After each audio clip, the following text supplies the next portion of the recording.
Hello, this is Lee with 82 Game of 12, and we're back with video number 3 of the Talavera battle playthrough comparison. So we've got a La Bataille,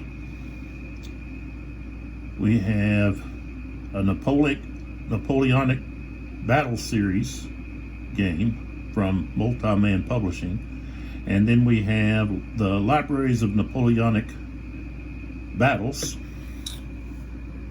from OSG, Operational Studies Group. So I was able to find some materials, papers and so forth that is going to help me continue this La Bataille playthrough.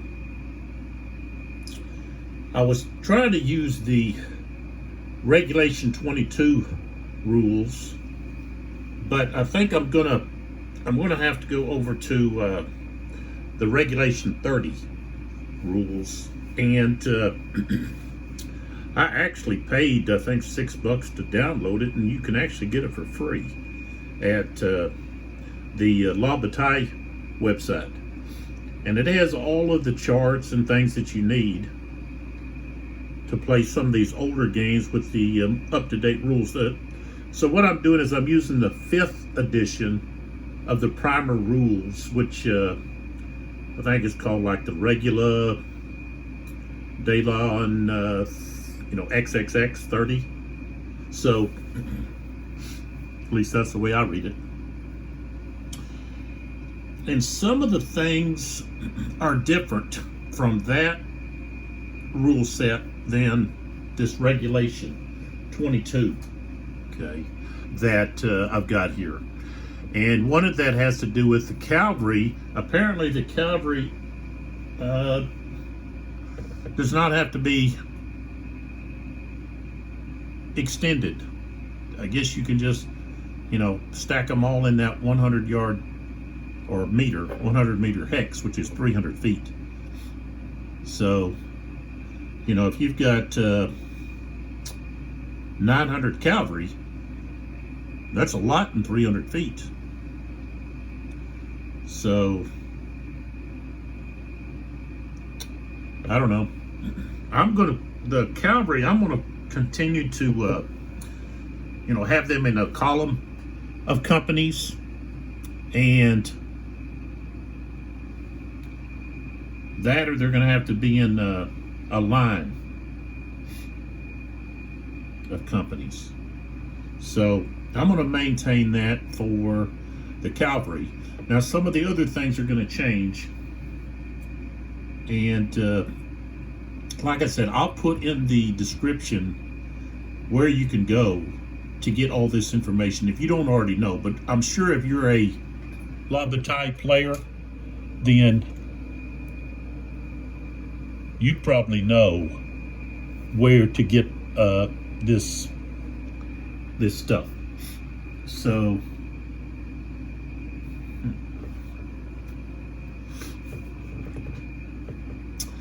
something else that I'm gonna probably make a lot of mistakes with this La Bataille because I haven't played it in so long.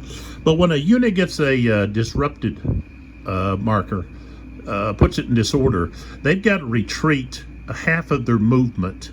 So this unit needs to retreat, it's 4.5, I want to round up to 5. So 1, 2, 3, 4, 5. So he would actually have to retreat there, and that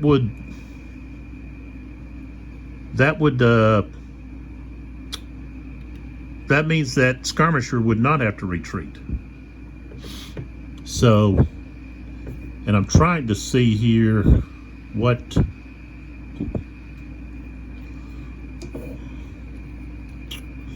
it's roughing.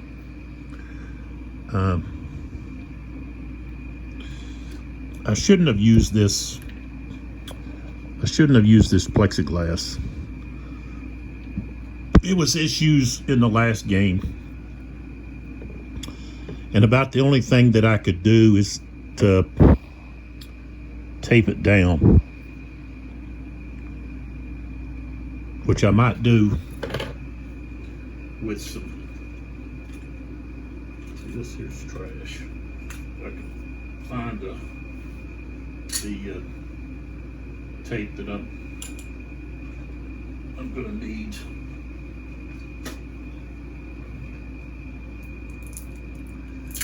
Hate to do that to this map, but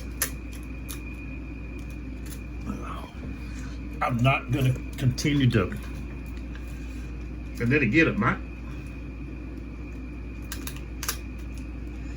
it might not work out too well, because it might make the map jump around. Let's see here.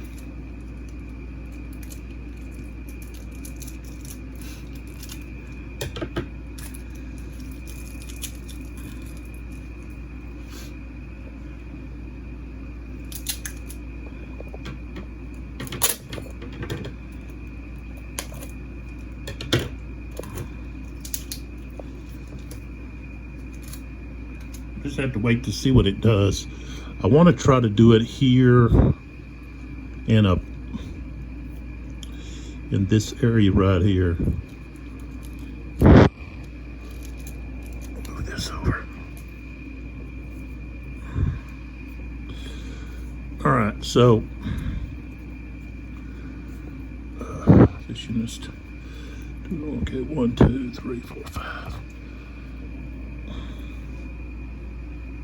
I'm going to put another piece of tape.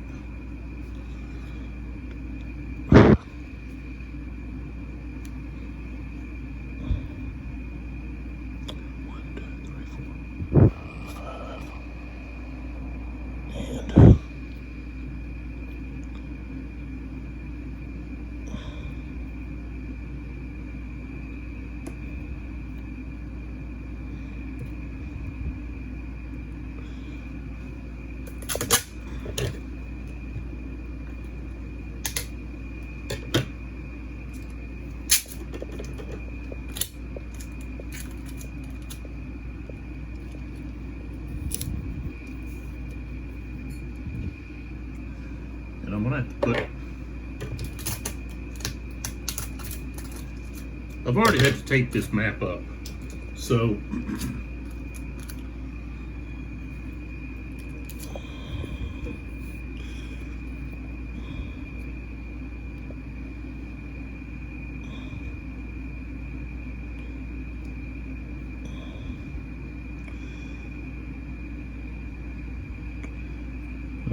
where is this guy? Why is he right here? Oh, I know. Okay, he was over here. All right. I think that's gonna take care of that. If not, we'll put another piece of tape up, but that way I don't have to have these big heavy dice out here. They're getting in the way. So.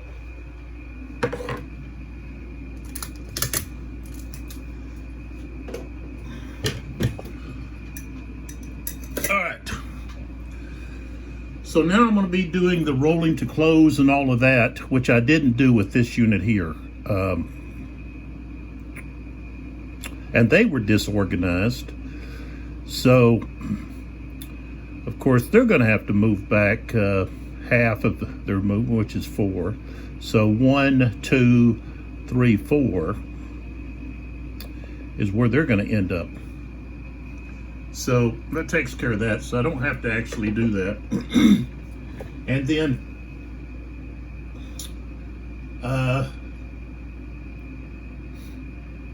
I'm still on the fence about this command situation, because I tried doing the command this other way, and I wasn't really happy with it.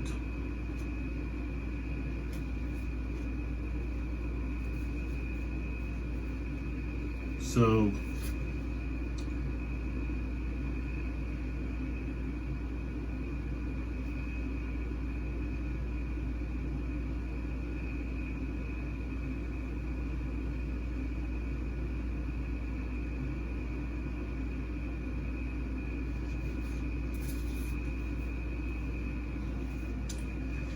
And the other thing is, you're supposed to have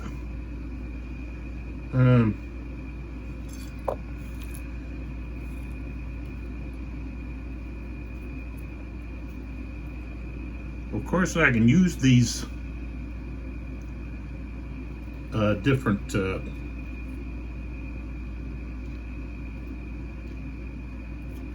counters that I've already got to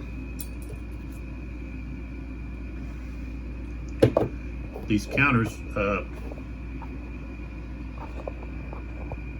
over here that I was using, and I guess I'm gonna have to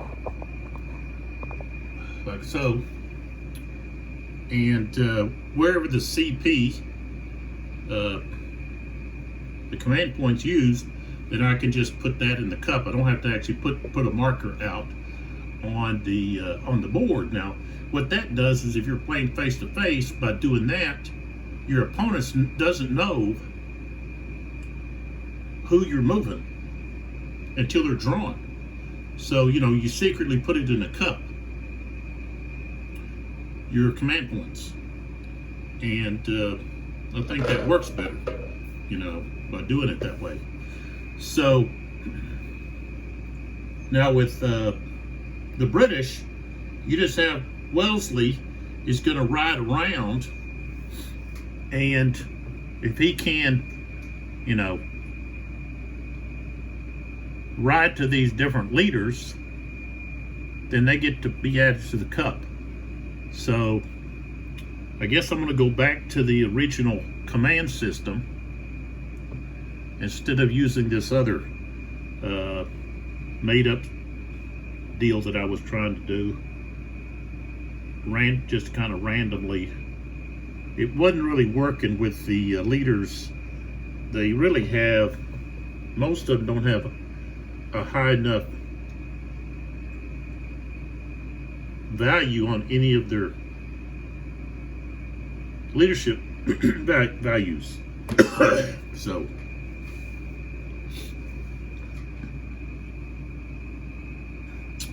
all right, so that basically is going to be the end of that phase, but we have to do the reorganizational phase, or the rally phase, which is the last thing.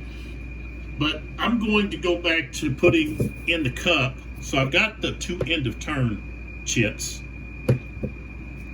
Now we don't need an artillery chit because we don't have a grand artillery, a grand battery.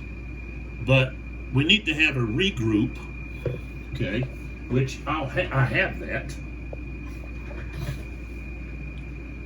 So, okay, here's a regroup, reorganizing. Okay, so I dropped that in. Okay, and then we don't have to worry about the artillery. Trying to think what else it is that you have to have. Leader. Okay, so there's a leadership. Okay, let's see what I can use for that.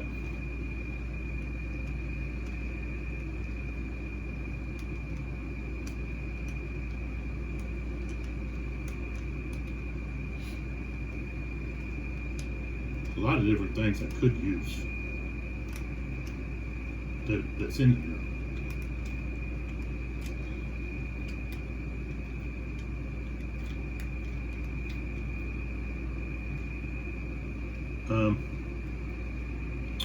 Can use that.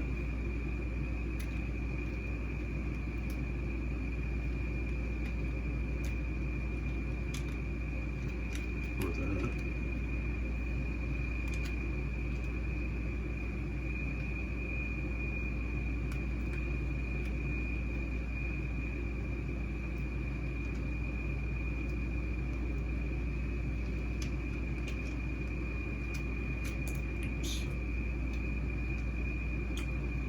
I know what I'll do is I'll use this in command.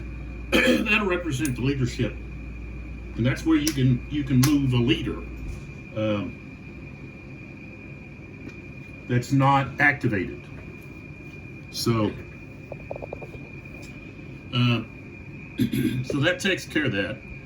The Spanish have one CP through Cuesta. Okay, let's come back over here and pull back so we can kind of take a look at all this. So with the Spanish,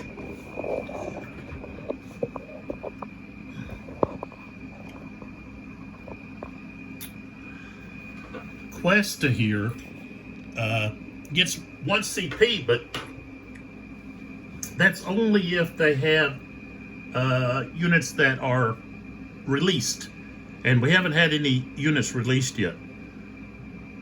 So, and so what you have is you have this nice chart here that is going to let you know that, okay, you've got with Wellesley, it says ride. Okay, so that's going to be that special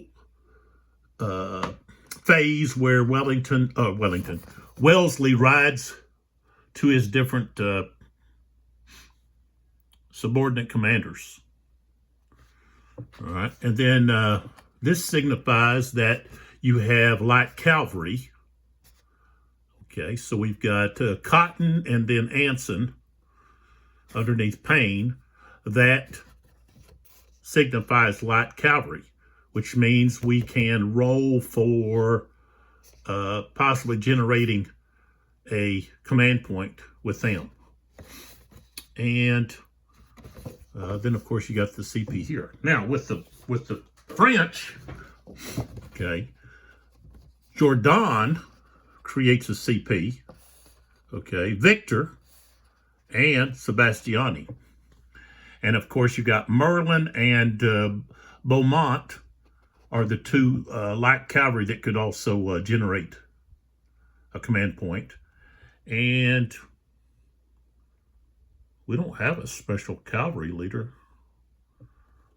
I don't know why they have that in there. Okay, and we don't have a special artillery leader either. So, and then also we have the command range there. So, in order to use a command point from one of these leaders, they have to be within, whoever they activate has to be within their command range. So, corps leader to a divisional leader is 6 X's. Or the corps could just activate himself. And, you know, then everybody that's within his range then could activate. So, all right. So, I need to go ahead and, well, I guess these two that are disorganized, I could roll. Yeah, I'll go ahead and do that. So,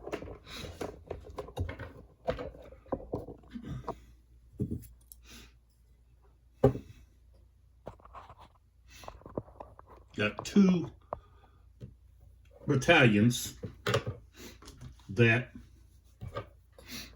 are disorganized. Okay, so this one here has a 26. Okay, now since he's disorganized, it's going to be we're going to subtract 6 from the die roll. So we rolled a 13.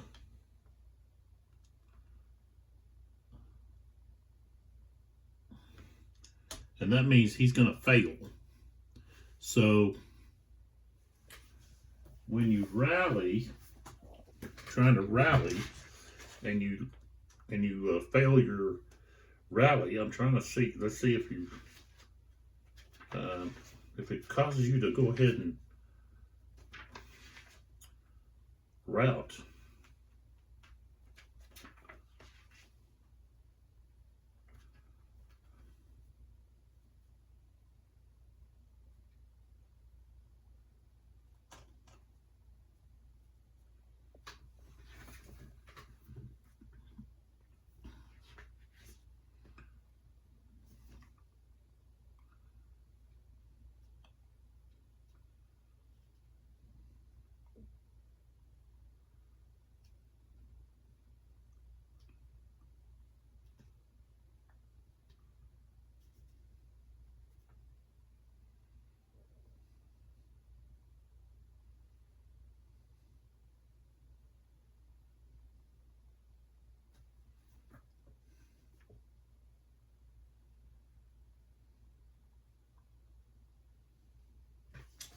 Yeah, so they're going to rout. And let's see, their retreat is going to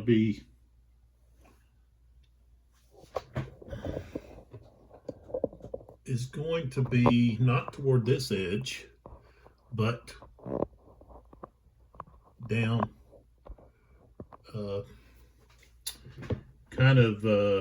it's kind of like northeast. So all right, so they're going to okay, when they route it, I think they move. Is it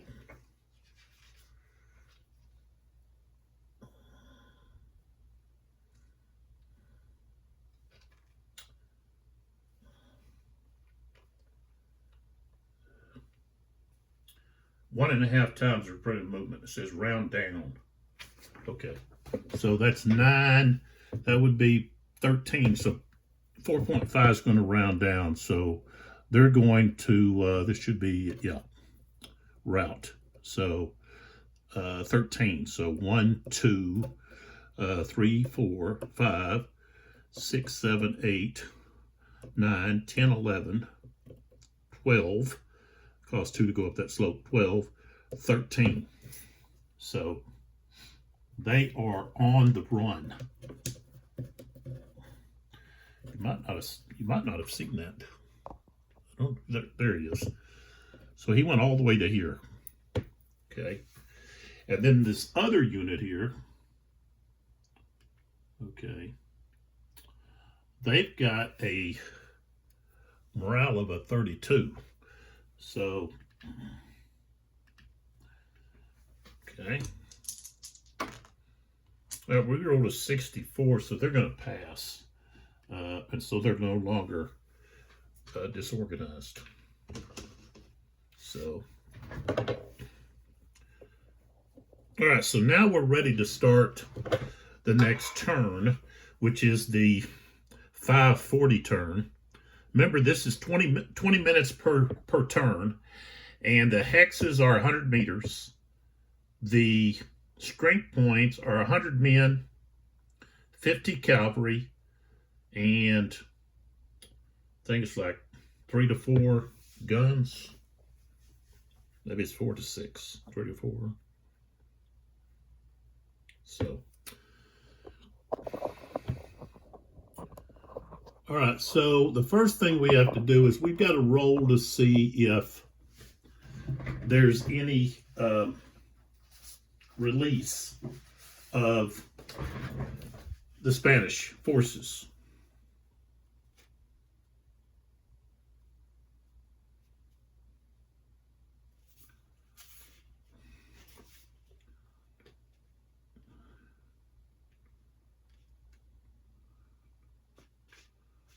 And something else is the weather was very hot, so it's going to take twice as long for cavalry to recover. So you just use 2 exhausted markers instead of just 1. Same thing with 2 tired markers. You remove 1, so forth. Okay.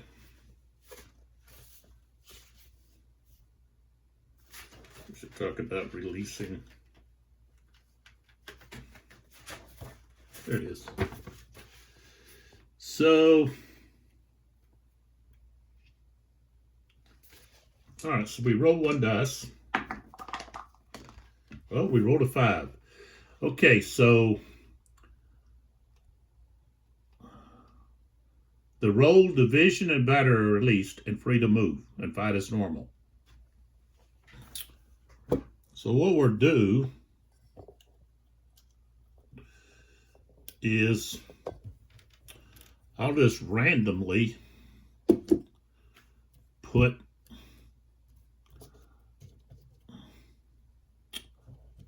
all of the Spanish tokens into the cup, shake it around. We draw 1 out, and that's who's released. So Okay, it's the cavalry. So the cavalry is going to be released, and they're going to end up going into the cup. And that's who will Questa's CP, okay, will be spent on the cavalry. And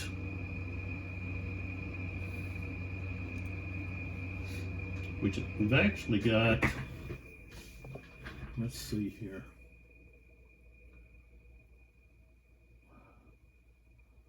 We've got two groups of cavalry. It's either going to be Albuquerque or Ray. And you can't activate them both. So,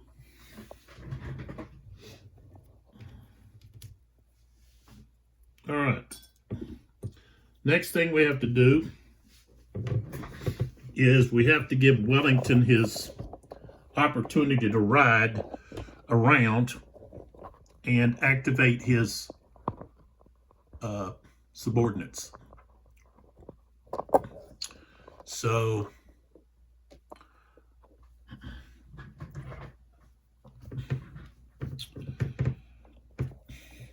here's, I say Wellington, it's Wellesley. He doesn't become Wellington till after, I think it's this battle, the report of a victory here at Talavera is what gives him, he gets the title Duke of Wellington. So he's Arthur Wellesley. So, all right, so he's got a movement of 11. And so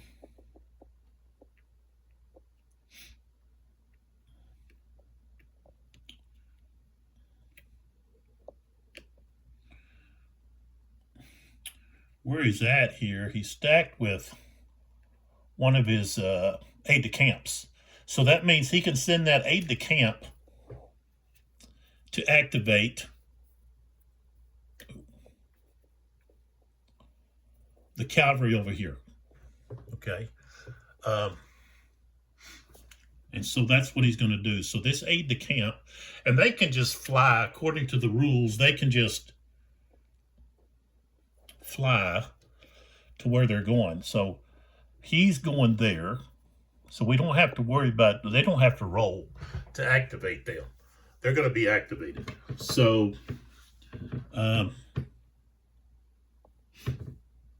let's see here. All right, so I may have to get another cavalry marker to put there.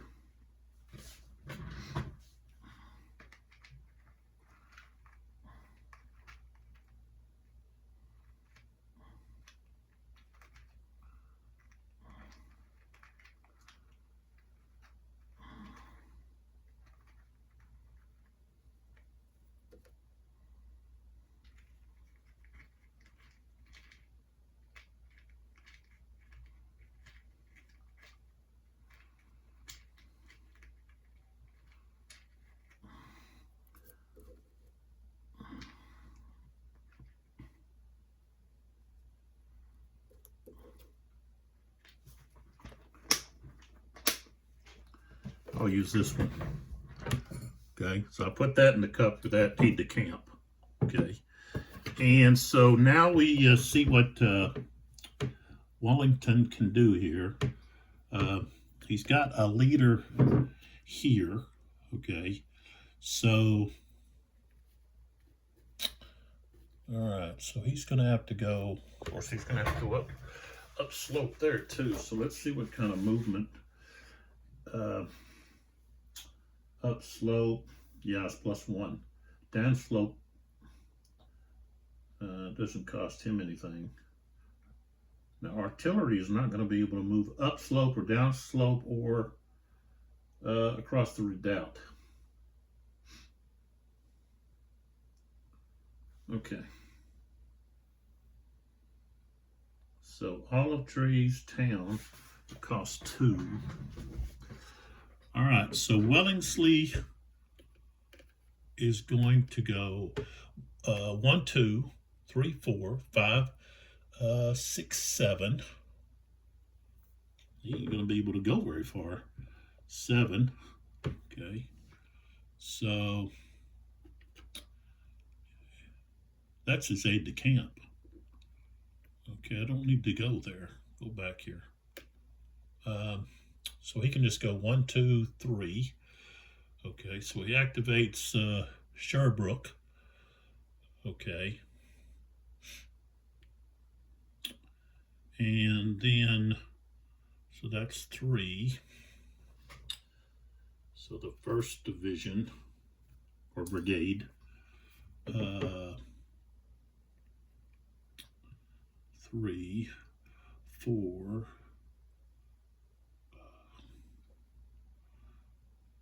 trying to think where all of his guys are at. Oh, he's got, he don't need to activate him.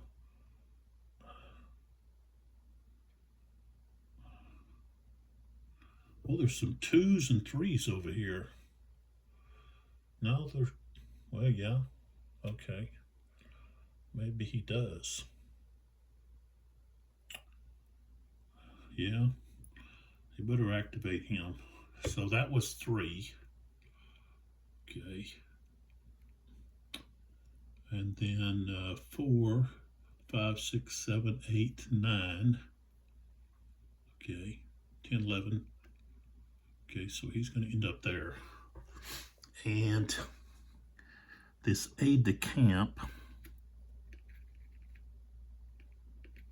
oops.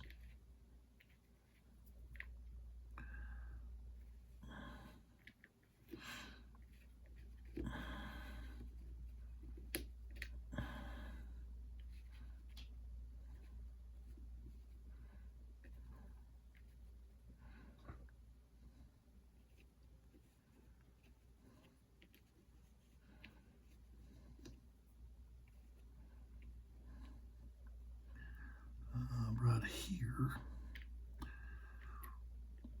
wants to go and stack with him, because if they're stacked with him at the beginning, then he can send them out to give orders. So, okay.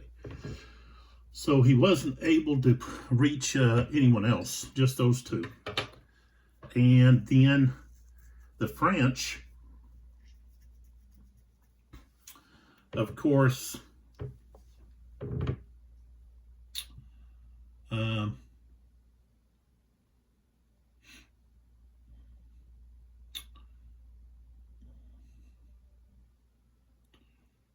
Victor,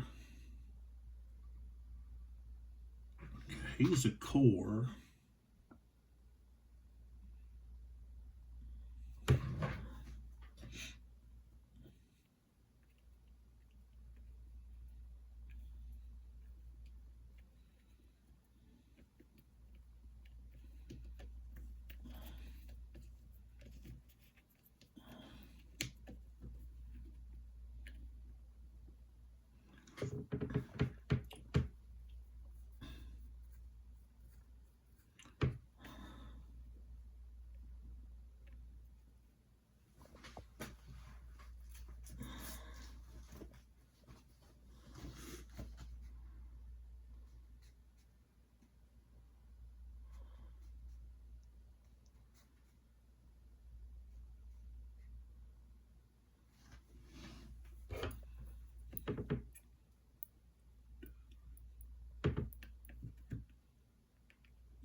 Okay, so we're using the Victor CP right here on Ruffin. We basically have to because that's really the only one that we have that can move. And then of course Merlin is the other. The rest of these guys are pretty much held in place until we get something accomplished up there by taking DO, and then that releases these guys to try to take LA. So, and of course we have Merlin that can activate with a light cavalry. And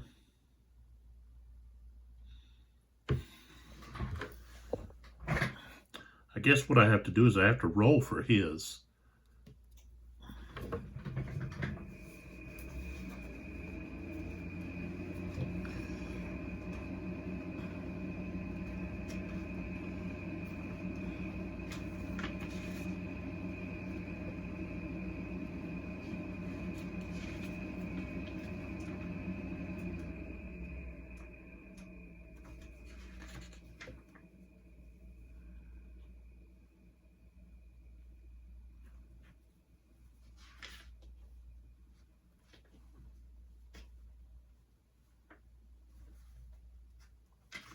And let's see here.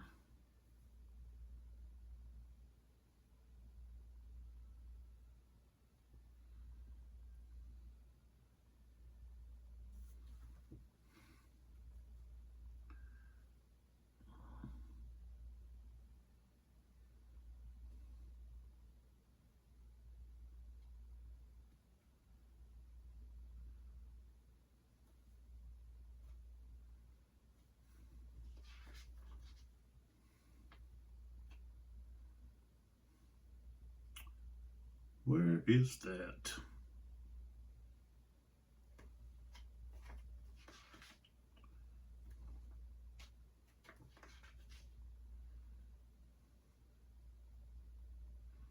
Oh yeah, there it is, light cavalry.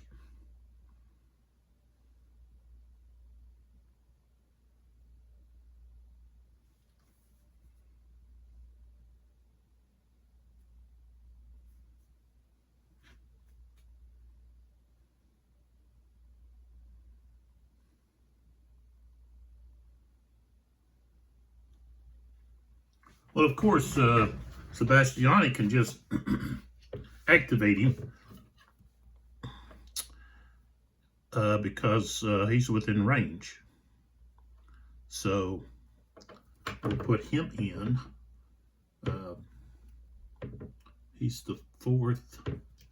Let's see, where is he at? There he is. Okay. All right, so I think we have the draw cup ready. And then we need to roll for a random event. Okay, no random event. It's going to go a little slow here to start.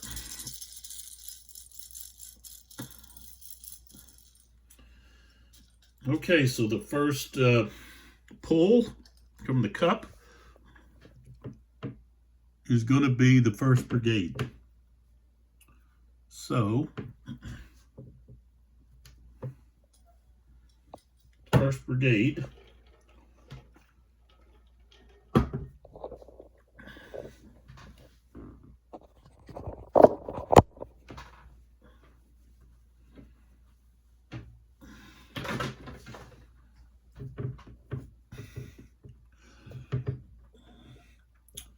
that's Sherbrooke.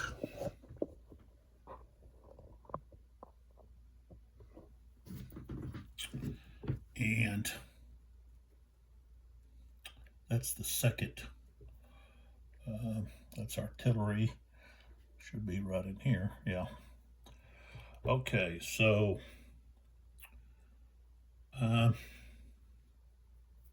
this guy here, okay, he's stacked with somebody.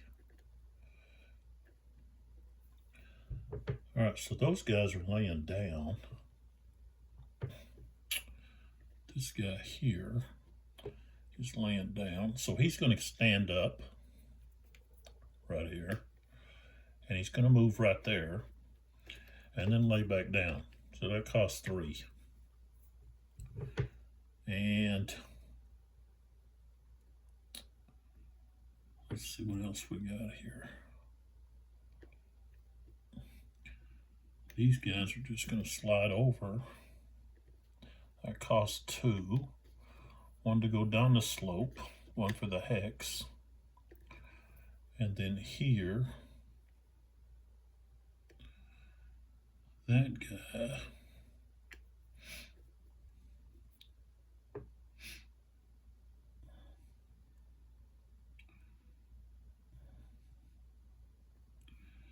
It's going to move to there. One to get up, one to move up, and one to go back down.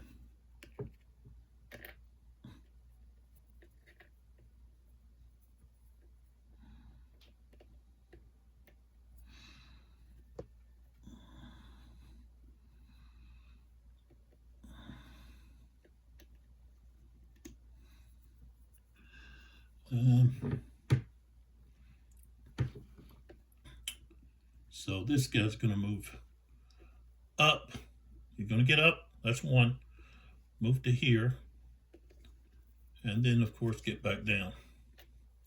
And then his skirmisher here is going to move up through that guy to there.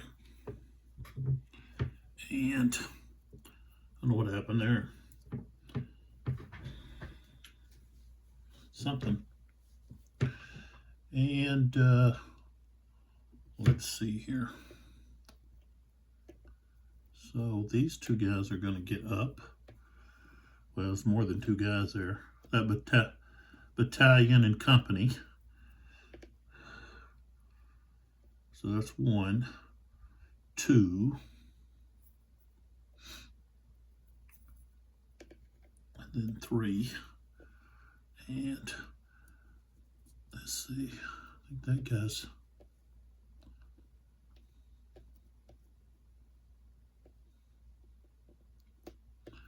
what is that, the 83? 83.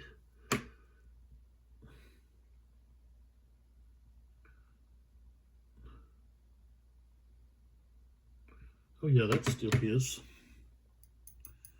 But those guys are out of range. So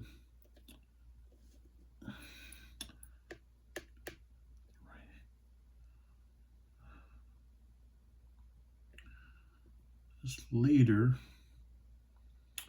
is going to move down to there. All right. Okay, so he's finished.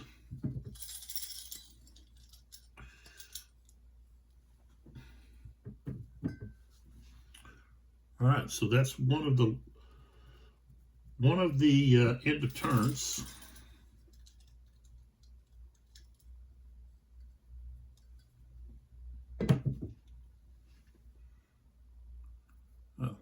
All right, so that's the reorganization. So we can try to reorganize this unit here.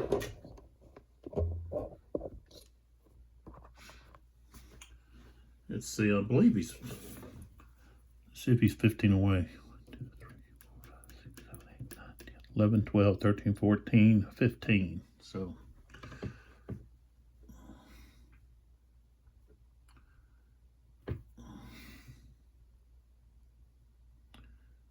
he's got a 26, but he's routed. So his morale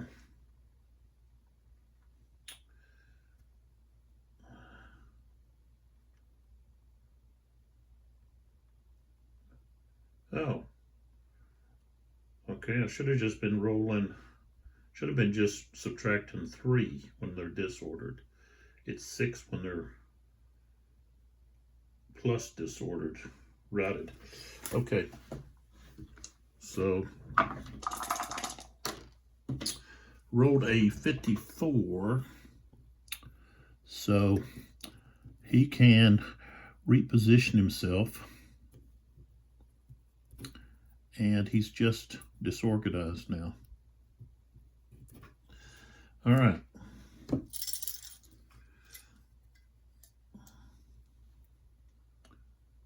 Okay, so that's going to be Merlin's cavalry. So let's move over here and turn.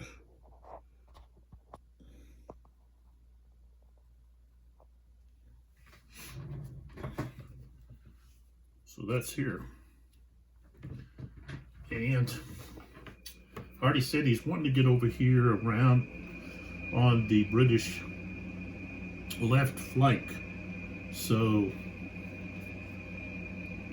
we got 13. And let's see, I think I can get way up here. Especially we tilt this up some like that. There we go.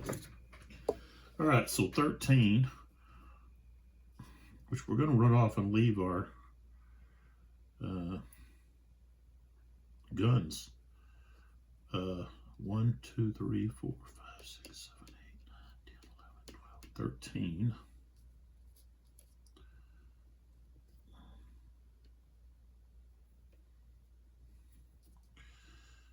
Okay. 13, 1, 2, 3, 4, 5, 6, 7, 8, 9, 10, 11, 12, 13.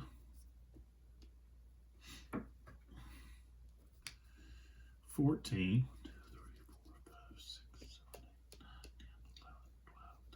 14, 14, 4, 5, 6, 7, 8, 9, 10, 11, 12, 13, 14. And then the guns, 1, 2, 3, 4, 5, 6, 7, 8, 9, 10. All right.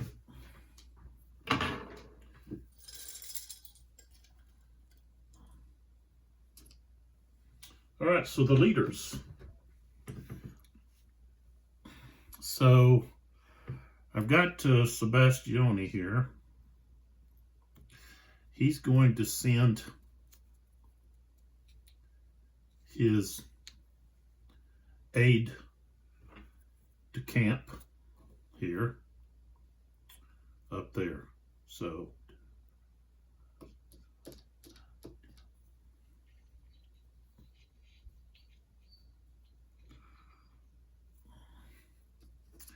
and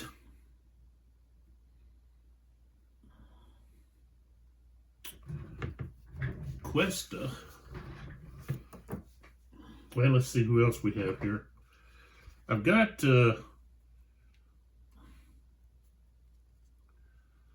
Jordan and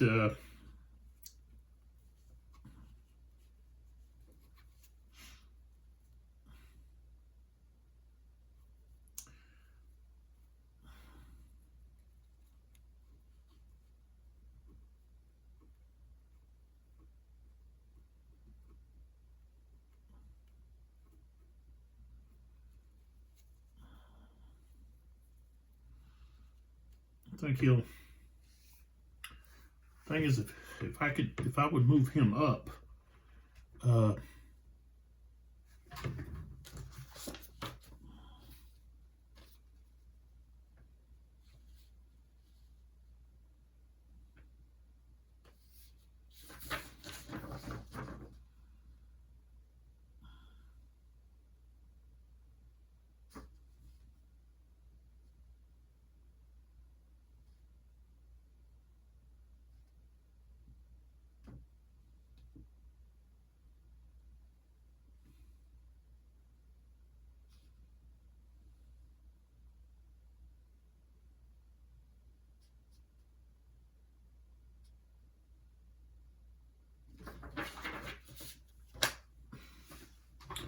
guess I really don't need to move him up. So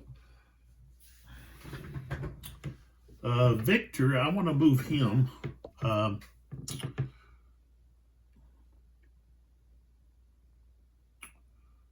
So his aide de camp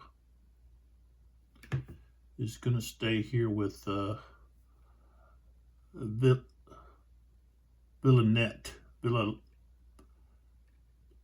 Villiet,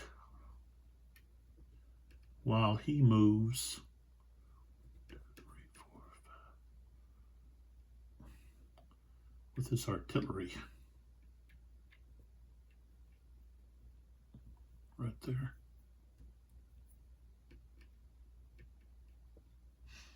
Okay, probably didn't even see that.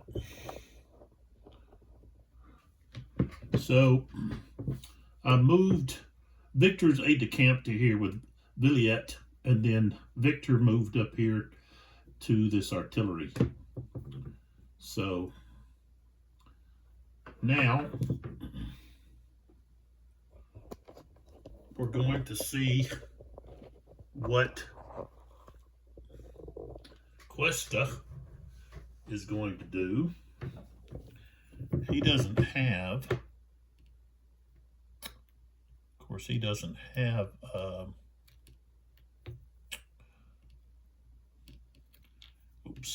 any Villa aide-de-camp. Cuesta was old, decrepit. He had to be hauled around in a wagon, and he was ornery as can be. So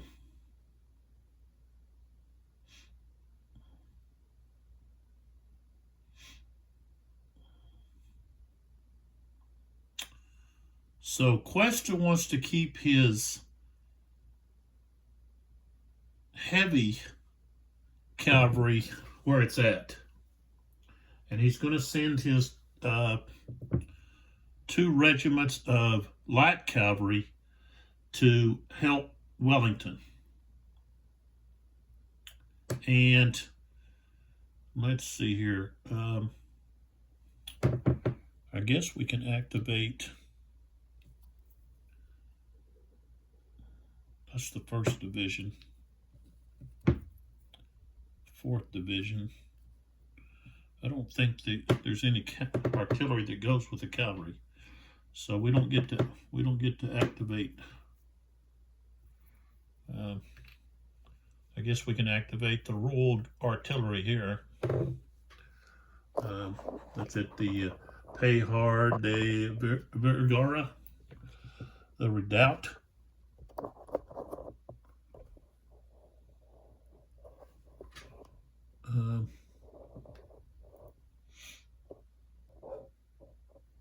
Right there. But let's move these. Well, no, I can't move them yet. All I can do is put them in the. No, leaders. That's what I can move, leaders. So.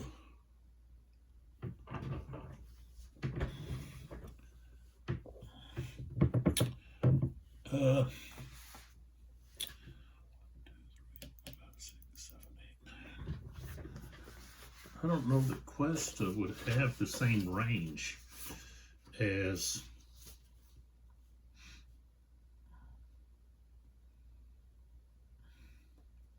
he would have more of what you would call his movement range, which is 6. So I'm going to move him 1, 2, 3, 4, so he can reach those guys. So that's where he goes.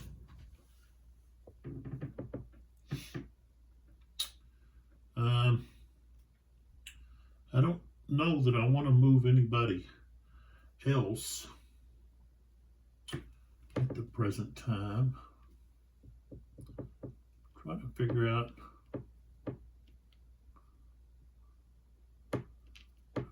how come that guy's there?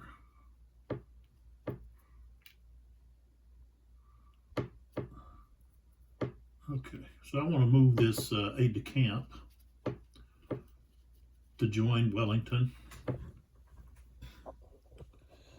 So had a aide-de-camp here with heel, and I'm going to move him right there.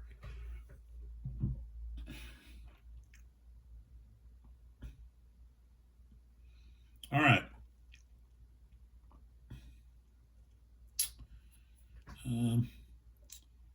That guy's 4. I'm going to move Mackenzie over here so that he's got the range. This should be Sherbrooke's, yeah. But this is not. Yeah, it is. Wow. Okay. All right, so that's all I'm going to move.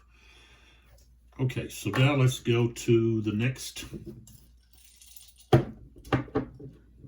draw. Okay, so we got the 2nd Brigade, okay, which is, I think it's heel.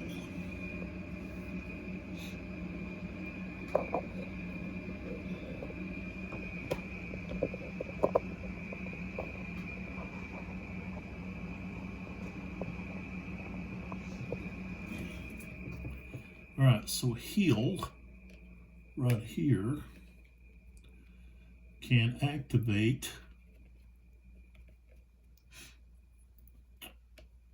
well, he's not going to be able to really move anybody except the guys right here by him. So he's going to have to move over this way. So these guys are in range. All right, so now they're in line, which is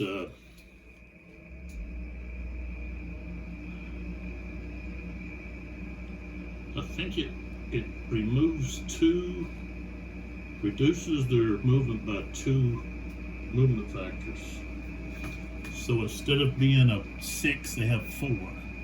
So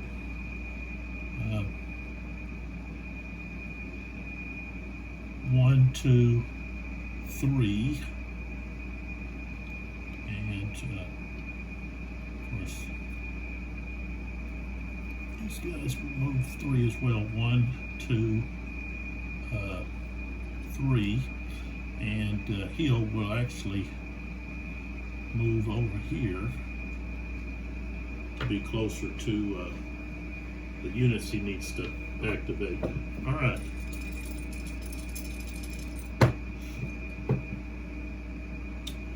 Okay, so we've got the British cavalry led by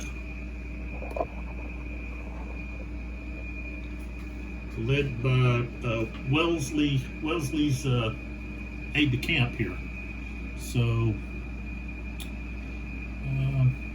let's move this guy first, and then tilt it up here because we want to know where we're headed.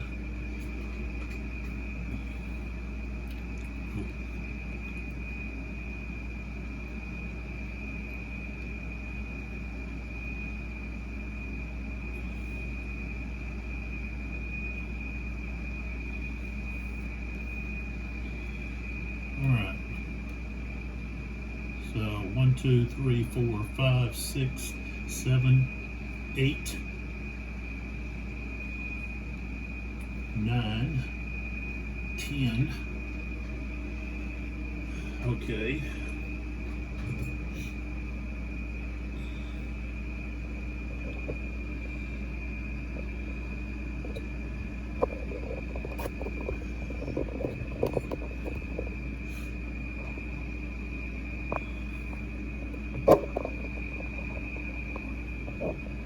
Now, at any point that you decide you want to charge, you can, of course, get an additional 5 movement factors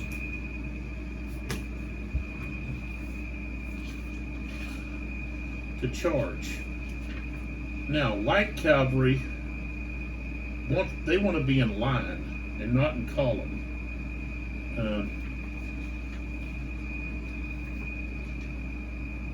But in order to change, it costs 3 for them to change from their formation.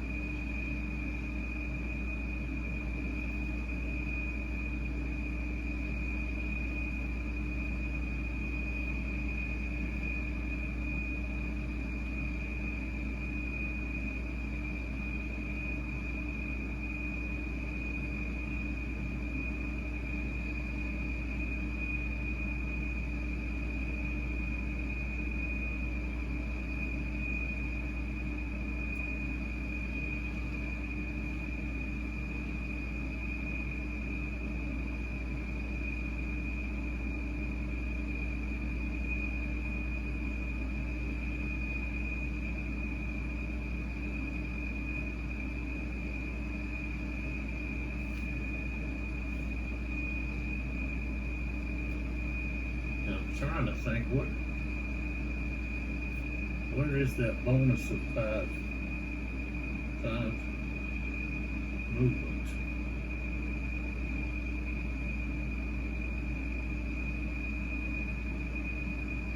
Maybe it's not. Maybe they don't get that.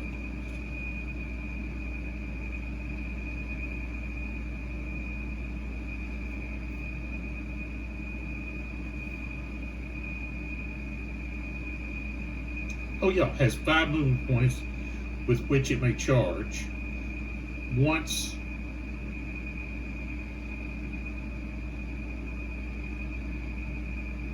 you make a decision. So you can stop at any point and declare a charge. At this time, a charge information marker is placed. It projects a charge zone of 5 hexes from its front hexes as shown on the next page, okay? It has 5 movements with which it may charge. Note that even though the charge zone is 5 hexes deep, cavalry unit only has 5 movement points.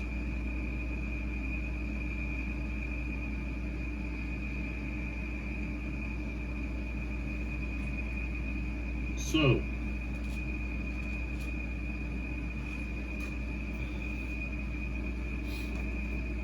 all right, if I bring up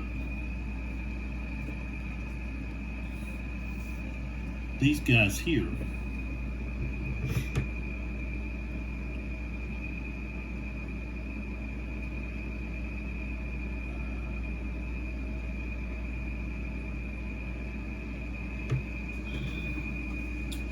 and I've got a total of 9 increments.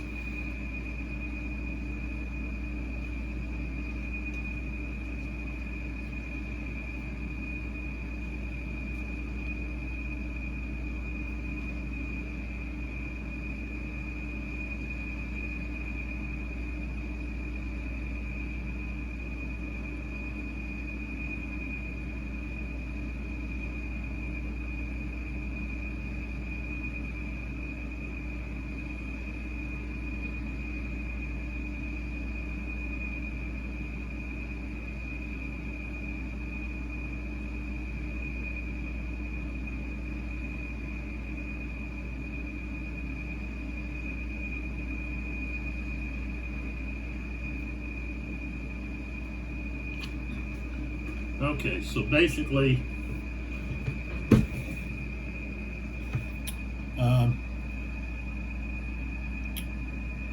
2, 3, 4, 5, 6, 7.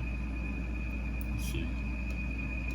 1, 2, 3, 4, 5, 6, 7, 8, 9, 10.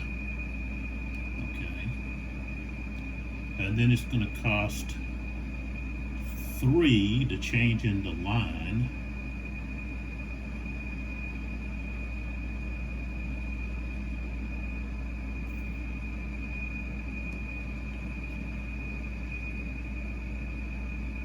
And they're not going to be able to do that, but they can go ahead and change into line.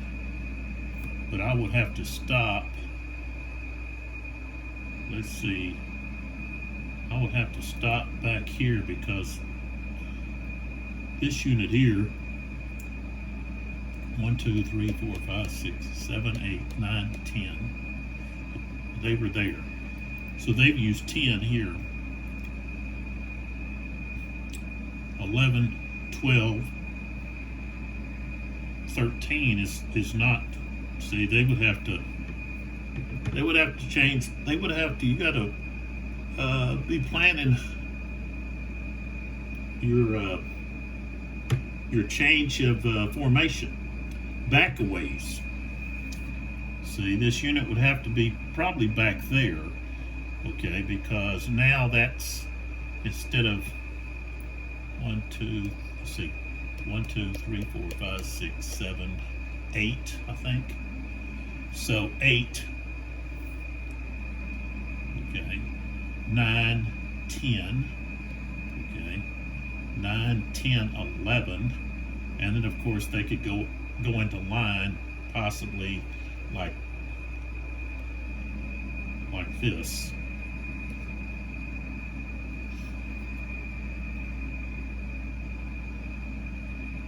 So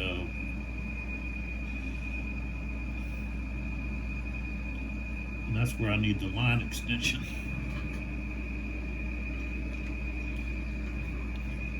Like that. Okay. And same thing here.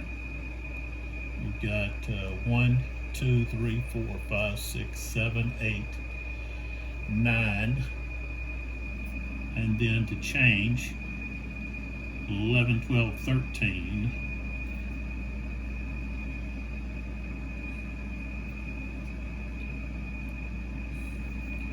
And 1, 2, 3, 4, 5, 6, 7, 8, 9, 10, 11, 12, 13.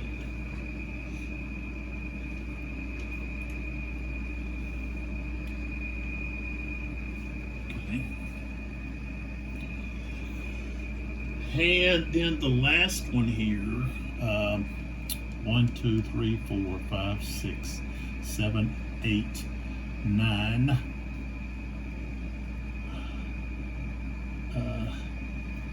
10, and then 1, 2, 3, 4, 5, 6, 7, 8, 9, 10. 1, 2, 3, 4, 5, 6, 7, 8, 9, 10, 11, and then 12, 13, 14.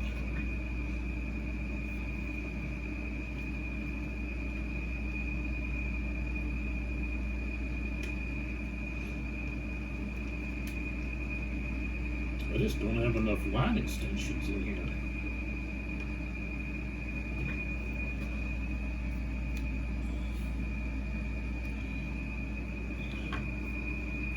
Okay.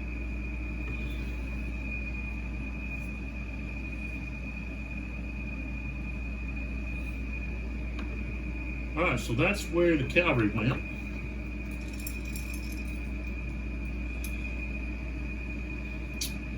And there we go. We turn-ended.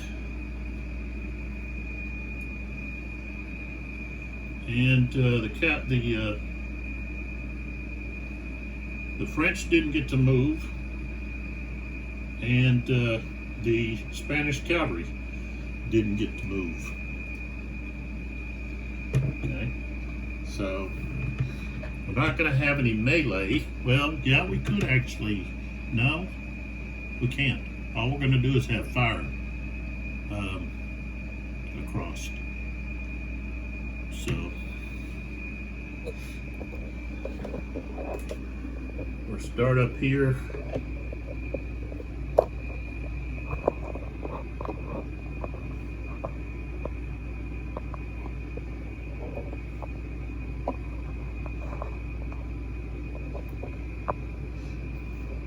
Move that stuff there.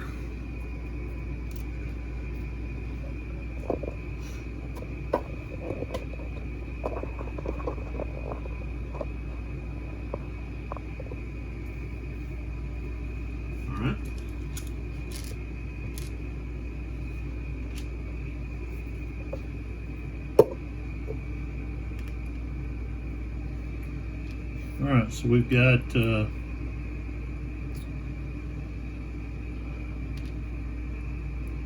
let's fire this unit to here, and they've got a range of 2 and a strength of 12, but at range 2 they're halved. Something else that I did incorrectly was battalion in line, or any infantry in line, can only fire out of a hex a total of 4 increments, and I allowed the British to fire, I think, 6. So, okay, so that skirmisher's firing at that French battalion in column.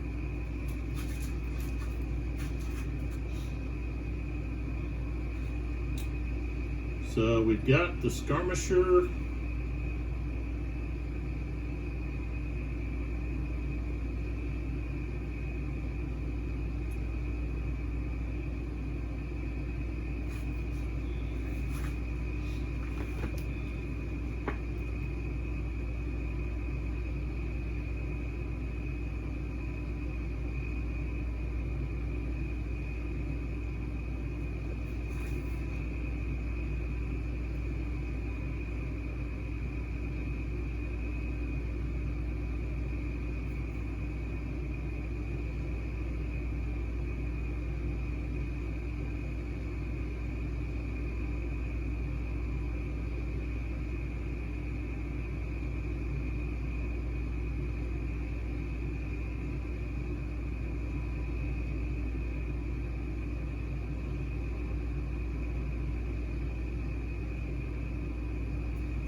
I've got it a little bit different here. Let's see. Okay, it says Rifle Arm Company, not halved at 2x range.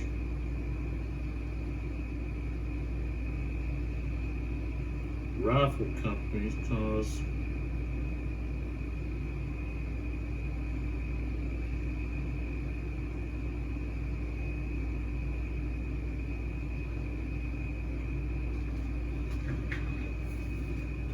yeah, but they don't even fire.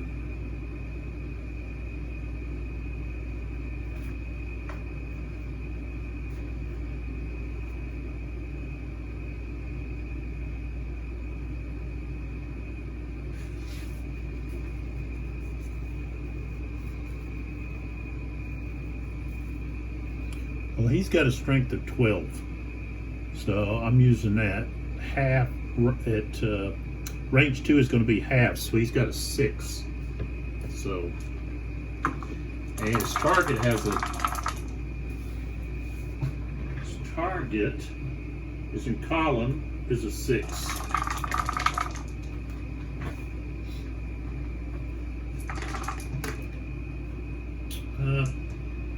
I rolled a double 1, so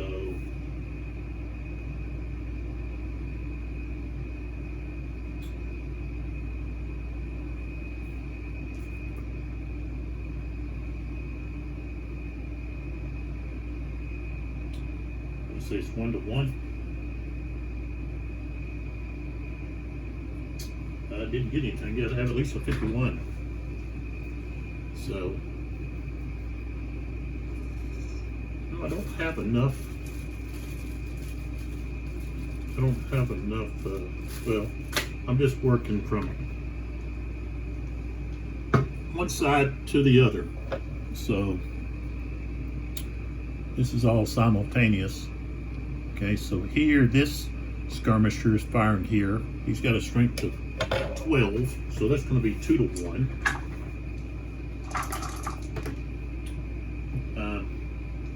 26 is not enough. Now we reverse it. This unit in column,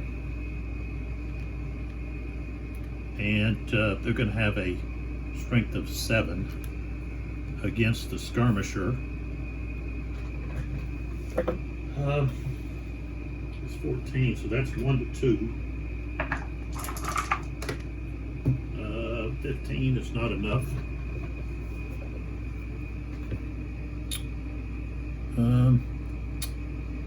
So let's see here.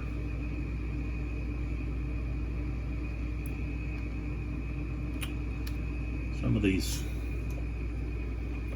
these are sticking.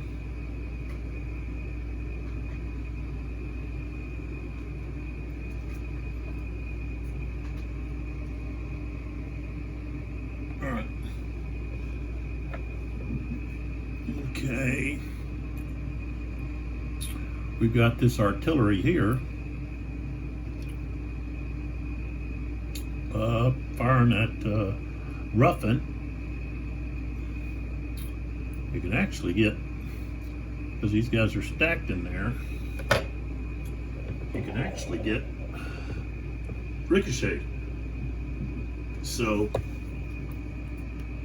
1, 2, 3 is going to be medium range. So that's going to be a 6.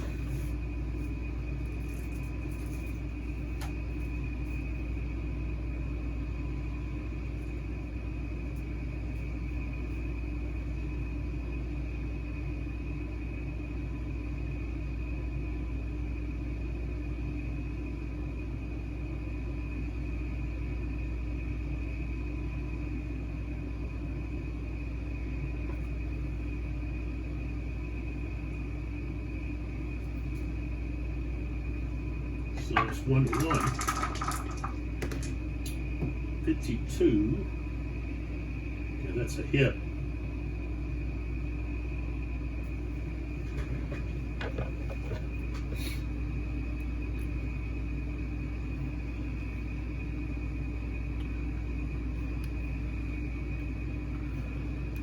This one behind him should have.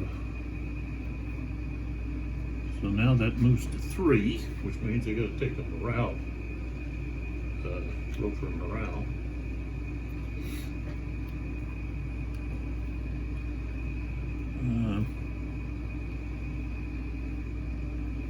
They're also at 50% loss. He's got 32. He's got a 3. So actually they're at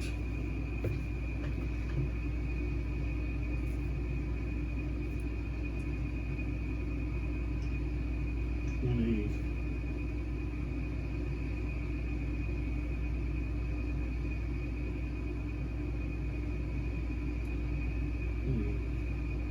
$6.25.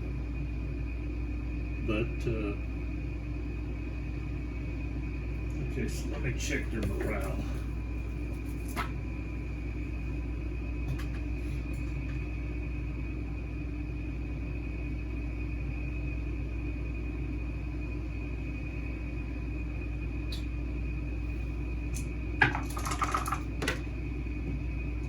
$46, 43, they passed. Okay. So now this ricochet. Oops.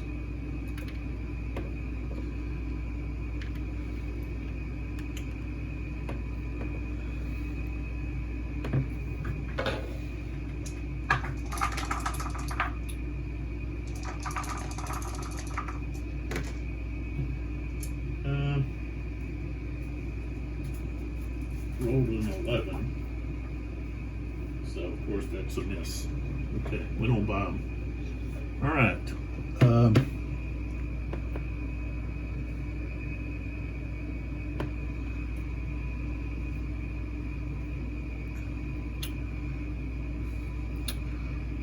We'll go ahead and do this. Now these guys, I forgot they only got 1. So that should have been a half. So that would have been 3. That would have been firing at 1 to 2.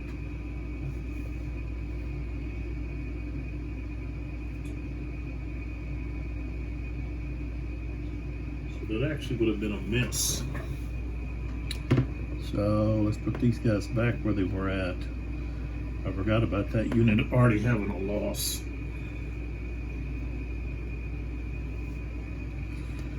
So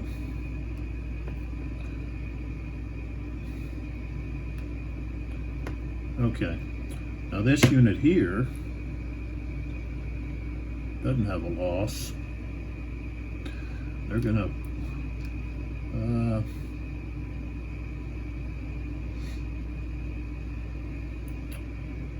fire. They're on a higher level, so well, I don't think they can fire over the top of these guys. They're gonna have to fire at this artillery right there. So 2, 3, 4, 5, 6. It's gonna be long range. So that's 7. And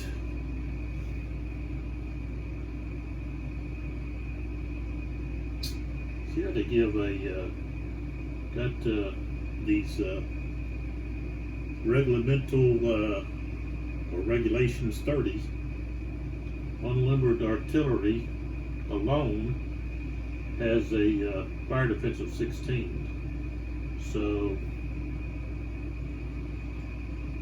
that's going to be a 1 to 2.5. That has a 64, and we didn't, or they didn't. All right. So, okay, we've had taken care of those two. Now let's go back over here on this side. This artillery. Of course, let's see if, yeah, Victor has. He's going to adjust the artillery by 3, helping to sight the guns. So we'll go with this one first, and let's see if we can hit this artillery. So we missed this one, and it just went on by. So he's firing right down this line and hits this guy, and he'll go right on by through there. So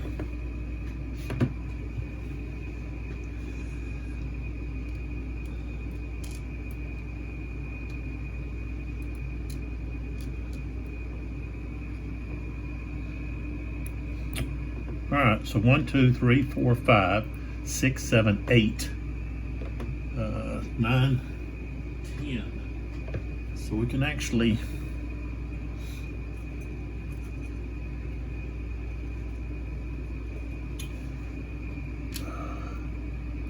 target a couple more here, unless it's going to hit. Yeah, it's going to stop right there. It hits that slope. So, all right. So 1, 2, 3, 4, 5. That's going to be a strength of 12. And I said that the artillery alone has a defense of 16. So 1 to 1.5. Okay, miss. Now we do the ricochet.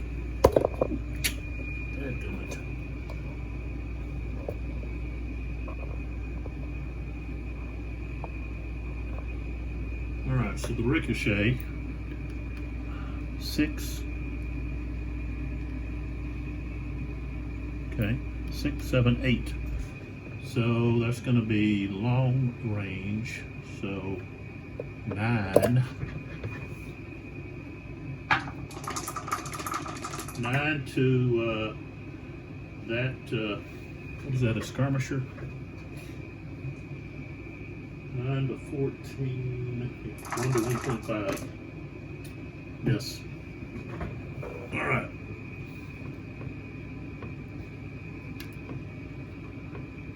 Okay. So now this artillery battery, okay, artillery number 6 of First Corps is, he could fire there. He's going to fire at those this unit laying down, and let's see. travel 1, 2, 3, let's see, 1, 2, 3, 4, 5, 6, 7. I guess it would bank into that slope there. Okay, so 1, 2, 3, 4, 5, 6. Actually 6. And that's the unit in line. And he's prone. So he's going to be at 15.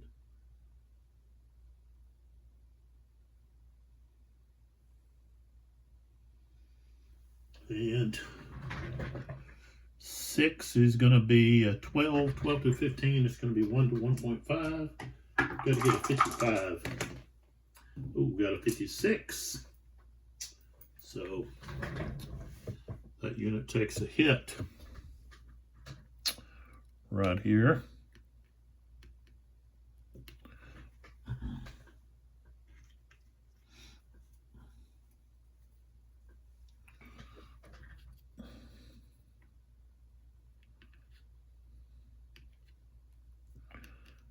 And let's see what they're, okay, part of the 53rd foot. They have a morale of 24.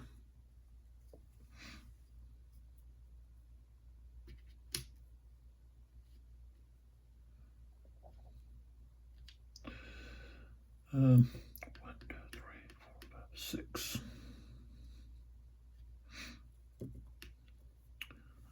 All right, so that means they're not prone anymore.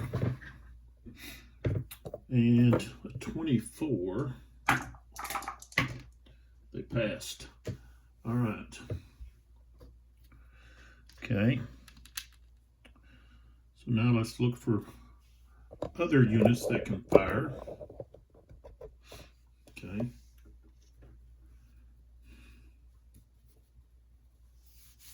Now actually, probably, well, that one's still the first, but this one here, I guess it's first too. Well, they're all the first corps, but I think they're really only supposed to be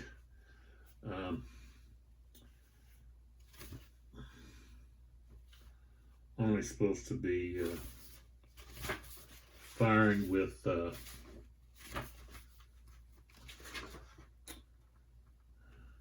artillery at the first, okay, artillery at the first corps. So that's all of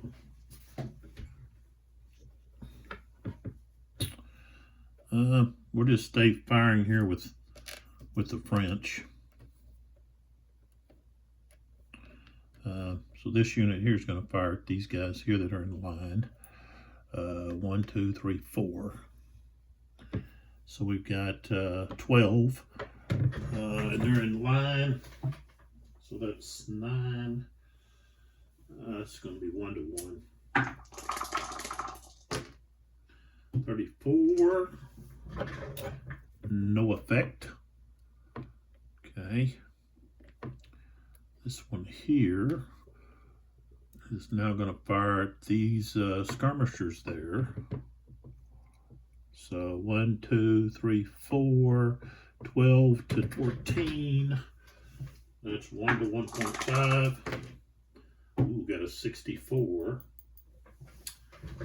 So that skirmisher is no longer. KLG. It's part of the King's German Legion. Oh, that's a light unit. So he doesn't get, he just takes 1 loss. But he's also got a roll for morale. He passes. All right.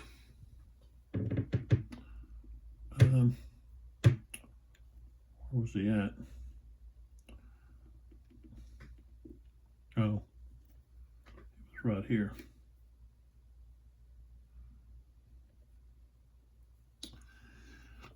All right.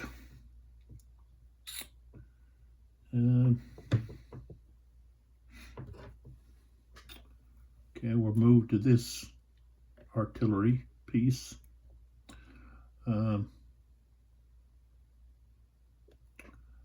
And they're going to fire at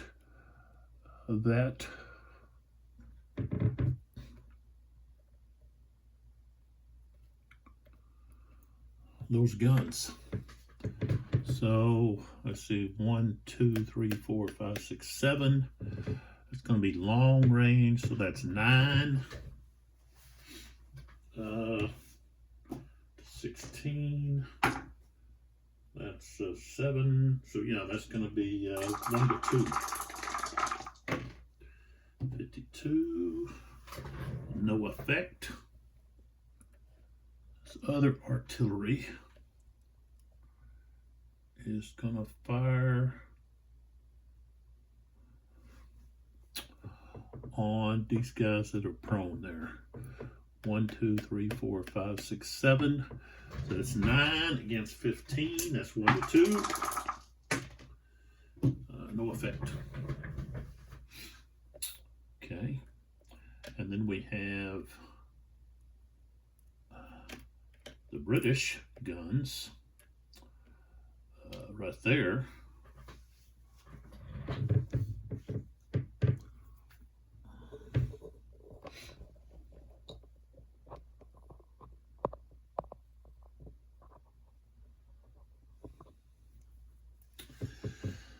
Now let's see here. This guy was firing at, his ricochet would have missed. This guy, let's see, 1, 2, 3, 4, 5, 6, 7, 8, 9, 10, 11, okay, he would have missed. I should have got ricochet. Okay, so I got to go back here a second. Let me go back. All right, so this was a target that got hit from this guy. Ricochet, 1, 2, 3, and he's got a range of 10. 1, 2, 3, 4, 5, 6, 7, 8, 9, 10, 11, 12.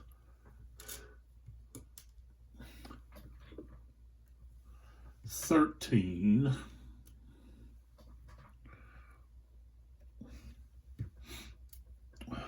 14. Okay. We don't have anything to block. So we're going to... All right, so the guys behind, that's a 15. So 1, 2, 3, 4, 5. He's still at 12. But it's 12 to 15, 12, okay, 1 to 1.5. 36 isn't anything. Okay, then we look all the way back there. Okay, and cavalry in column is 6. And so range 1, 2, 3, 4, 5, 6, 7, 8, 9, 10. Okay, so half of 9 is 4.5, so it's going to actually be 4. And then 4 into 6 is going to be, it'll be 1.5. 54, that's 1 point shy. Okay. The next one, same thing. Nothing. And then the last one, 41, nothing. All right. I got to remember to do the ricochet. All right. So let's come back to these guys here. Let's pull back a little bit. All right, so all right, I don't think I've fired these guys yet. We're gonna fire here.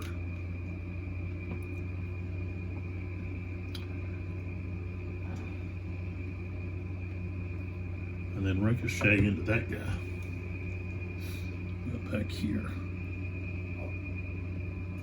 I think that guy. Okay, one or the other. Okay, so 1, 2, 3, 4, 5, 6, 7. He's going to be at long range, so 7. He's in columns, so it's 7 to 6, 1 to 1. 64. That's going to be a hit.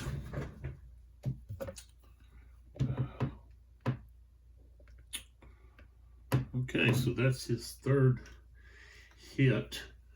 So that's reduced him down to 50%. He's got a 25.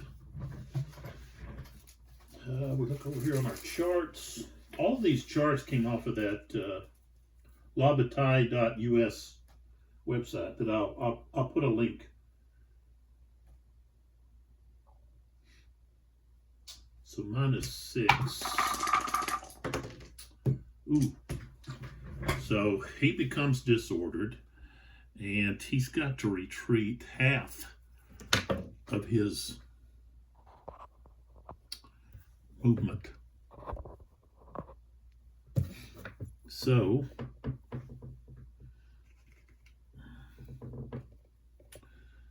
all right, so and that's going to be 5. 1, 2, 3, 4, 5. So he goes back to there. Okay, then I've got to roll for ricochet. So 1, 2, 3, 4, 5, 6, 7, 8, 9, 10, 11. Okay. So that'll be at a strength of 3. So that's going to be 1 to 2. Ooh, I got a 66. That would be a leader casualty, but there's no leader. But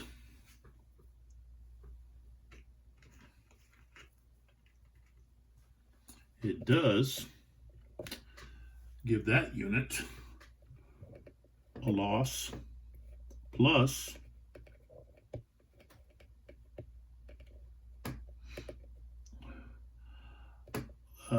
they've got a morale of 33.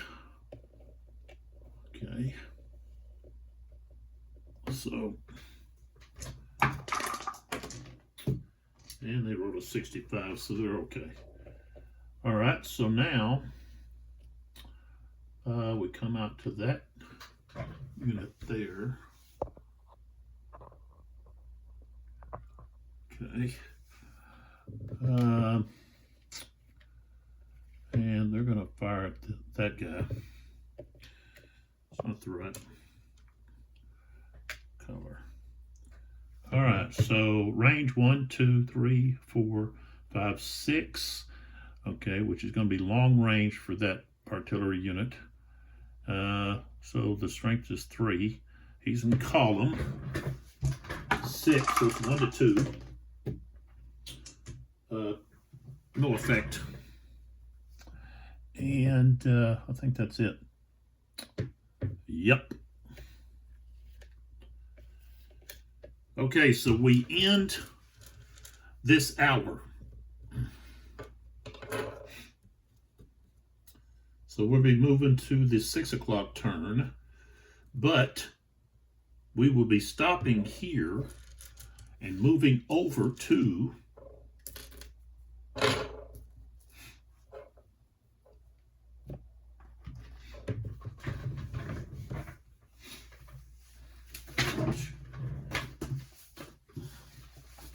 the Napoleonic brigade system.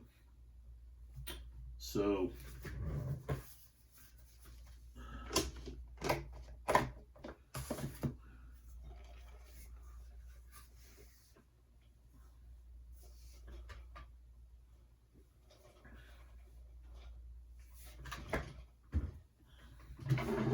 give me a second here.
Okay. So let's see if I can.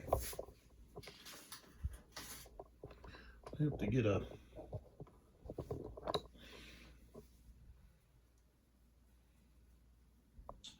I have to get an extension cord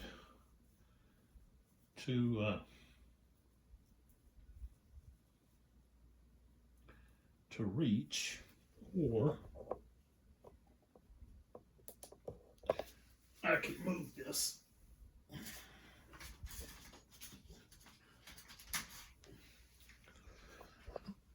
Yeah, I'll move it to this other extension cord that I have. Man, that is hot. Why is it so hot?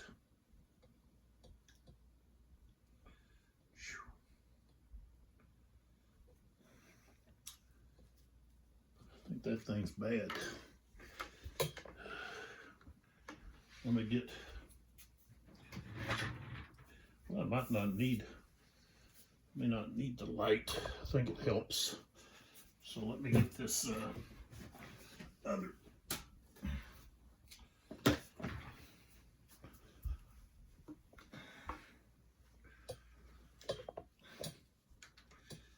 Let's see if this one here doesn't. Maybe this one won't get hot. Find out.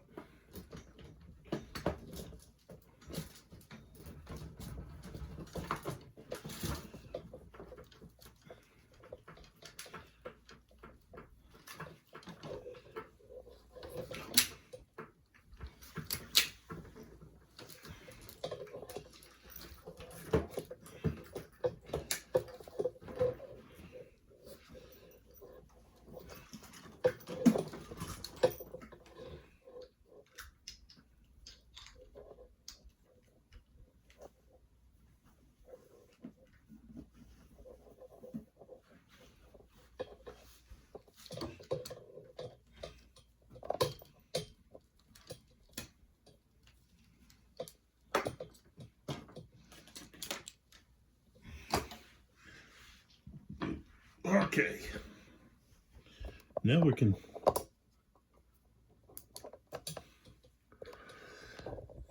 put this up here and we can really see what's going on.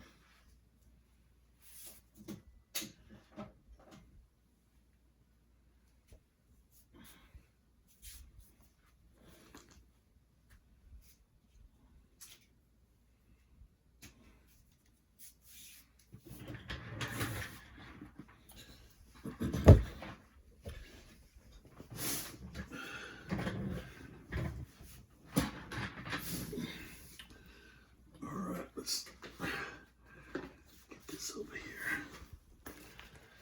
All right.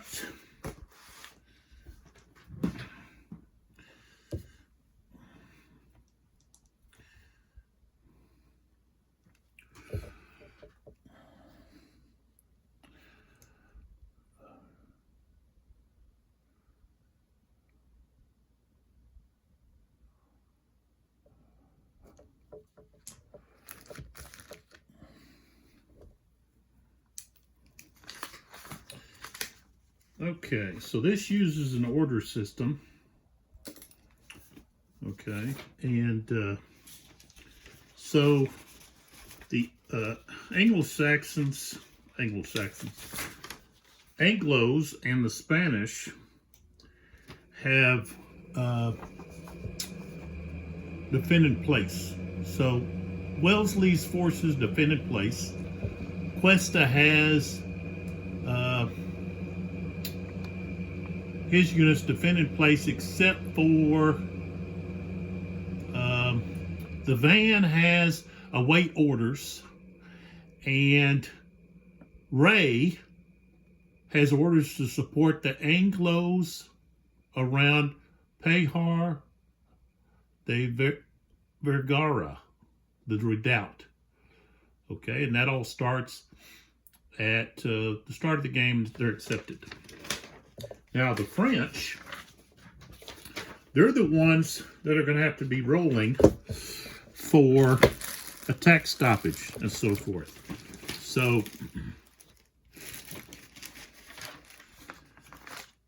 something else I have to do here is I have to put out the skirmishers. So I'll be doing that here as we get ready to go. But that's the box, and which I've showed you. And so this is the situation that we're at the present time. Okay, we're starting at 5 o'clock.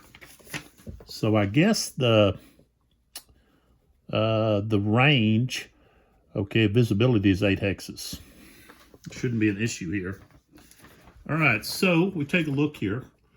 We've got this is tells me what number order, okay, which really doesn't matter much. But then we have the actual units, like 1st Corps, 1st Division, 2nd Division, 3rd Division.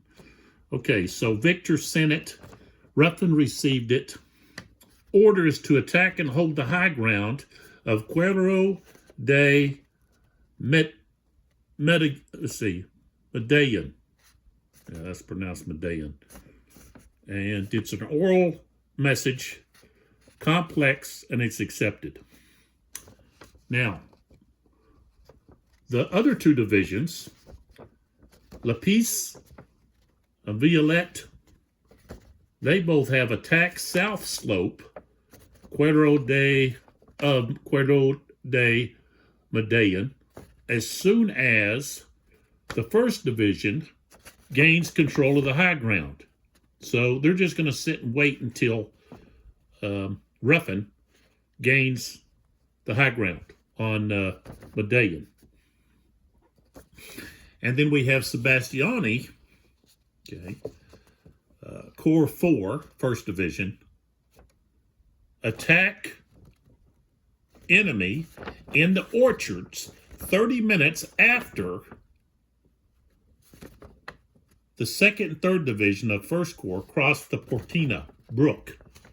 Okay, so that's what we've got so far.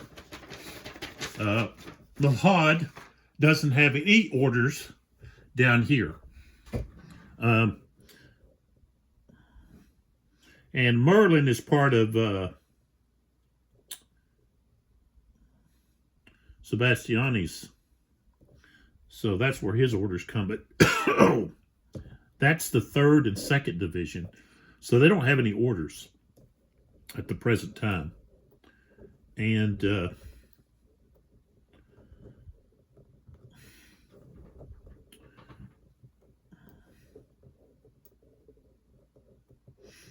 I guess what I should write in there is I should write that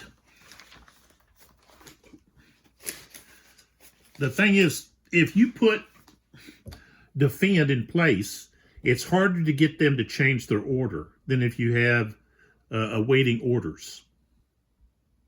If they have awaiting orders, then it's easier, but awaiting orders puts them at risk of getting basically routed and force them to retreat, which you can have a general retreat for 1 turn, and then that puts you into either defend in place or awaiting orders. You're going to end up losing some stragglers, but it all comes down to whether or not you want to have your commands ready to accept new orders, or, you know, what's more important. And at the present, I think I'm going to have Lavelle is going to have defend in place. So I'm going to write that in here. That'll be number 4 for the French. So the 4th Corps, 3rd Division, had to start from Sebastiani to Lavelle.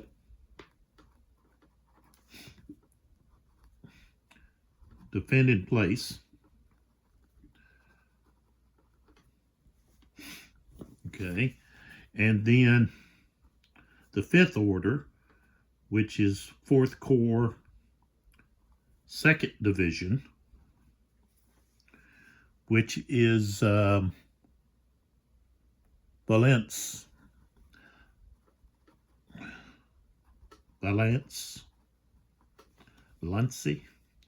okay, awaiting orders. And then Malone down here, he could also be awaiting orders.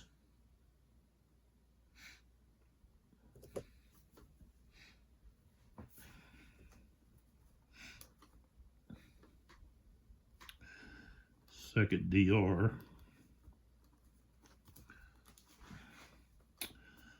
Those orders would actually come from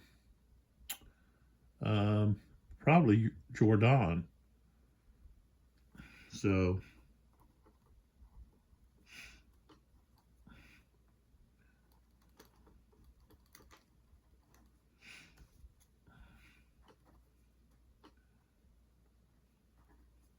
we'll just give him the pin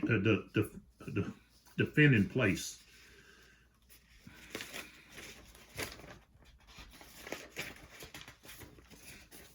All right, so now we're ready to get going here.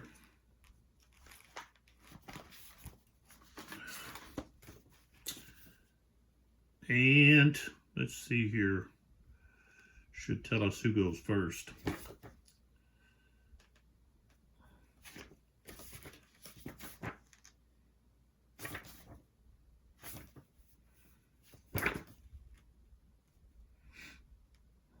Yeah, the French first. So they go first.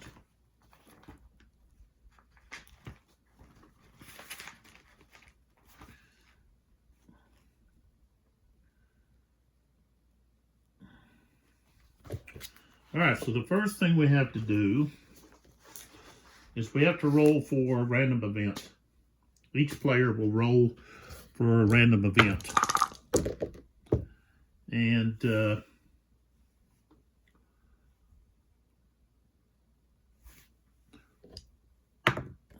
get a 1, and I did. So right off the bat, we got a random event. So a 3 is cavalry recovery, and I don't know. I don't think anybody has, let's see, on the loss chart, they don't have any cavalry that has lost any. So that one doesn't apply.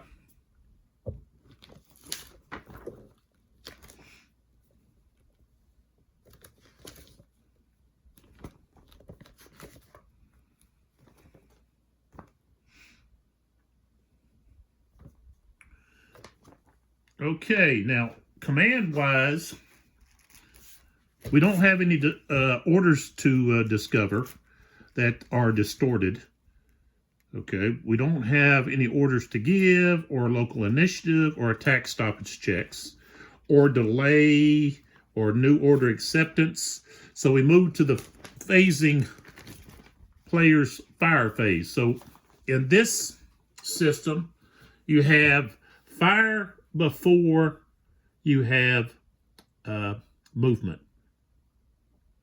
So, of course, the French want to bombard before they begin their attack. So, and the other thing is I need to put the skirmishers up. So, I didn't do that.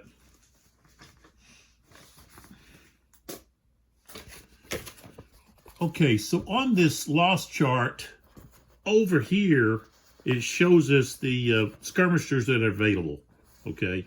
If it's a circle, that means it's going to be a Class A skirmisher. Just a regular box is just a regular B skirmisher. And the Spanish, I think they have C class skirmishers. And the same thing here with the French, okay, which they've already lost some that have been marked out. This is losses from yesterday, the night action that took place historically. So, all right, so we've got Cameron I'll go ahead and do the British first on these skirmishers. So skirmisher counters have a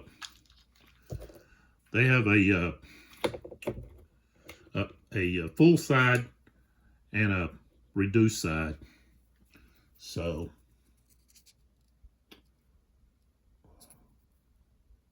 all right.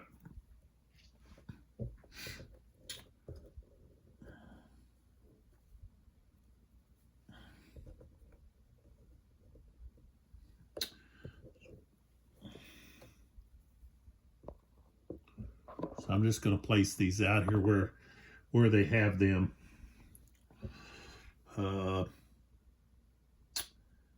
Let's see here, Campbell.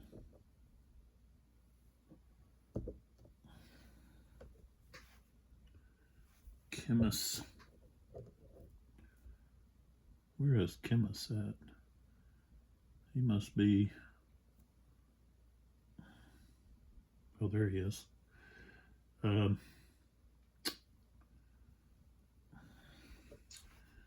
Chemist, we're going to hold on to his. I have to check these so that I know that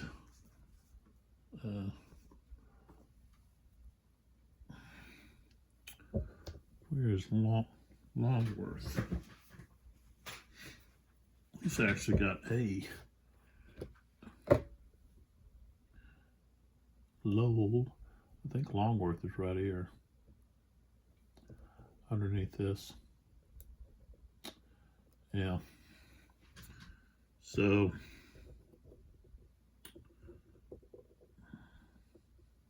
it's going to have that one right there. And then the A,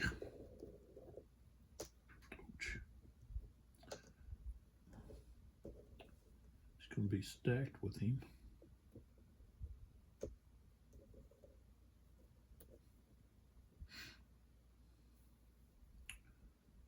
Sherbrooke. Lowell, he's got one. You're better off to put these guys out. They help in close combat. We're going to see that. Stewart. Okay. There.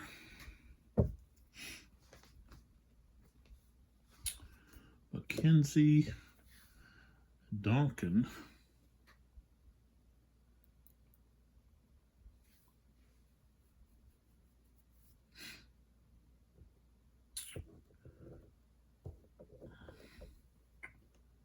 Put this A with that artillery unit.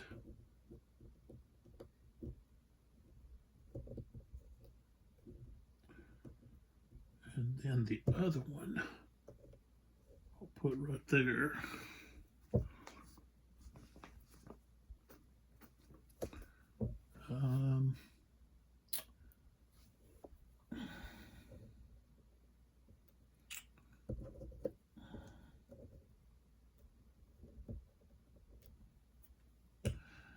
And that's it. Okay. And then the Spanish.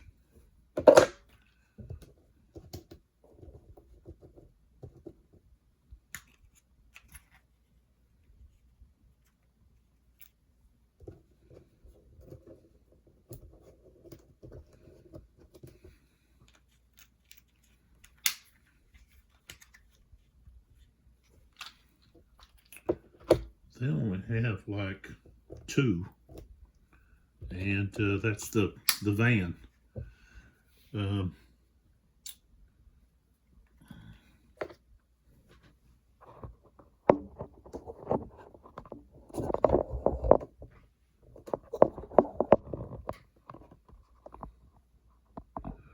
Right here in front of Talavera. So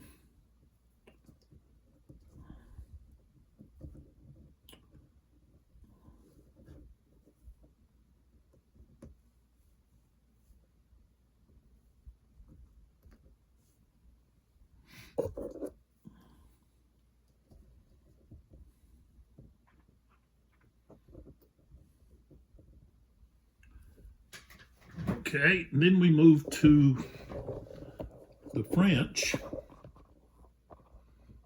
and we'll start up here with roughing.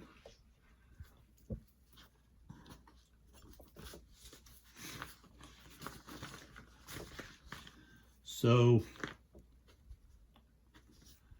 they've got 2. Where are their skirmishers at?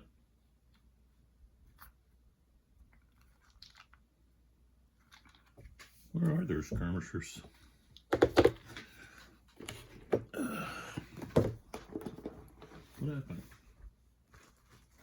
Oh, here they are.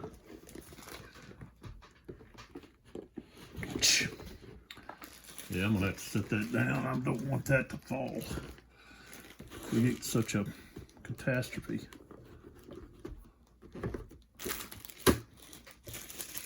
All right.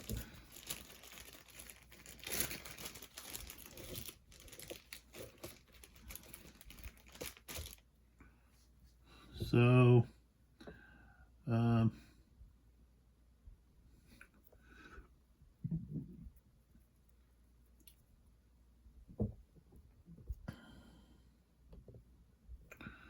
right there.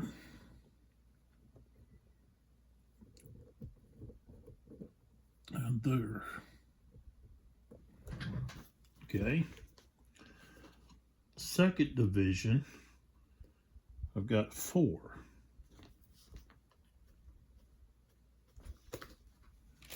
All 3 of them, all 4. So they're all 4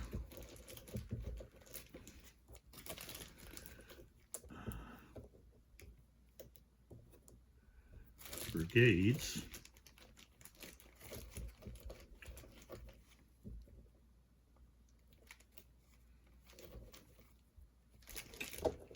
Have 1.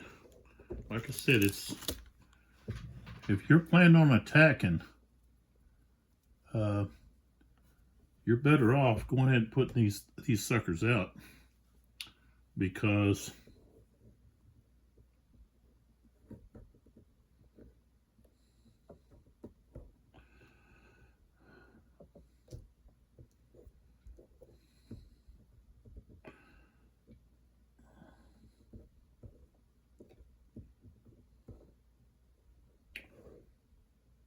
all right, what do I do with that? There he is, the leader.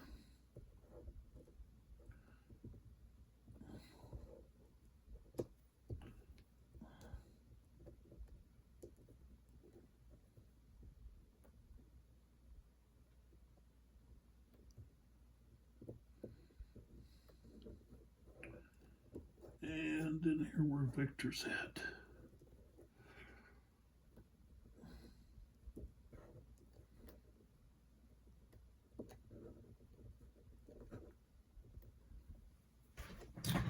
Okay, 3rd division.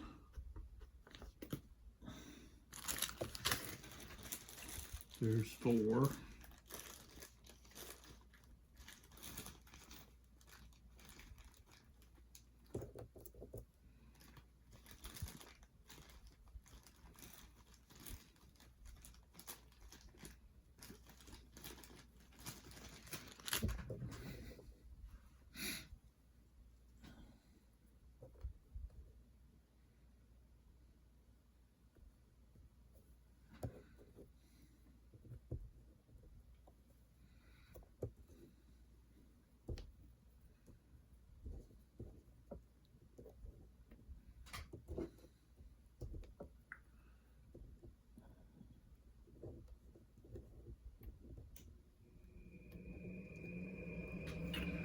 Alright.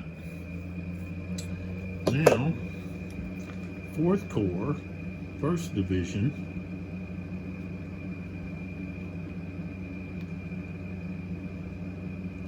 They've got 4.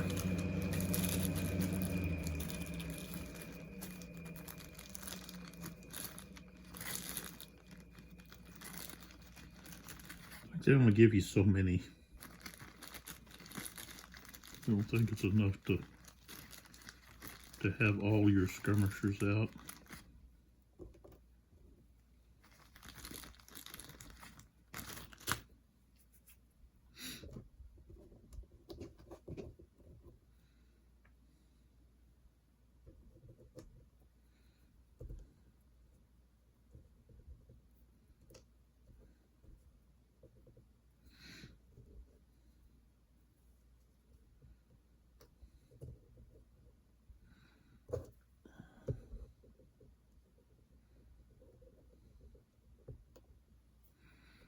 All right. And then, let's see, 3rd Division only has 1. 2nd Division doesn't have any. So,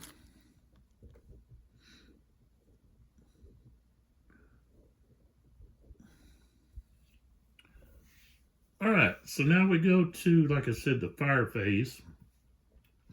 In this series, artillery has a opportunity fire zone, okay? And there it is. So if a unit moves into or attempts to change formation in or tries to leave any of those hexes, and also it includes the hex that the artillery is in, because in this system, in order to do close combat, you have to enter into the hex, and it costs 2 extra movement points to enter into the hex. So, okay, and then reaction charge is 3 hexes for cavalry out of their front, and all units face a vertex. Okay, they don't face the wider side. They face a point. Okay, and units are either let's see here. Well, that's cavalry. So infantry unit, like this unit, that's column. The other side is line. And the B there is their morale. The small, okay, the yellow, okay, is morale. The little capital letters are the size. Okay, so it starts out as an AB. So now the French have attack columns, while other countries have march columns. So the British didn't fight in column. They fought in line. So when they charged or, tried to take a location, they would move, they would go to line, which is not going to be very beneficial if you're trying to take a village hex. So you get penalized for trying to enter a town hex or village hex in line. So that's where you would be in march column, and it would be much like battle column, combat column. All right, so I've got to get my blocks here. Little blocks that I use.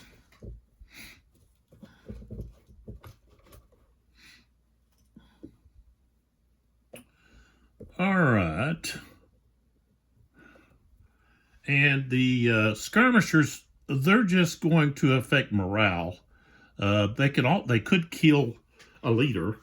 They can reduce artillery. And they might be able to reduce cavalry, I think. But infantry, I think they just cause a morale.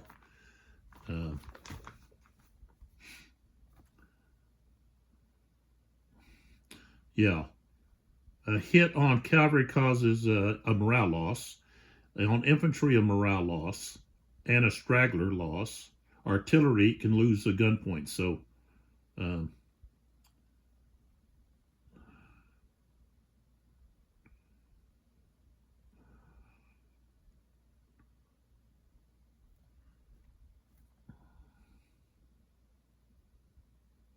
skirmishers fired adjacent hexes only, fire in any direction.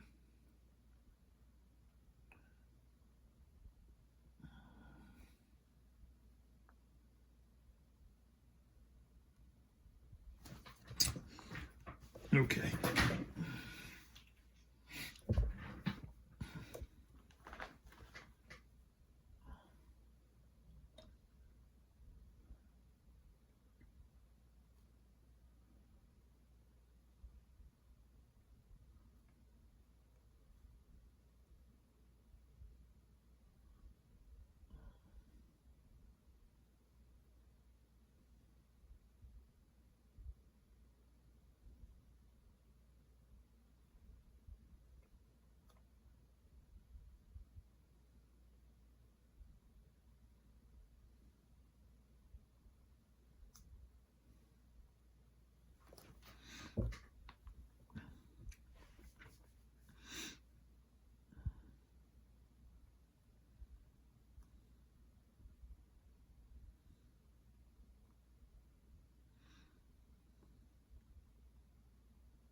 And I wanted to see if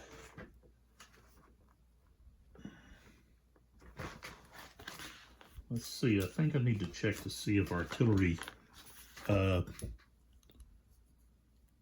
fire at separate targets unless they're stacked.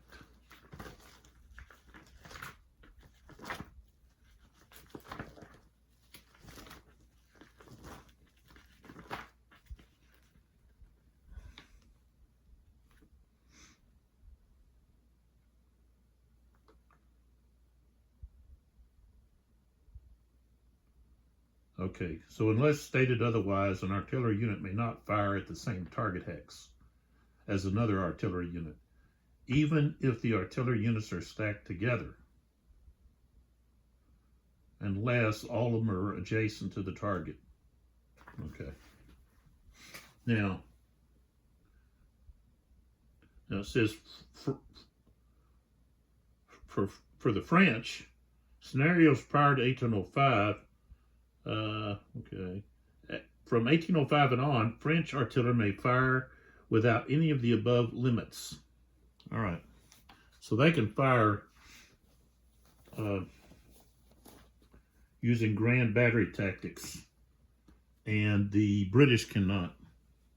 So, or the Spanish. So, let's get started.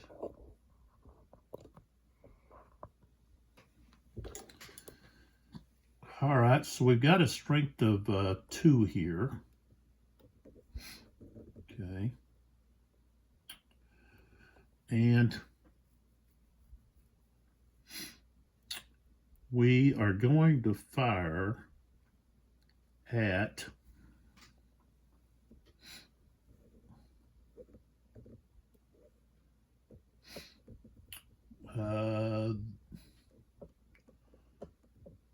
Stewart, right there. So let's see here, see if I can move this over here without causing too much of a commotion. All right.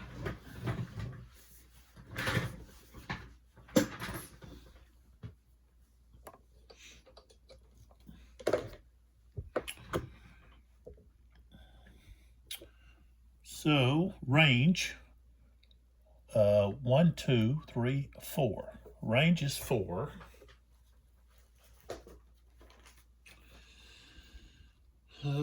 Two range, okay, so we're going to be at a fire value of 1. The target is, what size? AB. Okay.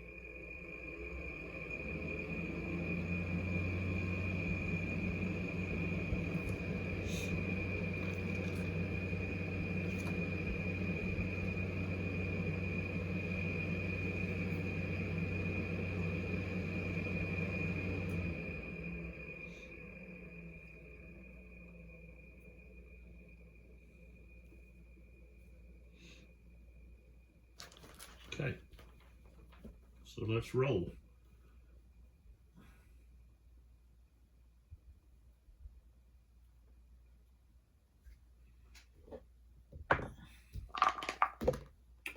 Oh, we got a 1. So that's going to be a hit, and morale hit of 2. Okay, now they've got a B morale, but they're not stacked with a leader. So they will become disorganized, and they take a hit.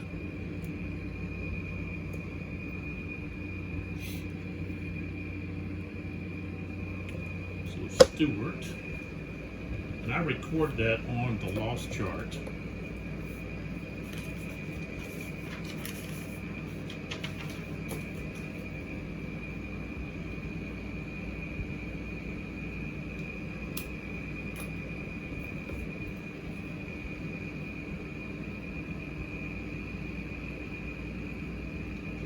That drops them down to an 8.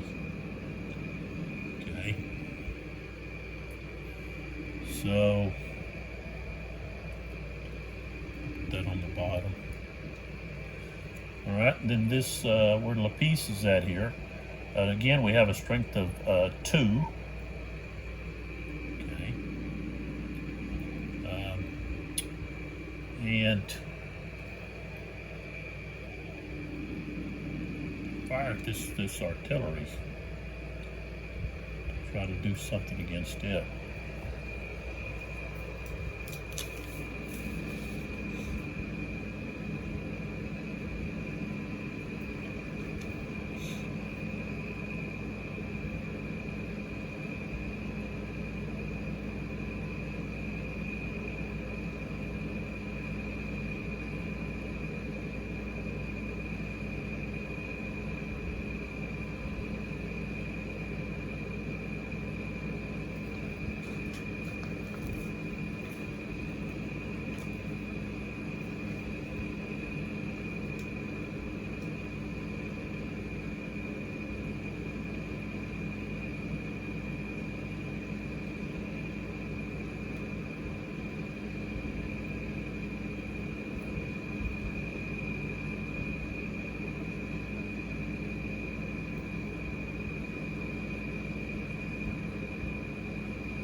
Okay, now it says that they can't fire over or through friendly units, including skirmishers. So they're at a higher level, though. So I don't consider that firing over. Fix that. I just move these guys back so that they're stacked there. And same thing here.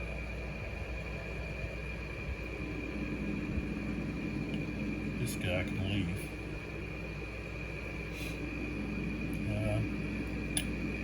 This guy could leave. I just put him in a different spot. Put him there. Okay. So we can fire from here to here. So that's 1, 2, 3, 4. Again, that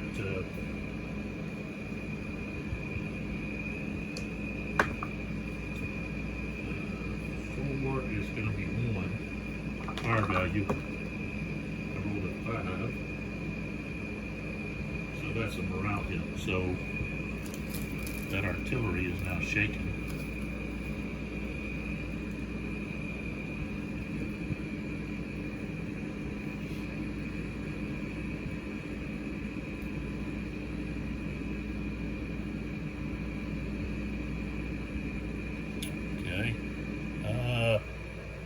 this horse artillery. Could have joined forces with that, but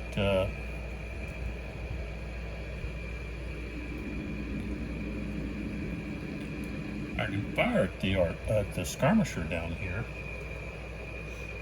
Of course, that gives us a -1 on the target,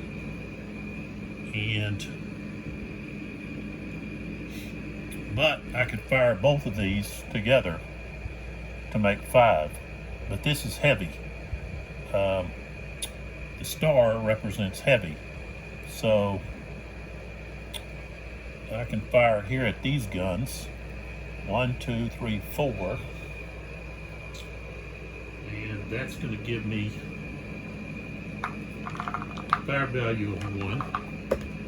I rolled a 4, and that's no effect. So, okay. So now we fire with the heavy guns here.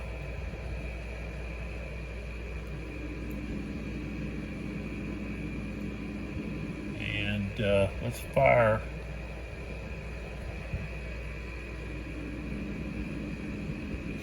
Let's fire at these guys here. These guys are at a lower level. So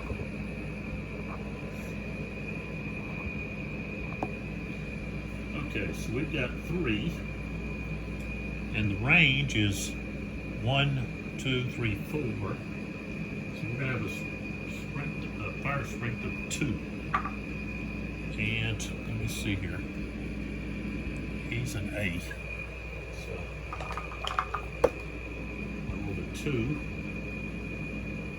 So that's a hit. So Lowell takes the loss.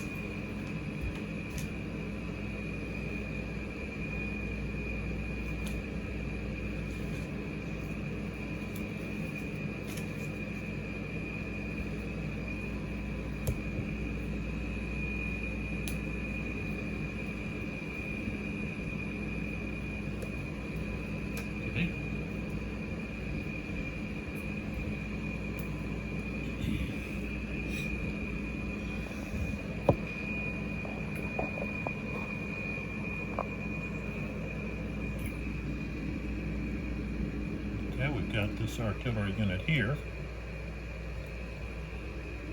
He's going to fire at this, let's see.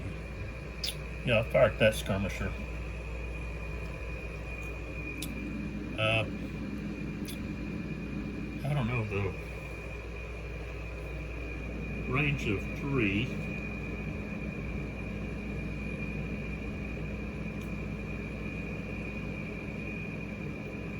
Much of a chance against a skirmisher there. Might as well fire at this up here. Be firing at the infantry. Okay. So 1, 2, 3, 4. We're going to have a strength of 1. 3 doesn't drop it. So the infantry, well, the whole stack is shaken. So when you have a stack, then all the units in the stack are going to have the same morale level. So it's going to affect the artillery, everything. All right. Now we move on down to other units, and it's probably right here is where I'm going to have to put that guy there. I'll just leave this guy like that. So we've got 3, strength of 3 there, firing at Campbell, who's in Orchard. So orchard has no effect on fire. So we've got 1, 2, 3, 4, strength of 3. That's going to be still 1. 5. Put them around here.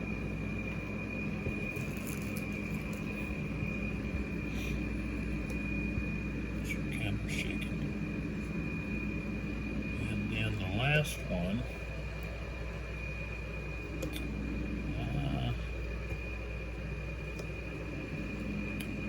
Let's see.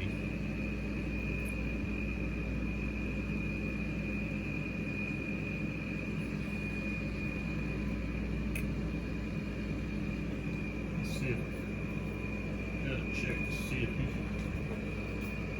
he can unlimber in that.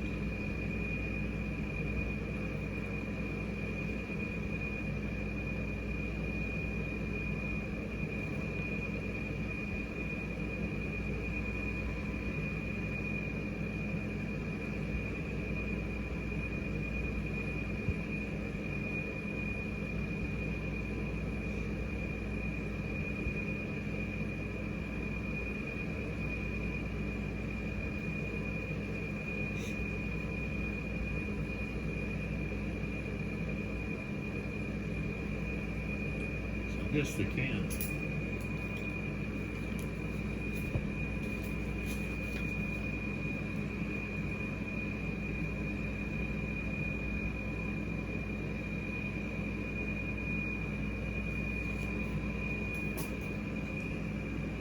So that would be a strength of 2 firing right here.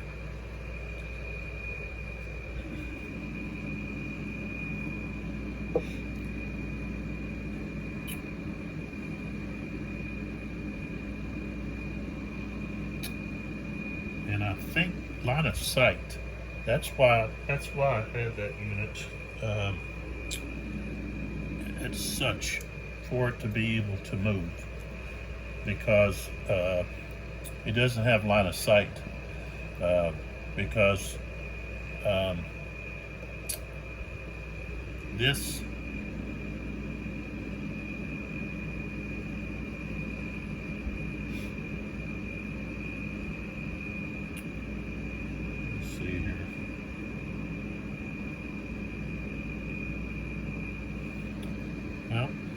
this is lower than this. So, but he's got these 2 hexes here where he's looking straight, and this guy, he just can't see because he's so far back. He'd have to be up here along the edge here, like in this hex. So that's why I don't have him unlimbered. So,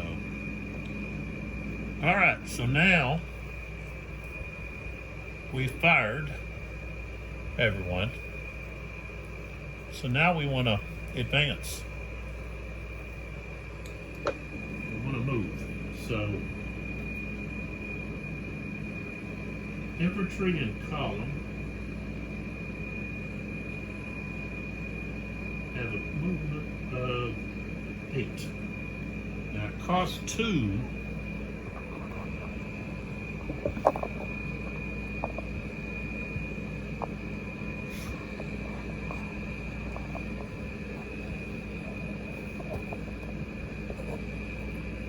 Cost 2 to move in.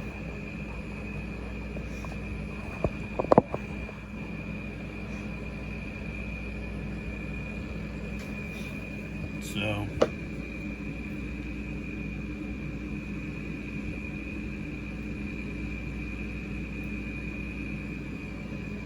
and the changes of slope there,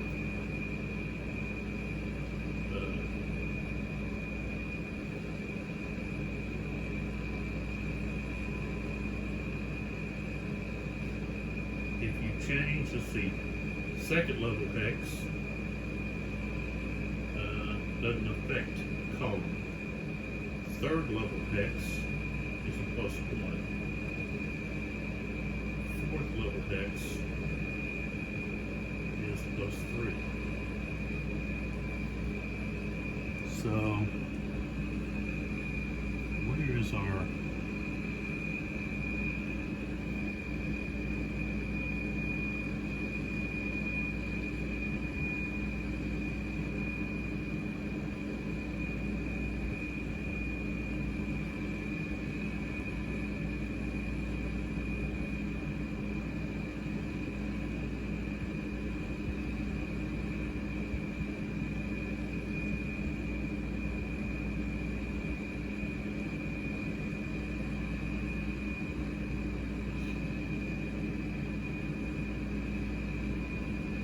so it's moderate slope.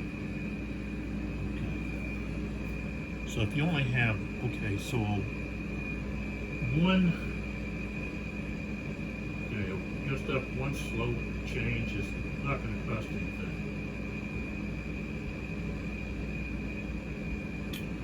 Even, well, that'd be two different slopes. If you have 3 slopes, that's a moderate slope. So that's going to cost a +1. If you have 4, that's going to be a steep slope. Okay. All right, so when we move adjacent to these skirmishers, they have to move.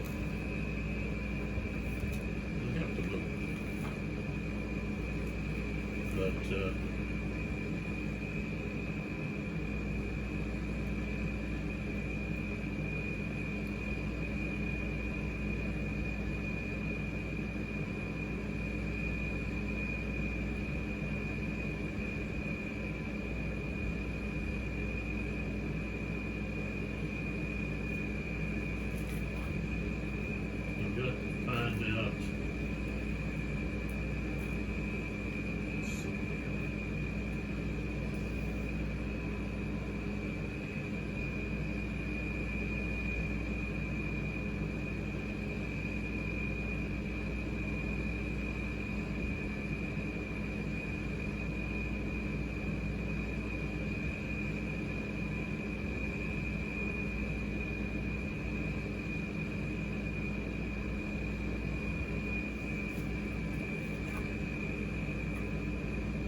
so the benefit of having that skirmisher is it's going to cost me 2 extra movement points to move into that hex where that skirmisher is. So basically they slow down movement. So we want to just try to bypass and move over here so we don't have to go through that skirmisher. So this here moving to that hex has got 3 levels to it. So this only has 2. So we can go 1, 2, okay, and we're actually pointed this way. 2, 3, 4,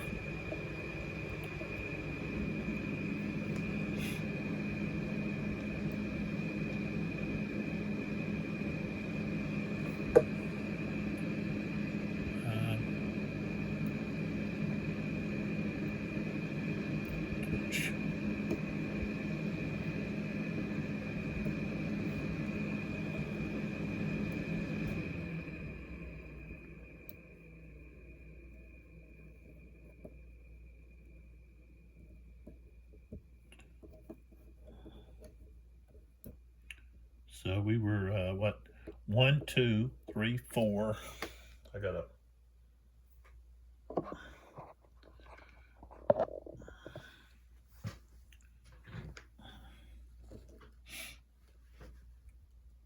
four,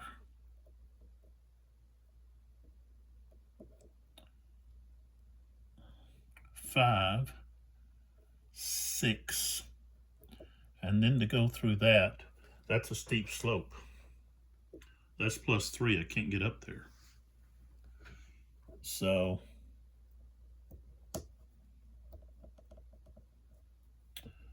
and of course these guys here.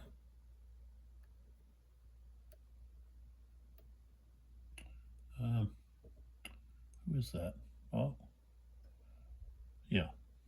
Is that right? Yeah. Okay, he does the same. He's going to go 1, 2, 3.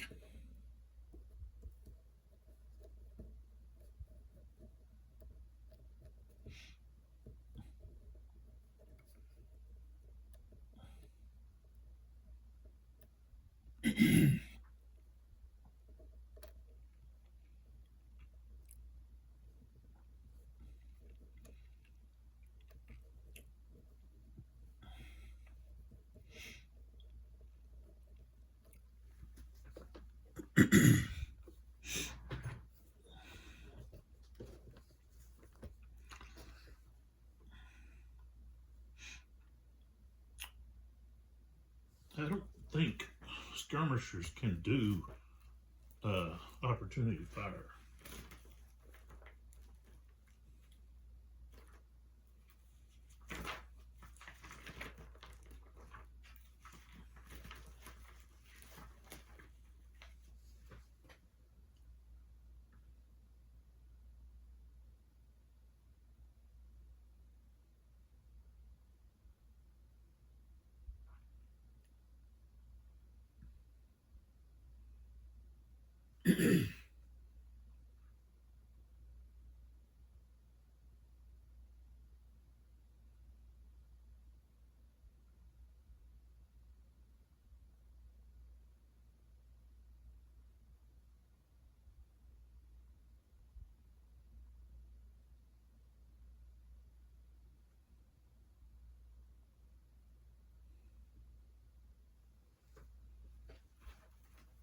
I think it's only artillery.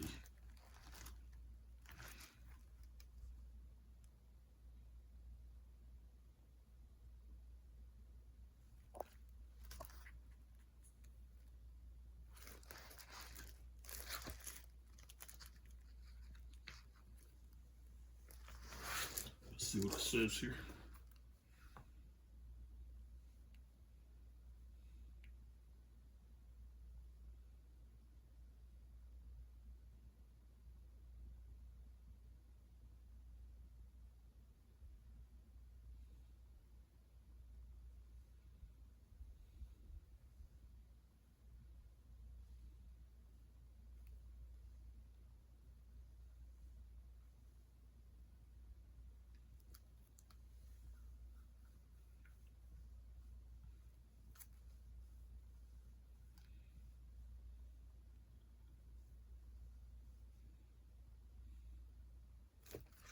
I don't think they have that ability. So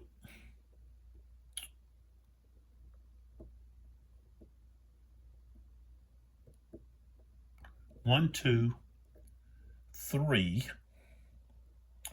and then to move into there is going to cost 3, 4, let's see, 6, 7, 8, and they would force this unit to move. They could go to there or here. I think they're going to go to there.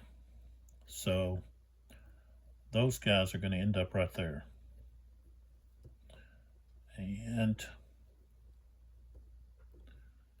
let's see, Ruffin here is then going to move 1, 2, 3, 4, 5. That's actually 3. I think that would be 5, 6. Yeah, 5, 6.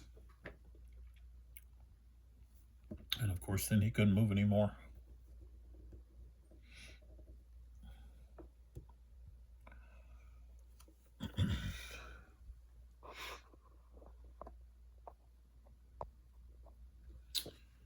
And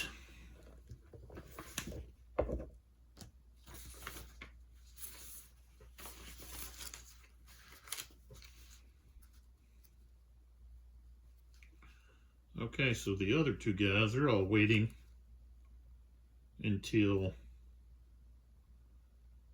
Ruffin has gained control of Quadro de Medea. So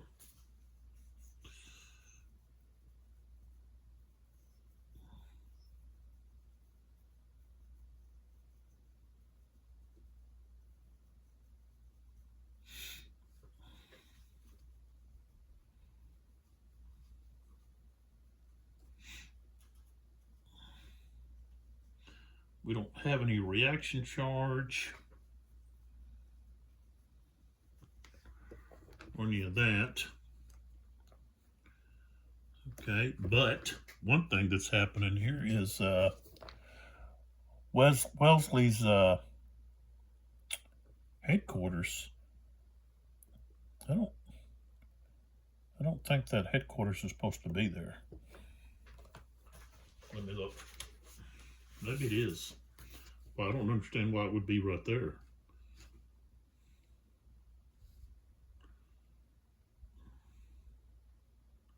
$1825, yep. Why would they have the headquarters right there?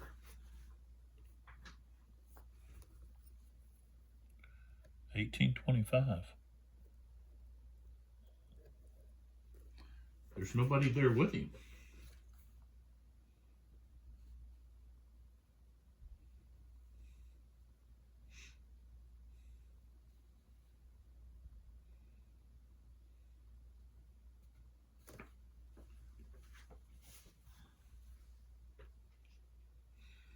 So you're going to have to move somebody over there.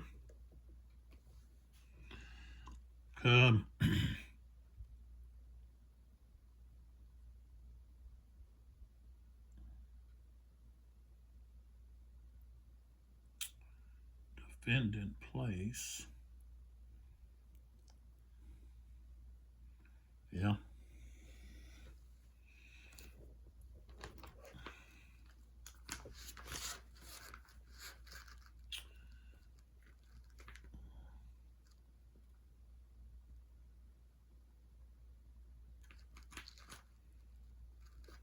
Oh, I guess I shouldn't.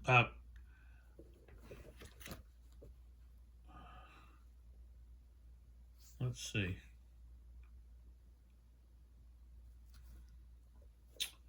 Phasing fire phase.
All right, so now we have the skirmisher fire phase.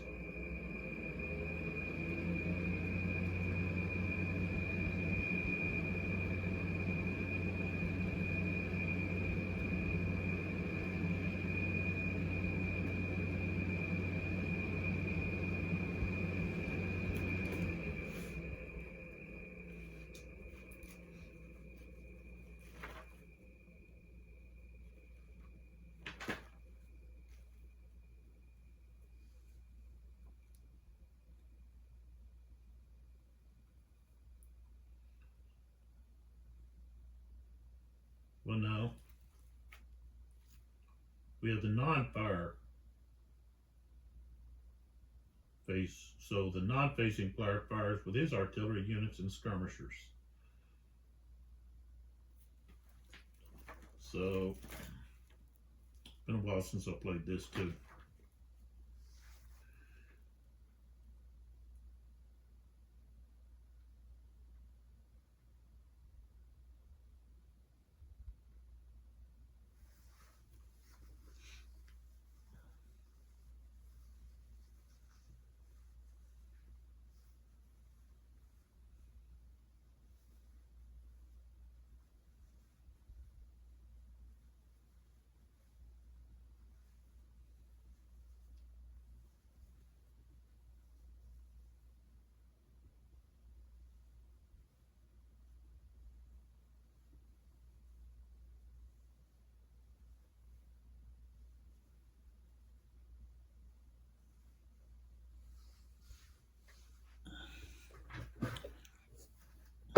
Table's gonna probably bounce a lot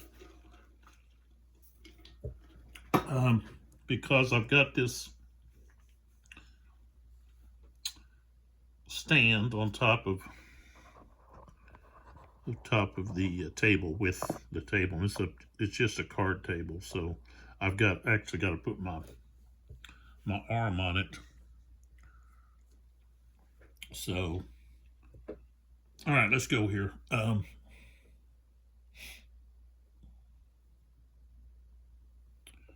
So we'll start here with this skirmisher, and they're going to fire here because there's no skirmisher with this unit. Okay, and they have a strength, that skirmisher, of 2.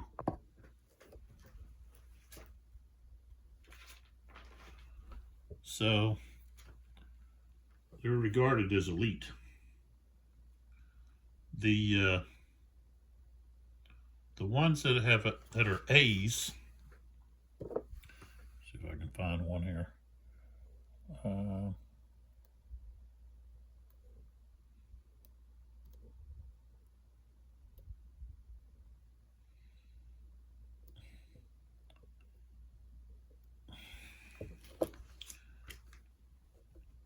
Also have a elite status. The French have a elite skirmisher. So, all right. So,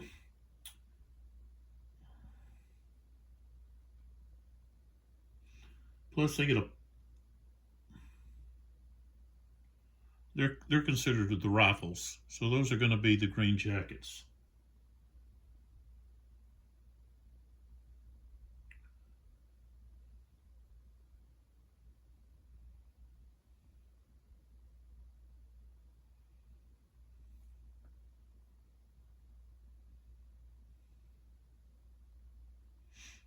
And actually the modifier should be opposite in what they're showing. Should be +2 and then a -1, -1, but those are not the rifles. So gonna have to get a 2 or less. Got a 5, so no effect there. All right, and then this artillery unit is not able to fire here because it's not in one of its front hexes, and they're not allowed to turn. So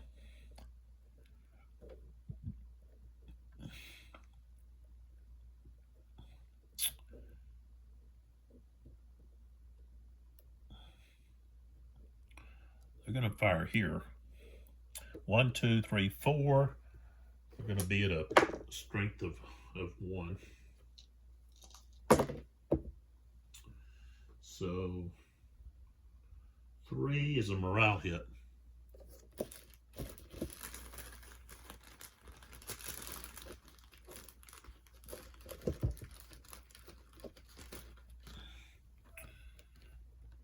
Now,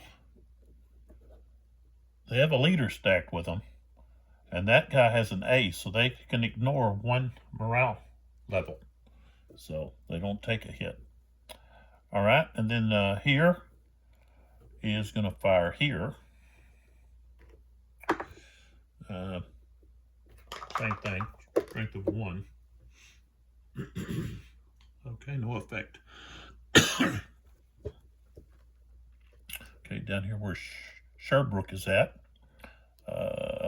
artillery strength of 2.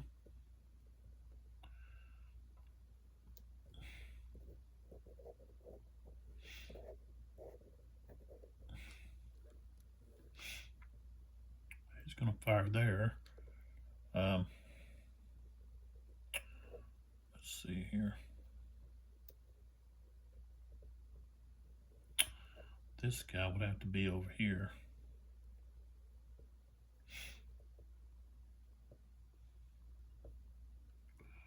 Or we just put him there. Okay, we're going to fire there.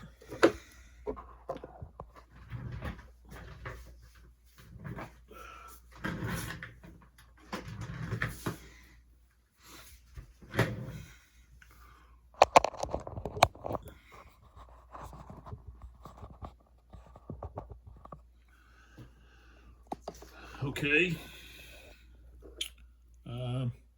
1, 2, 3, 4, 6. No effect. This unit there really can't fire. He's at the same level as that guy, so I have to come out here to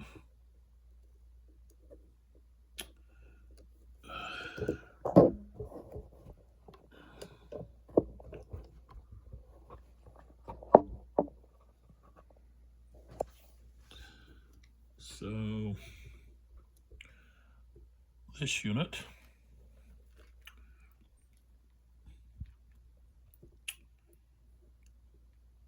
can fire at this unit. Of course, this unit here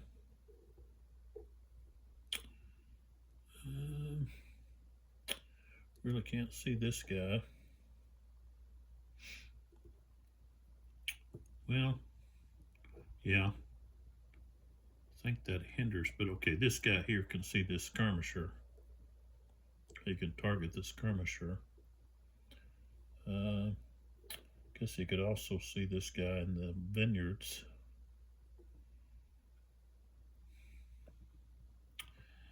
And I don't think this guy.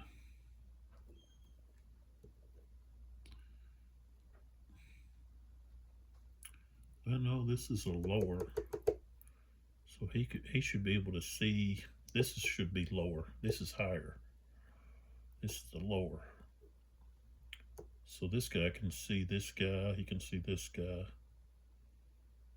Well, he can see this guy, but he's not in his range. So he'll have to fire at this guy, who's at a higher level in the vineyard. So range 1, 2, 3, 4. Got a 3. That's going to be a morale hit.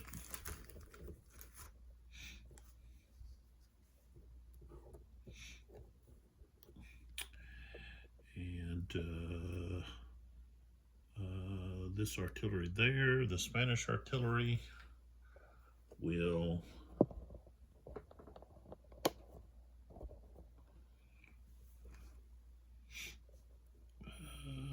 need to fire here. And so that's a strength of 3. 1, 2, 3, 4. Still just fire point of 1. 6 is no effect. Okay.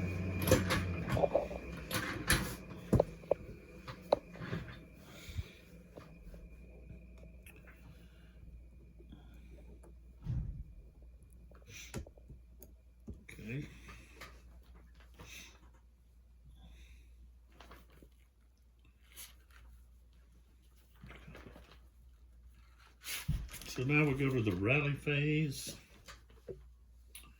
for the French.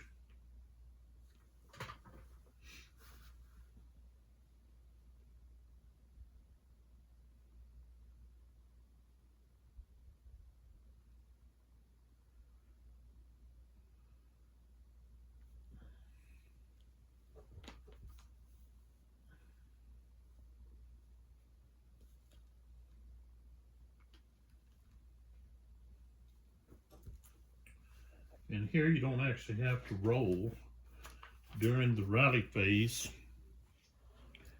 The units that are not adjacent to enemies will just automatically improve by one morale status. So, all right. So now we'll go to the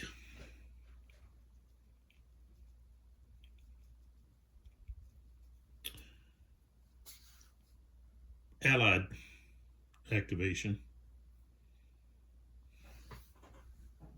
So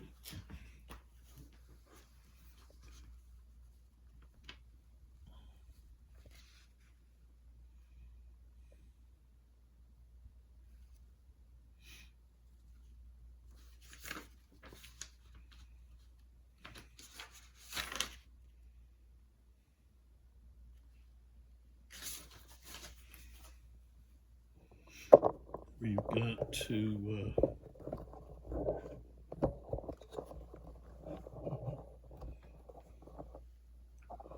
pull back.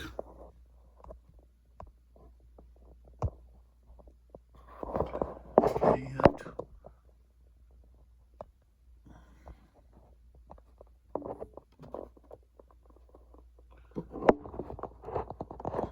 I've got to try to figure out where's Ray and his art and his cavalry. Oh, right here. So he needs to actually move up, move over, do something.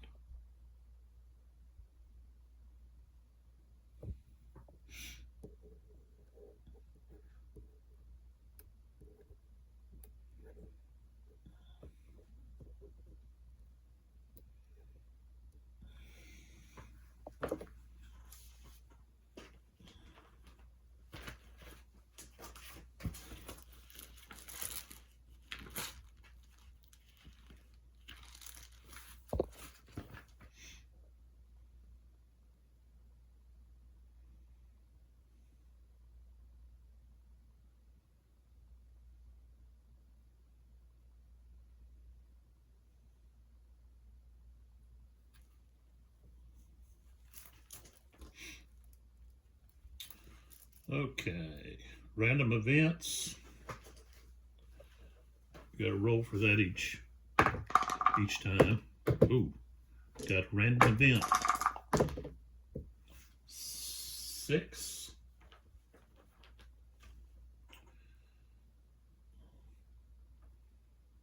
It says delay reinforcements. I don't think.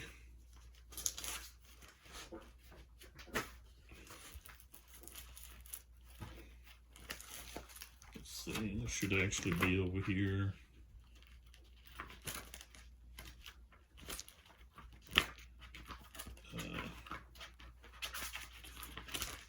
Well, it's actually, where is it? Should be in the scenario booklet. Yeah. So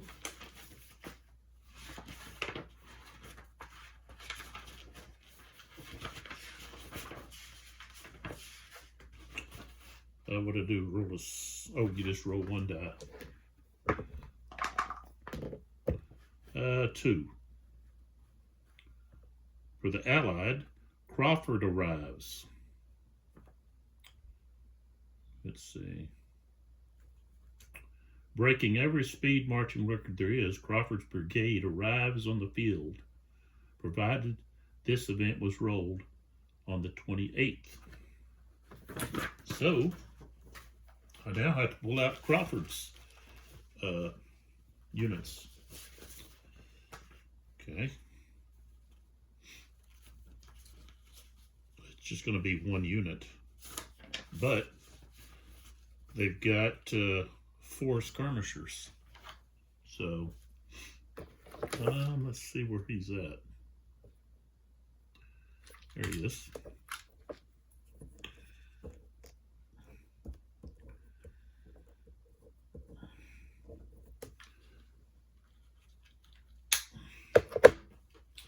I don't think that's going to be. He might have artillery with him. Let's see.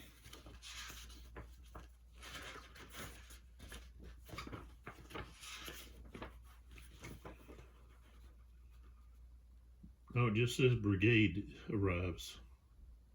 So, and he comes in at 1, let's see, 01.19.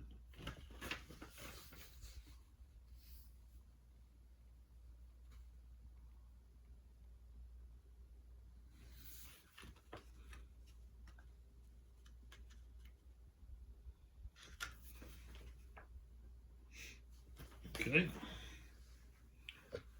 so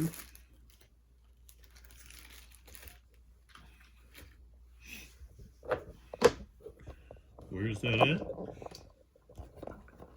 Gonna be right over here.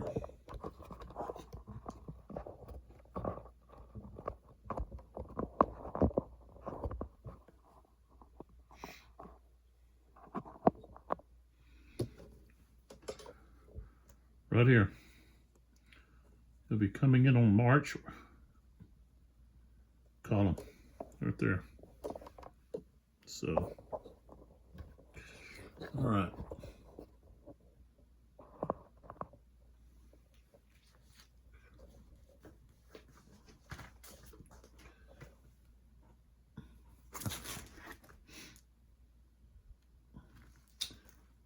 No discovery of distorted orders. Order issue. So actually, they could issue orders. For example, Wellington or Wellesley, okay, probably needs to give orders for Mackenzie or Payne to move over to help support the left flank here. So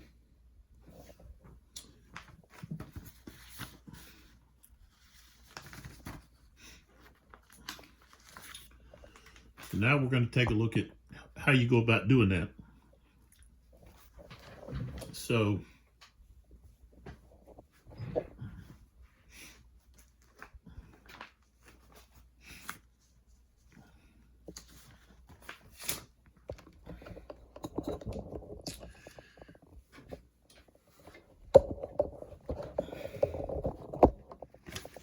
I'm going to try to get myself out of a fix here.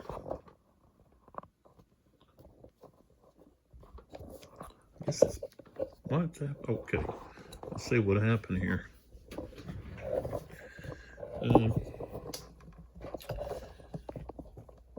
Let's put it here, and then, okay. All right, so what we have here, I'll have to hold this up, but yeah, I'm not going to be able to see it like that.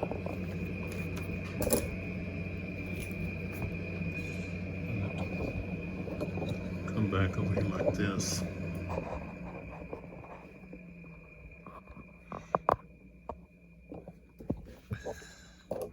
this way. That's morale. So you want to go up here to the orders.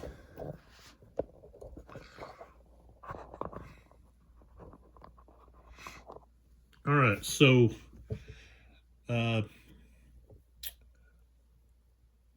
Wellesley has a commander rating of 3, which gives him 15 points for using orders. Okay, so you got oral or written. Okay, you got engage, complex, general. Okay, so the method will have to be written because he's not going to be able to give a oral message, okay, because he's not in the same hex as, say, Payne or Mackenzie. So he's going to have to give a written, and general, okay, allows anything except offensive and combat, okay, marching, defending, so forth. Well, he needs to have somebody come engage, okay.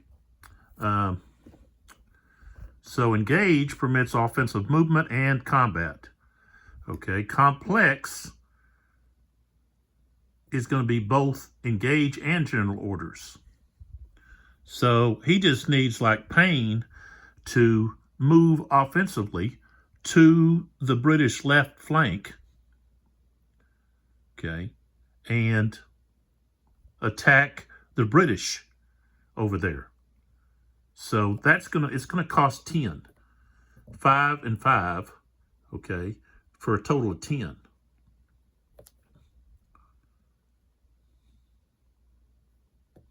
So we're gonna have an aid delivered order, delivery time. So you add the current turn to the distance and then round up.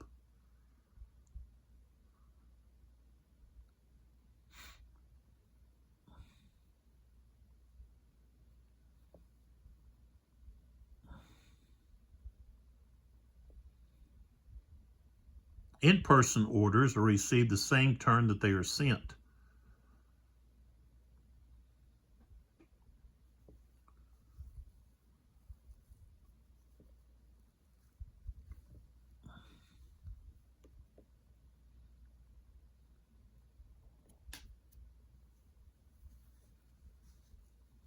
So, and the thing is, if we take a look over here, okay, Wellesley is here, Mackenzie and Payne. So 1, 2, 3, 4, 5, 6, 7, 8. Okay, so he can give the order, and during the movement phase, it's going to get there. So he's going to be able to do something next turn. Not this turn, but next turn. If he accepts the order. Okay, which we won't roll until, well, I guess we could actually accept it. I'll have to look. I don't remember if you can accept it until after you receive it. So may have to, we would roll, I guess, at the beginning of next turn to find out. So on our sheet of paper, okay, we have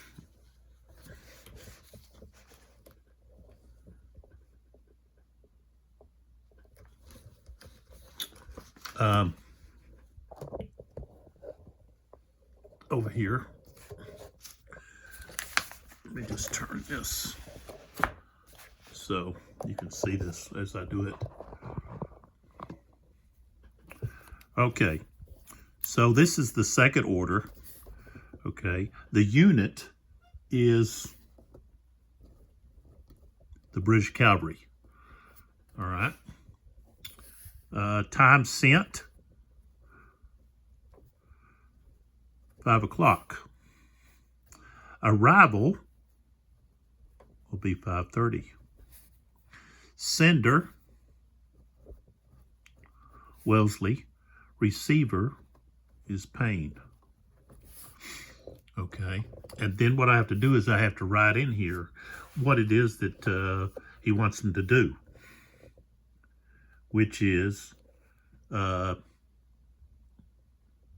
move. Basically, it's going to be I guess could be a complex order, because he's going to move, but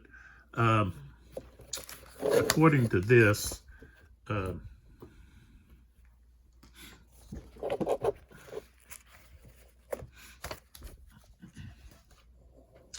put this back under here again.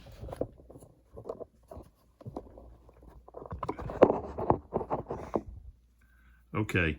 Engage permits offensive movement and offensive combat. Okay. Defending is not. While under engage orders, stragglers may not be recovered. Commands must roll attack stoppage every turn. Okay. Complex orders, basically both engage and general orders, which is move and then, combat. Marching, defending, so forth. But we're doing engaged. So I've got to write in here, okay, move, advance, whatever. Okay, we could just put in here like advance.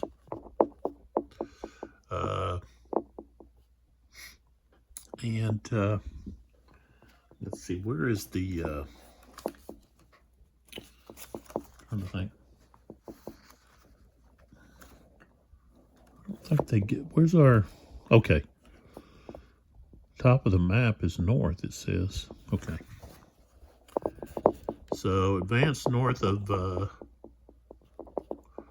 Cuadro de Med. Okay. And engage enemy. So the message is written, type is engage, and the status is we don't know yet. Okay, we got to wait. So it's not going to get there till 5:30. So, and that took 10 points. I can add it. Oh, put over here 10. Okay, and then so now Wellesley would have to. He doesn't have enough points to do anything else. Okay, he's got 5 command points left, and he could do a written and a general, which could marching, defending, resting, etc. So he could send something to Mackenzie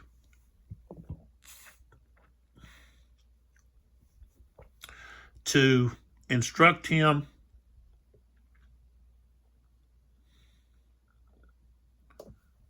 to send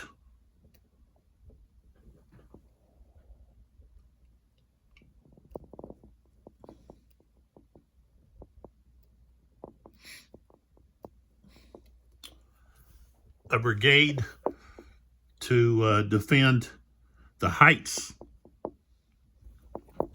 So let's do that. Because, well, no, he doesn't have enough. He would have to do that orally, which means he would have to, well, he could do that, but yeah, he'll have to leave headquarters. So, okay, so he'll march off to, he'll have to march off to Mackenzie to do this. All right, so we can mark this through this. We can't write on that one. Okay, so the third order, okay, will be to 3rd Division. Okay, and this is also at 5. Okay, it's going to arrive at 5. Okay, because it's going to be and he's sending it to McKenzie. All right, so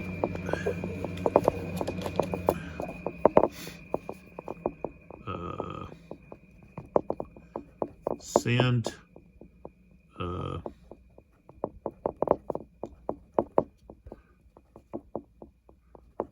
send Mac Brigade to Quero de M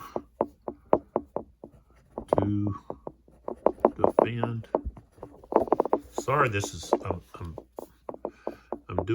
it's bouncing around so much. The only other way to do it is I could do it just trying to. Oh, shit. Just right over my foot.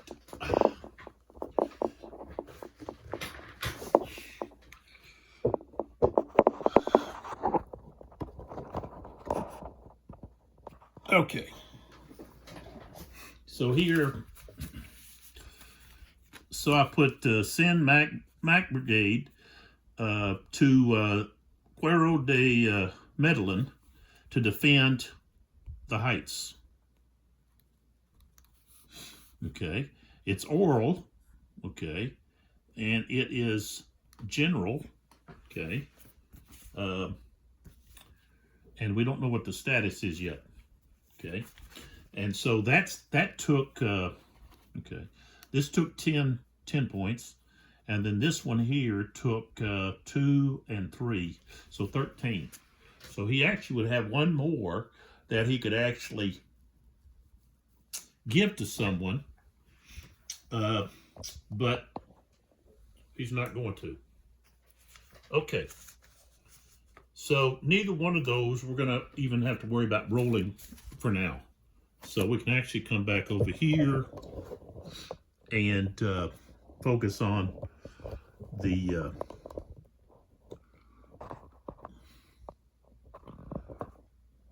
let's see here. I have to move this like let's see if I can. This stand is finicky.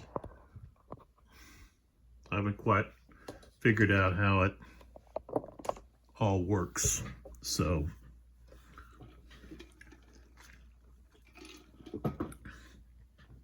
it wants to turn and do other things at times. So that takes care of the order phase. We don't have any attack stoppage, delay reduction. We do have fire phase now. Okay. And so that's going to be skirmisher fire and artillery fire. So we come back over here, and again we've got the skirmishing unit there.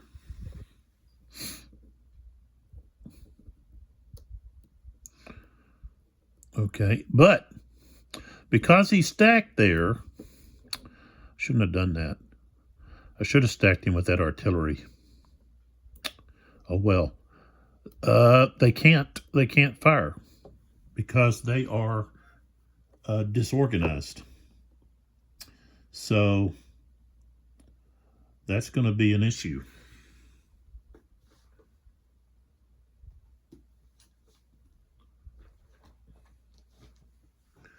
Okay. And then the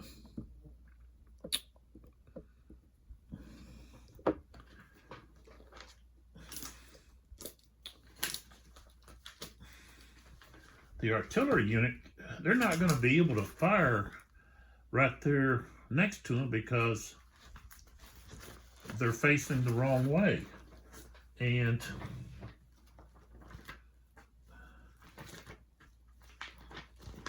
changing of facing, let's see here. I think that's under movement. And so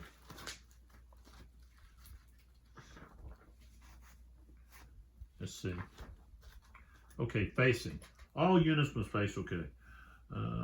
Face the same direction.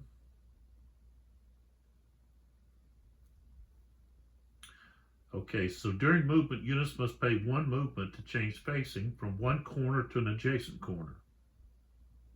So,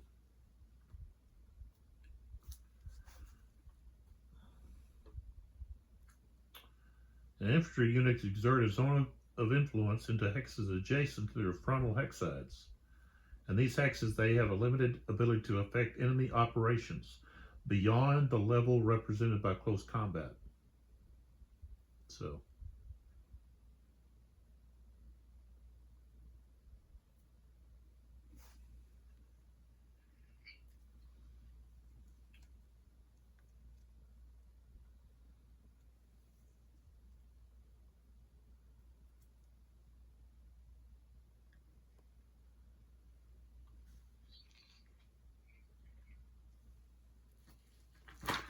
all right, so that artillery cannot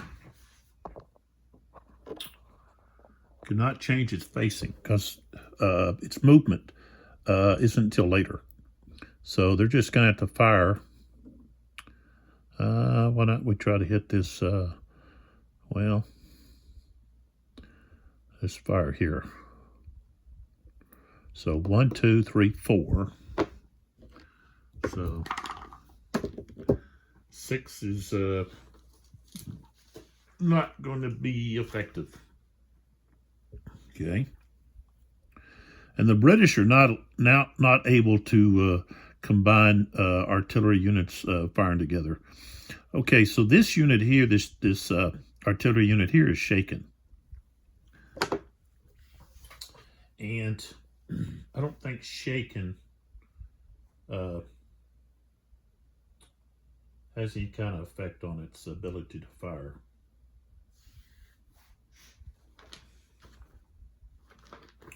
Let me make sure here.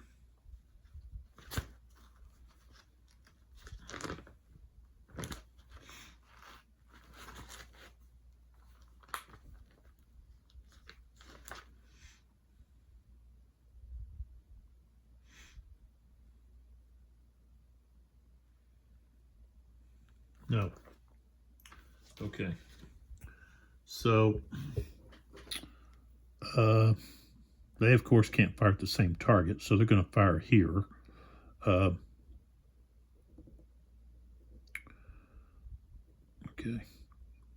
So 1, 2, 3, 4. Again, this 1, 6, no effect. And then we move down here to this one here. They're shaken, I think. Yeah. Strength of 2. They're going to fire right there.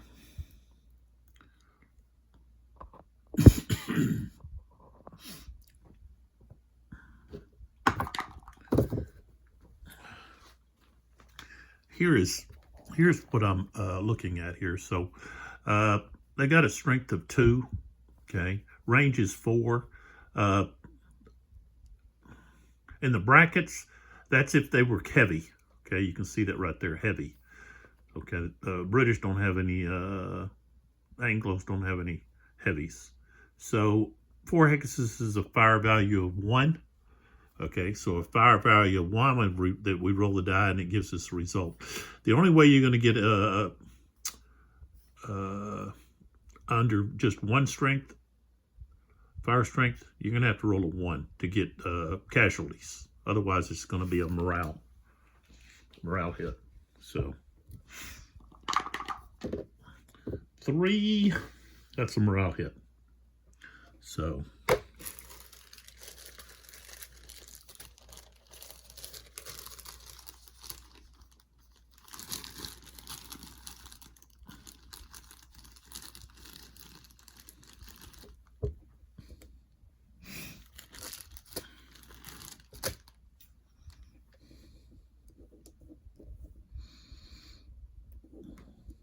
right.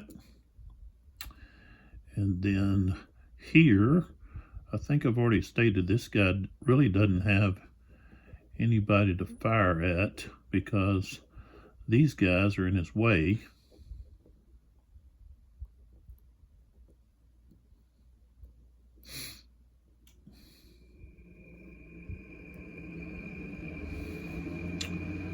So he's actually going to have to move.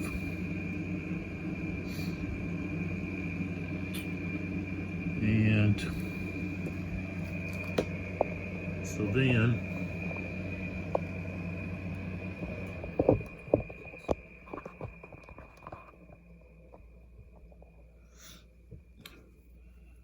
we go down here.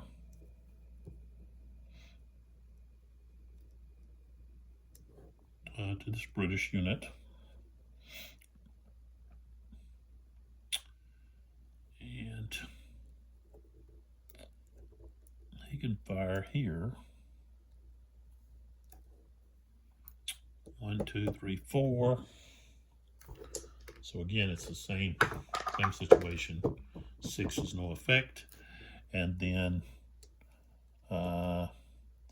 the Spanish unit there rolled a 5. So that's a morale hit on that unit. Ouch. Okay.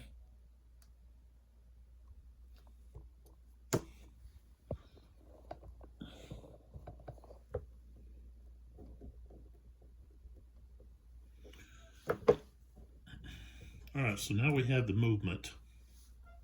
Okay, and we'll start over here.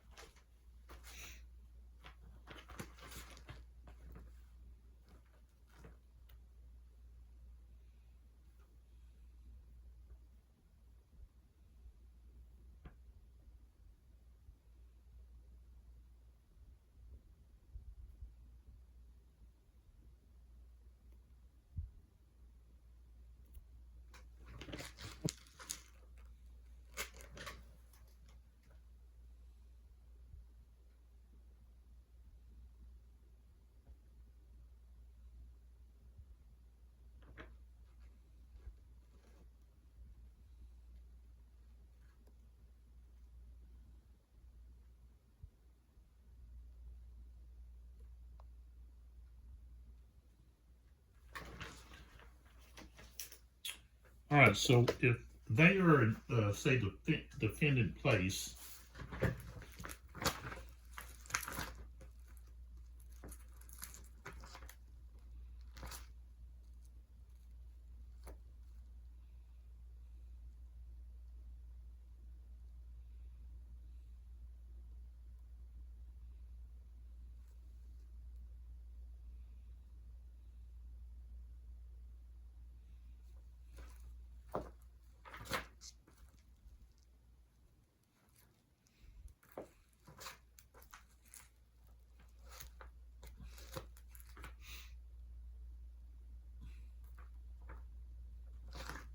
I think they can pretty much move around. They just can't.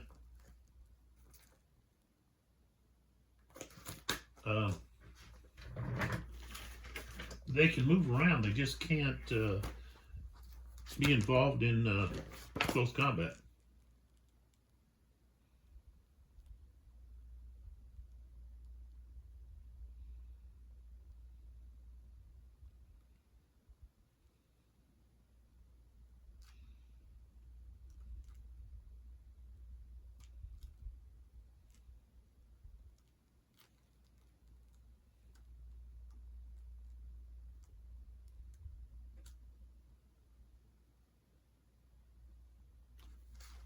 So I think you can still participate in close combat if you're taking back territory that you've lost, ground that you've lost. You can still take that back. So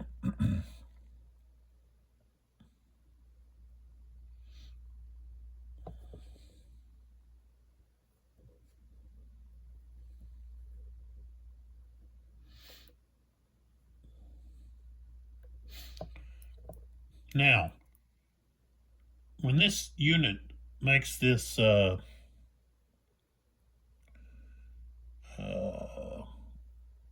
expends this movement, I think they have to take a morale hit because they're in this unit's zone of influence. Okay, and so that's similar to doing moving from one zone to another. So they can, of course, change facing, which cost points, but they have to take a morale hit. So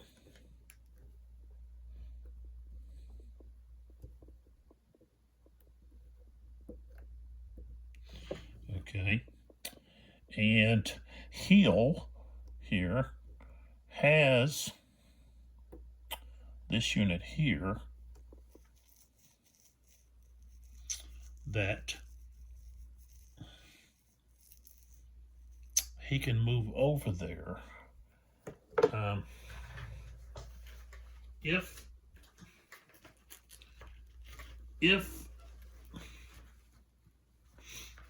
let's see.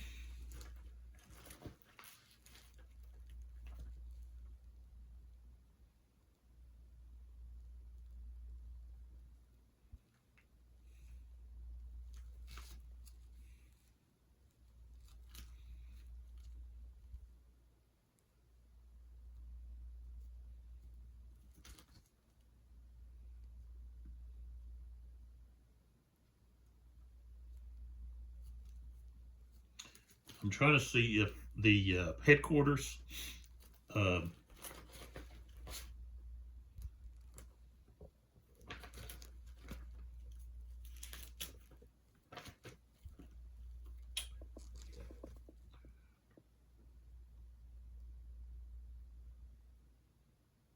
okay, so headquarters which are not stacked with one or more combat units and have an enemy units enter their hex displaced to the nearest friendly stack. In the following turn, the entire command must execute an emergency withdrawal. An army headquarters that is overrun must withdraw at least 6 hexes.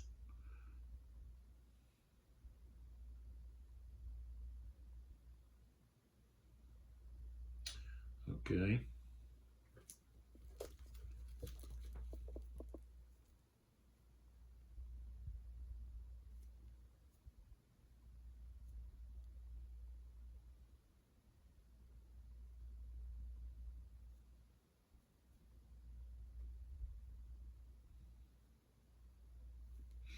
So I don't understand. A core headquarters. Okay, but an army headquarters that is overrun must withdraw 6 hexes. And it loses any order it had to move, awaiting acceptance. This does not cause an emergency withdrawal, though. Okay, so it's just going to be an embarrassment. But this unit here, okay, is going to turn. Heal is going to stay. Let's see, I guess he's going to move right here with Lowell. Tillman is going to rotate. That cost 1. Okay. And then that's 2. Okay.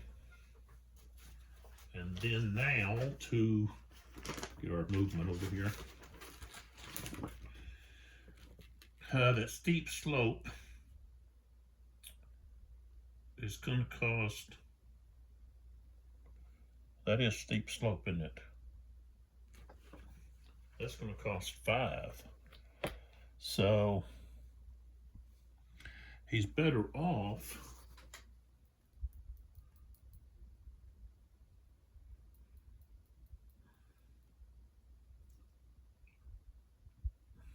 going to march column.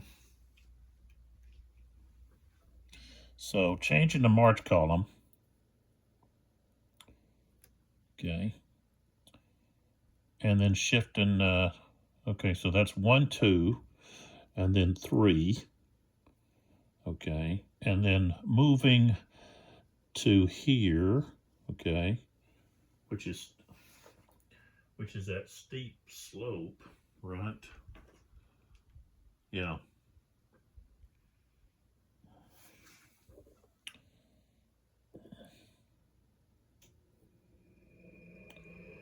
Well, can he not do like a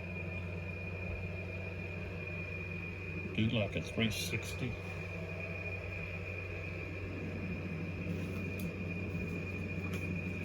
I think he's got special movement.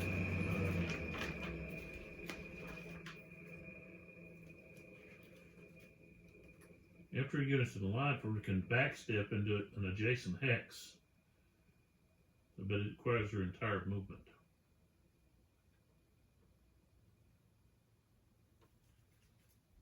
I thought they had some other line extensions. No.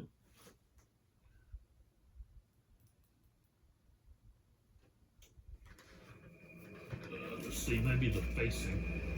Yeah.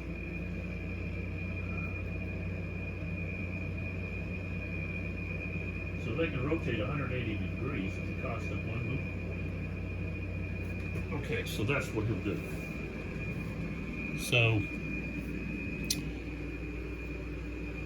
he's here. He rotates to here. Okay, that costs 1. And then he could change to march column. That's 2, 3, 4, 5. And then this is 6, 7. And then he could go back to there, 8. Which didn't get him over there to the Army headquarters at all. Excuse me.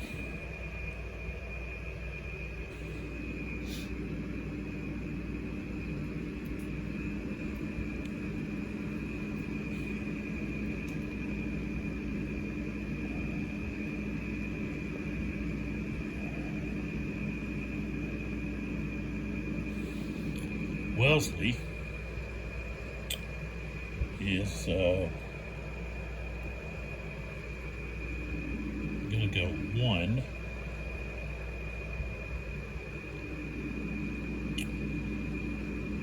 2, 3,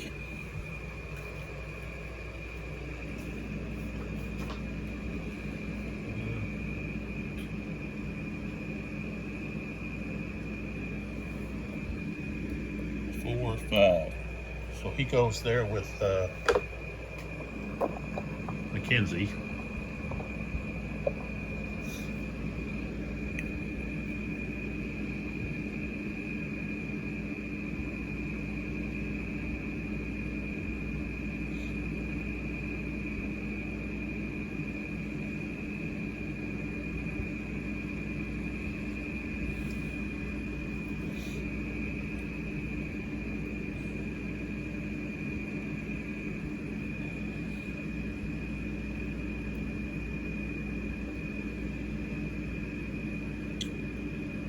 Skirmisher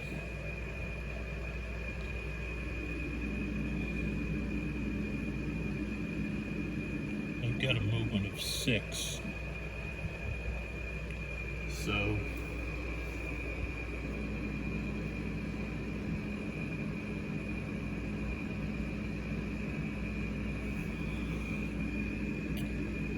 So 1, 2, 3, 4, 5, and then he wouldn't be able to get to the other spot. I don't think he can get there. Yeah, but he can go to right there. Okay, that artillery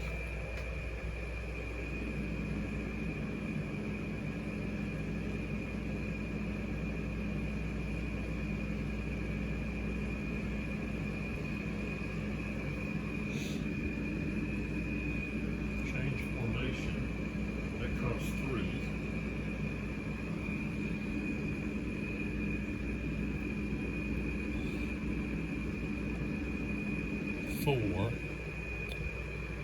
5, 6. Right there, that's as far as they can go.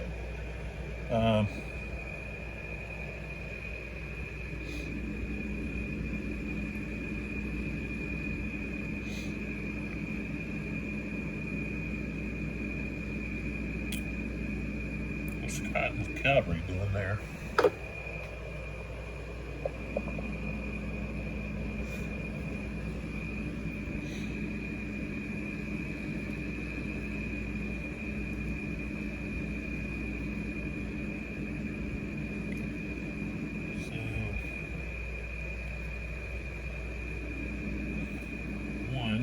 Two, just put him closer to that command.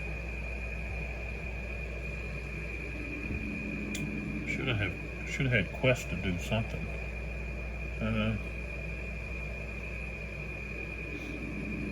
Okay, so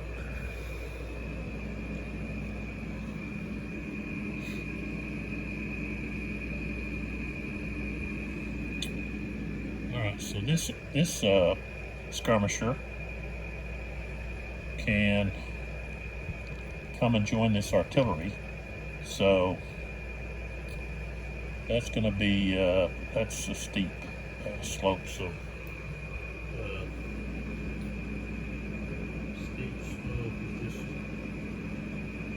just +2, so that's 3, and then 4, 5, 6 right there.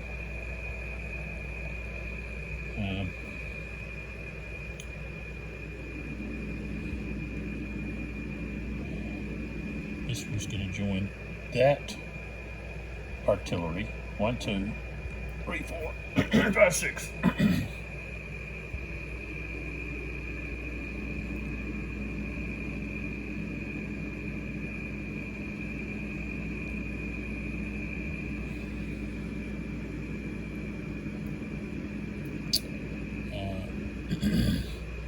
This skirmisher is going to join that artillery.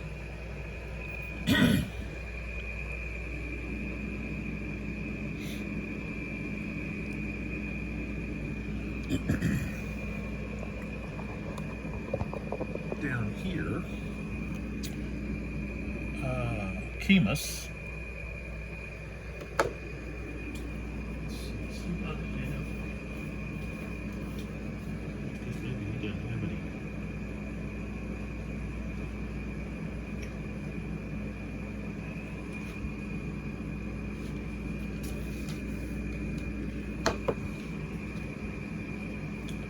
We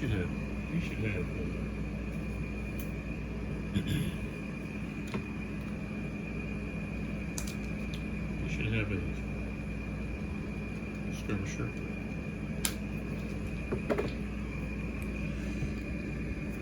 And he's going to move up here with this artillery unit. Right there.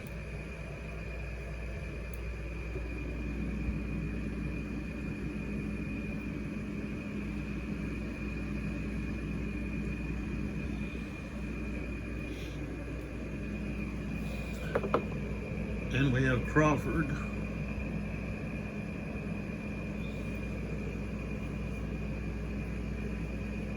He would have orders as he came in. So, like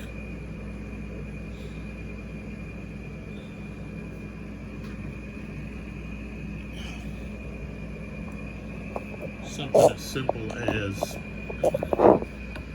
oops, figure out what happened to where that north thing.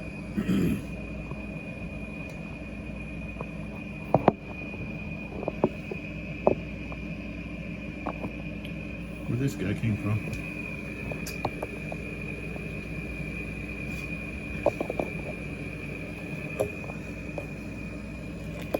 That was the, see that's just the automatic of the, that's just the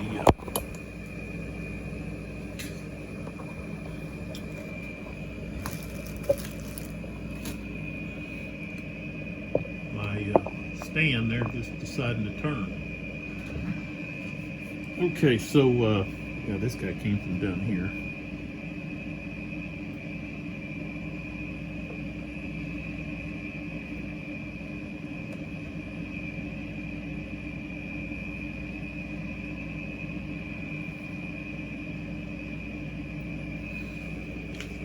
Gotta figure out where they belong now.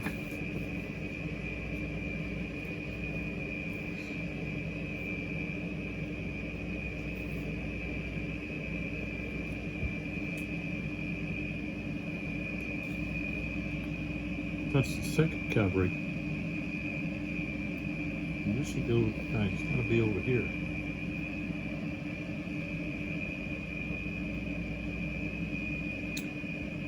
Ten, 12.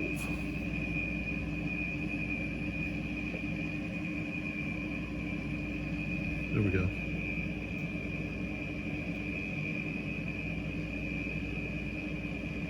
Nineteen, 12.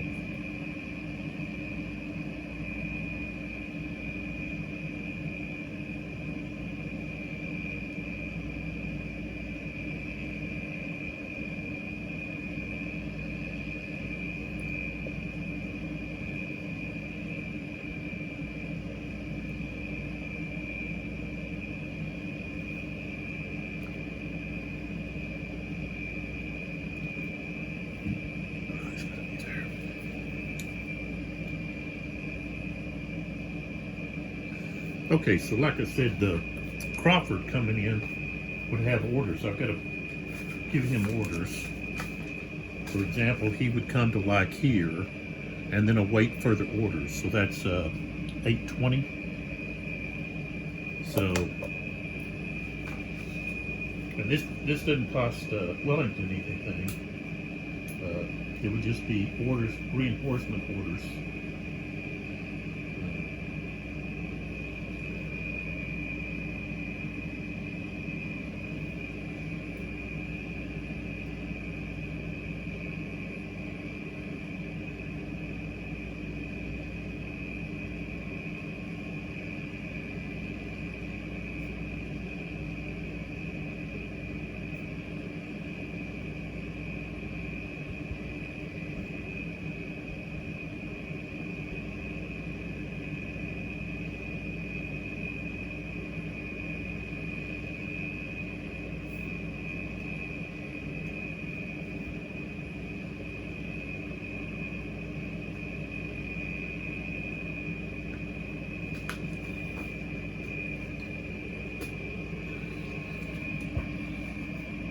So he's got march orders.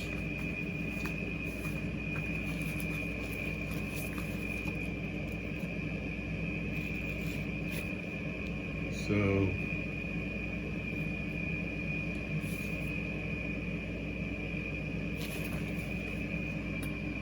all right, so 1, 2, 3, 4, 5, 6, 7, 8. All right, so that's where he came in.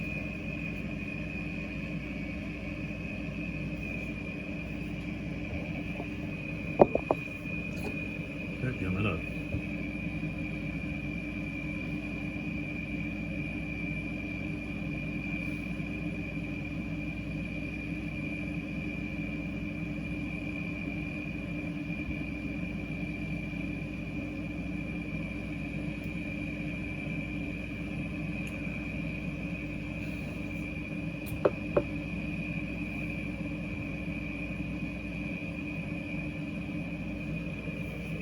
Alright, so the Spanish units, I can actually move them around.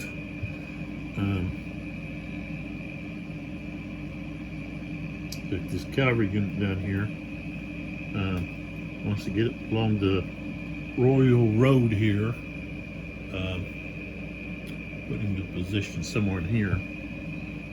So 1, 2. Zayas.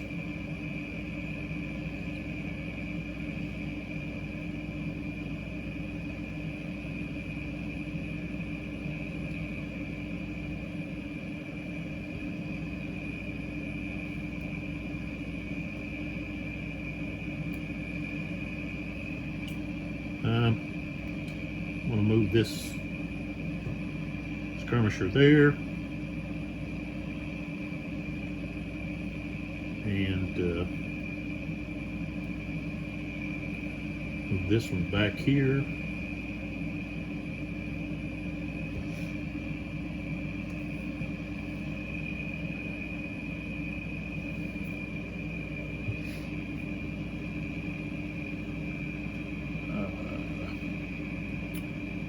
He wants to move up, so 1, 2, and then 3.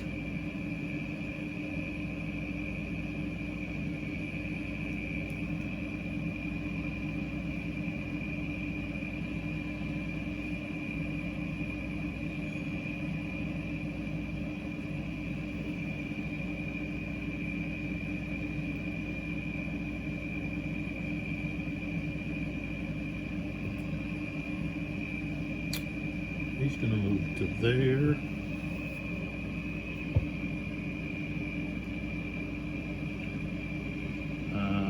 And then this guy here is going to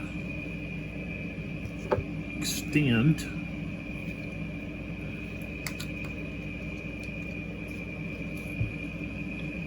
Get an extension here.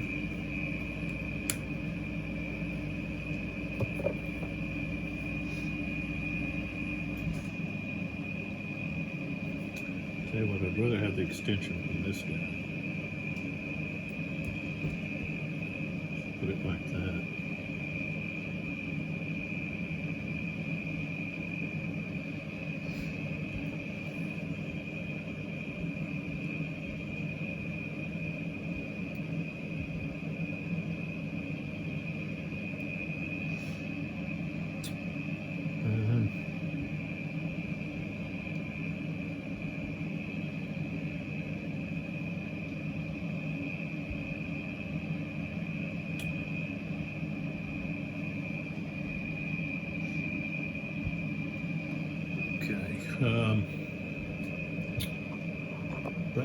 Court. I want to move him up to in here because there's a little gap there.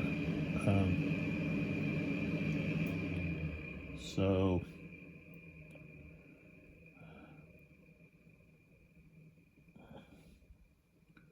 that's actually heavy. That's a heavy artillery.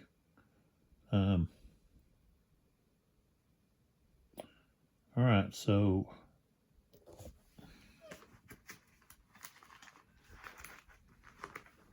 let's see. Track would be 1. So he could go 1, 2, 3, 4, 5, 6. Yeah, that's as far as he can go. This guy, march column, 1, 2, 3, 4, 5, 6.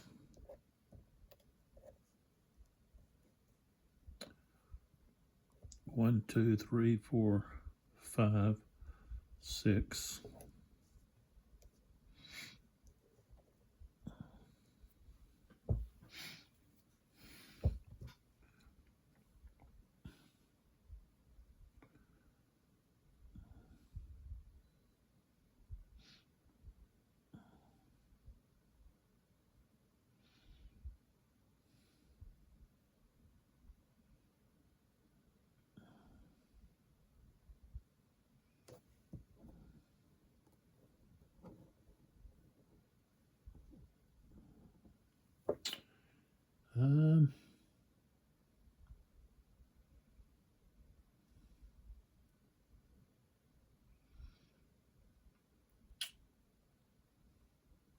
All right, so that's all of the movement for the Allies.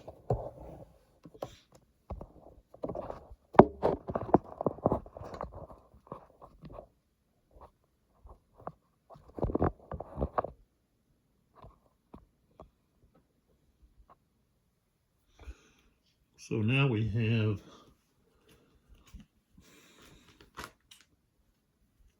the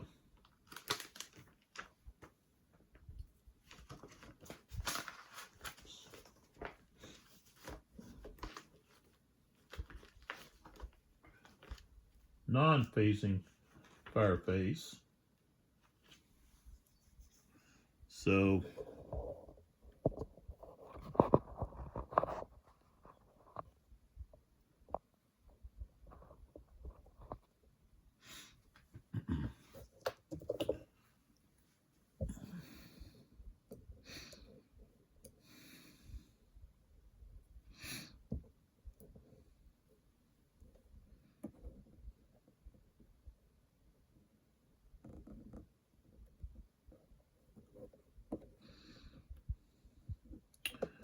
this skirmisher is going to fire here.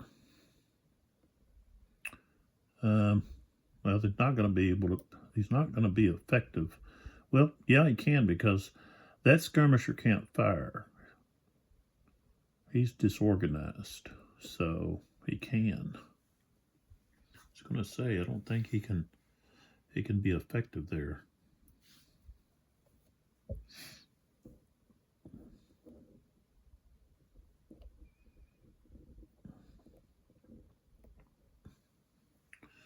So, okay. Rolled a 5, no effect there. Okay, so now we use this artillery unit there.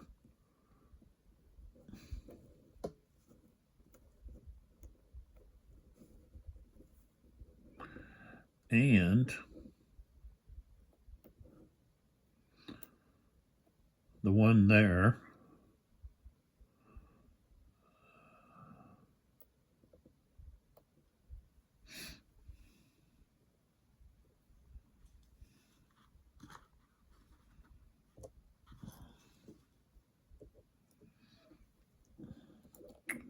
So that's a strength of 4 firing here. So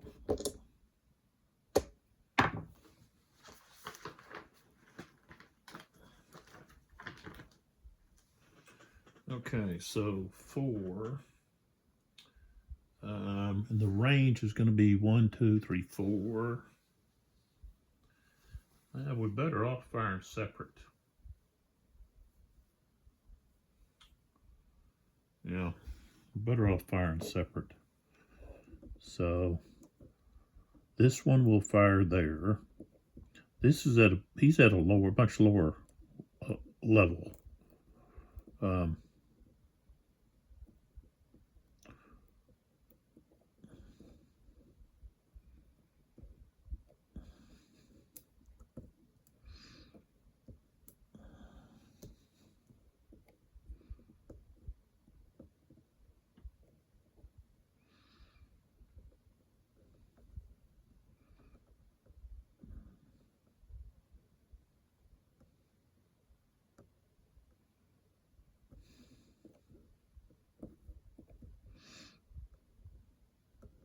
Yeah, he's at a higher level. All right. So that's 1, 2, 3, 4. Got a 1. Okay, that's going to be a hit, and 2 morale steps.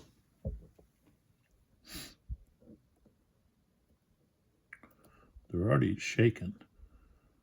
So so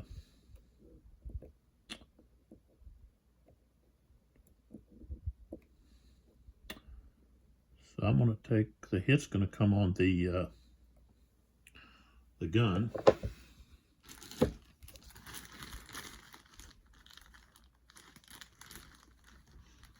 And then we're going to have route.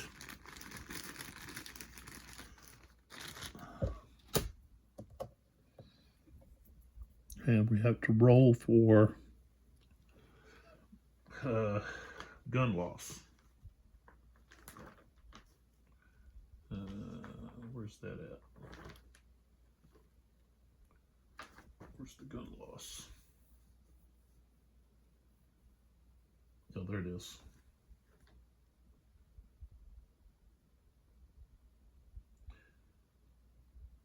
Oh, okay. It says roll 1 die for artillery limbered or not that must retreat after losing a close combat or charge. So this is different.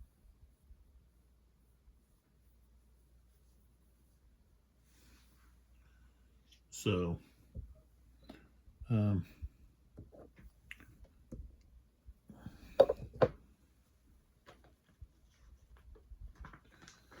when they route,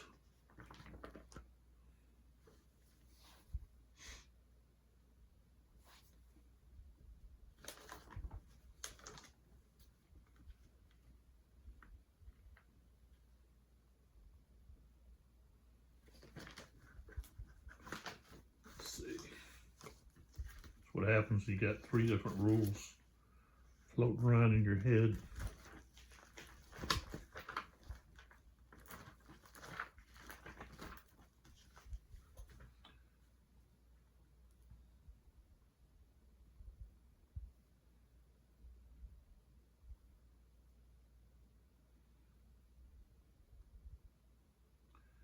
Okay, unit that becomes routed immediately retreats 6 hexes.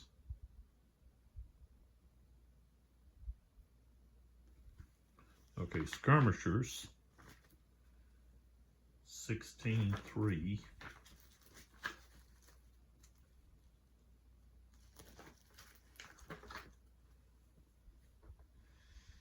Oh, that's against cavalry. Okay. All right, so of course they got a limber. They lost a unit. All right. The thing is, he can't go. He can't go steep.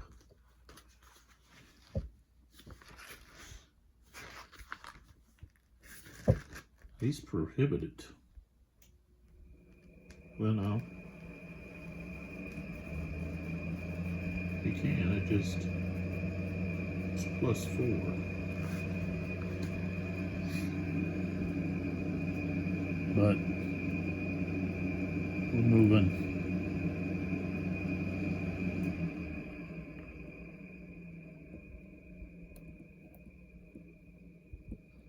Six hexes. 1, 2, 3. Let's see. 1, 2.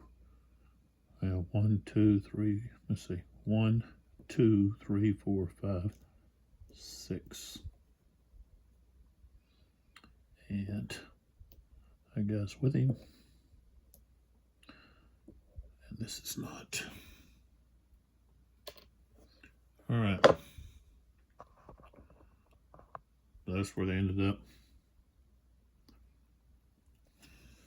This 6 hexes, it doesn't have to do with,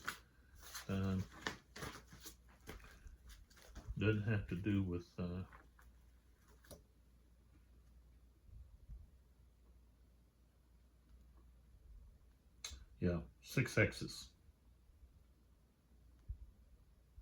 Not points, so. All right. Next. Okay, so this artillery unit here will fire here. They've got 2. 1, 2, 3, 4. 6 is nothing.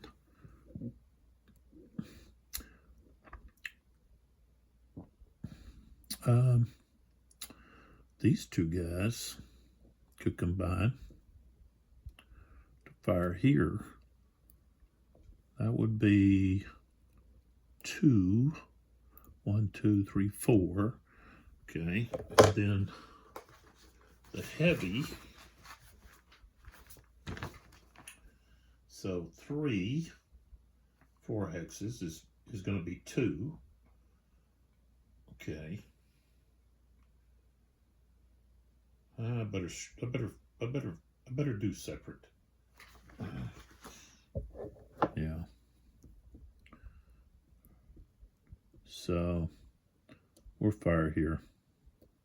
Is it other artillery?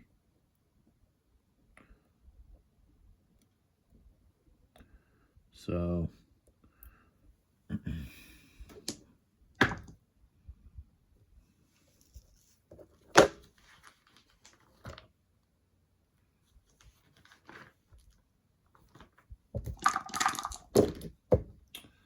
three, some morale hit.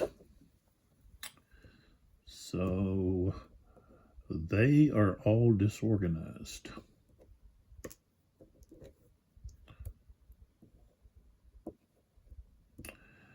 Okay, here we're fire there.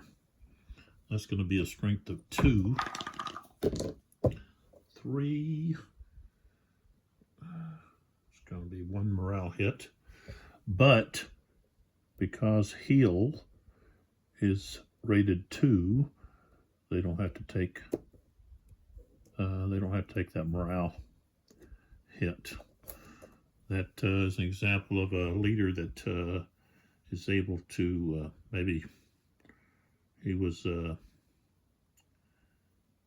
had his men lay down like Wellington. They did do that. They did lay down. They went prone to avoid artillery fire. Also to try to stay hidden, but mainly to try to get away from the artillery fire. All right, so this unit, they're shaken, but they can still fire. So strength of 2, they're going to fire right there.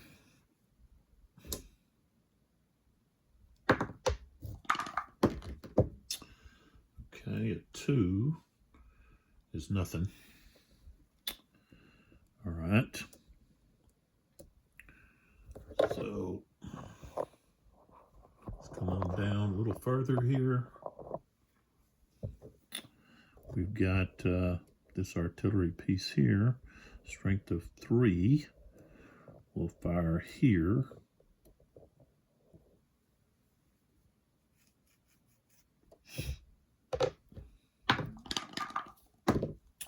Six is not going to be effective.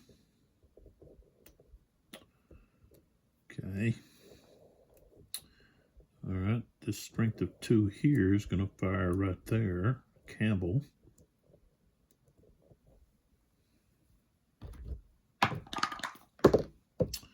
Three. It's going to be a morale hit.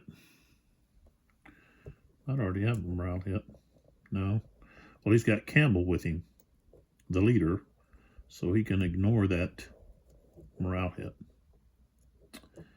And let's see. All right. Well, that's it.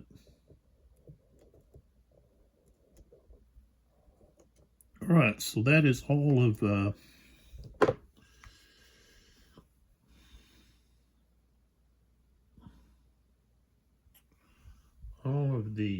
non-phasing player. Now,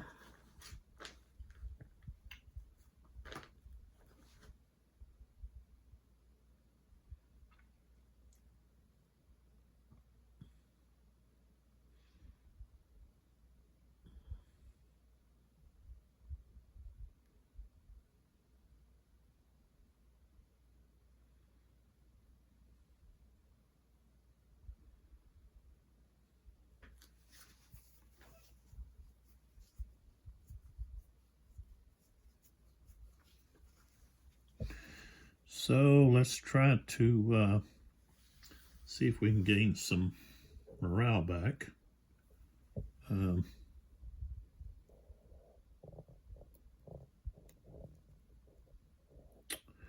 Campbell gets that shaken removed. Sherbrooke. Get that shaken removed. This here gets changed to shaken. This one stays. And here we got to roll to see if they can rally. Okay.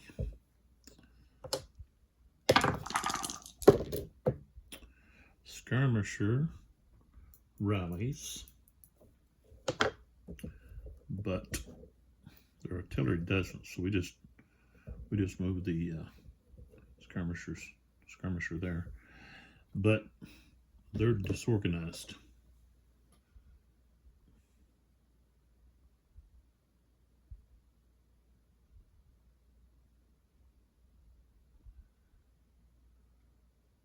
Let's see, roll equal to or higher. Oh no, I had a 4, so neither one of them.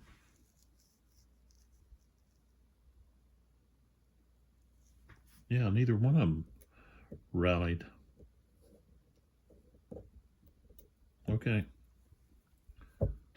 My mistake there. Okay. All right, so that is exactly the end of the 5 o'clock turn. So now we go to the 5:30 turn, but I'm going to stop right there and we'll pick up the next video with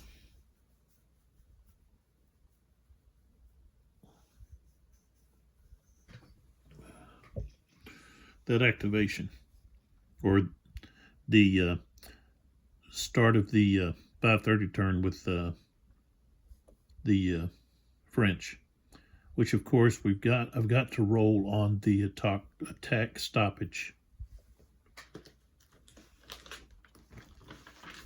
But roll for attack stoppage for Ruffin, which he's a 2.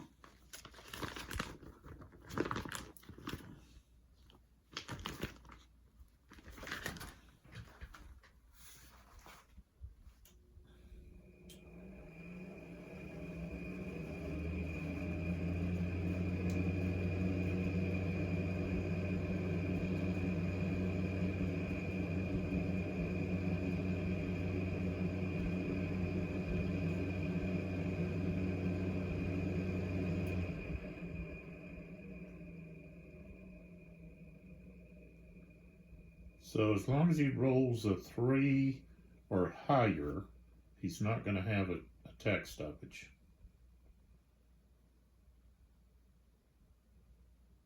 So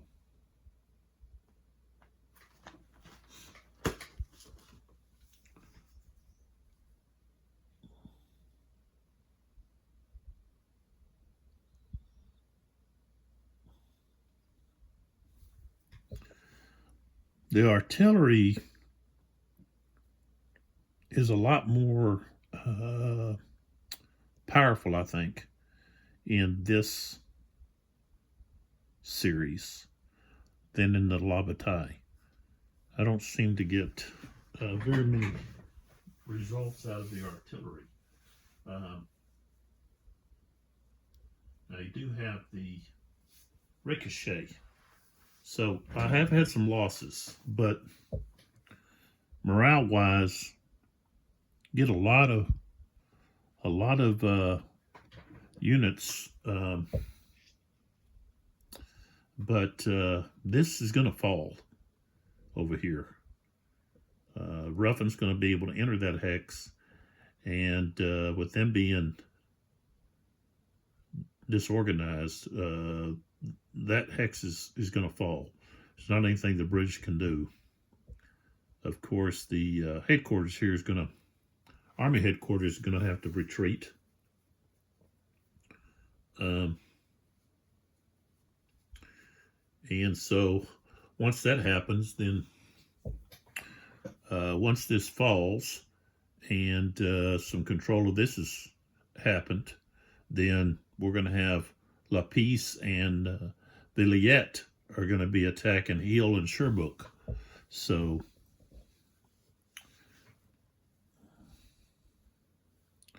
the cavalry really in this system with this terrain is very limited. You know, they've got some space that they can move over here, but once the French are able to get into this into these steep slope hexes, the cavalry can't do anything. So as long as they stay in these steep slope hexes here, cavalry can run around all they want over here, and they can't attack. All they could do is possibly continue to move around here and try to attack maybe some units on the back side, but they're going to run into La Tour Morbourg's cavalry back here. So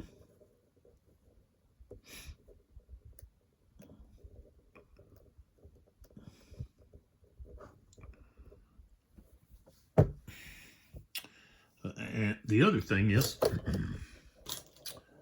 down here,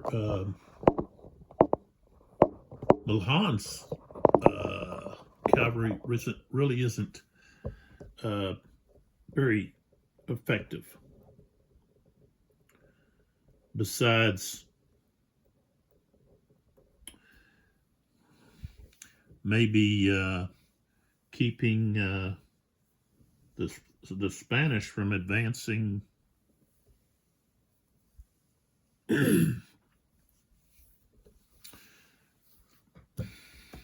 over here by the Alberche to acquire the 2 victory points back here for this little village here. So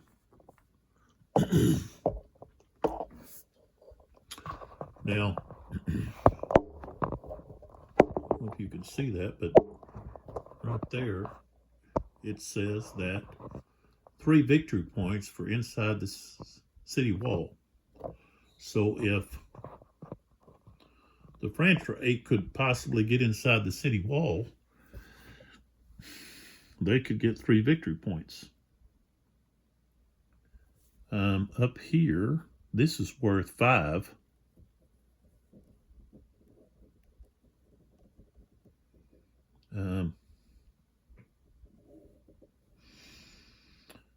This is worth 3.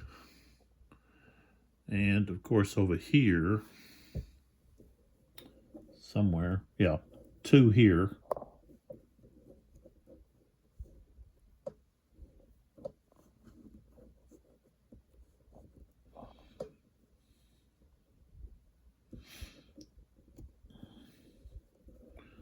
So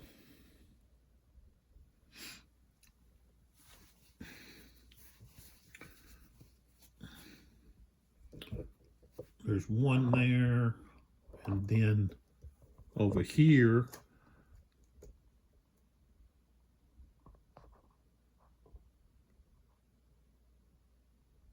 Oropesa, that's worth 2. Now, in the La Bataille, Joseph can get a victory, a victory if he can exit a corps by this road at level 1 or, of course, lower. Level 1 or lower. So morale is very important there. And in this game, the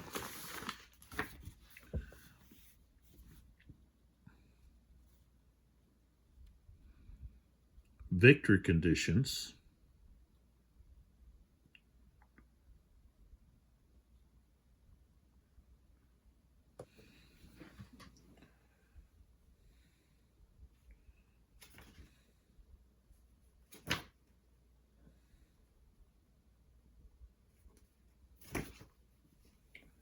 Um,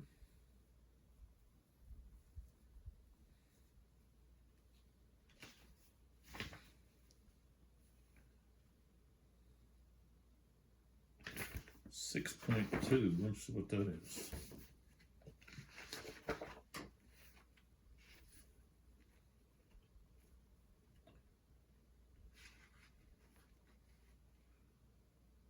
So basically, whoever occupies at least 2 hexes of high ground of Cerro de Medellin and has less wreck brigades than their opponent. So that's what's important. Is Cerro de Medellin, the high ground. So the victory point hexes really aren't a factor that are on the map. So it all comes down to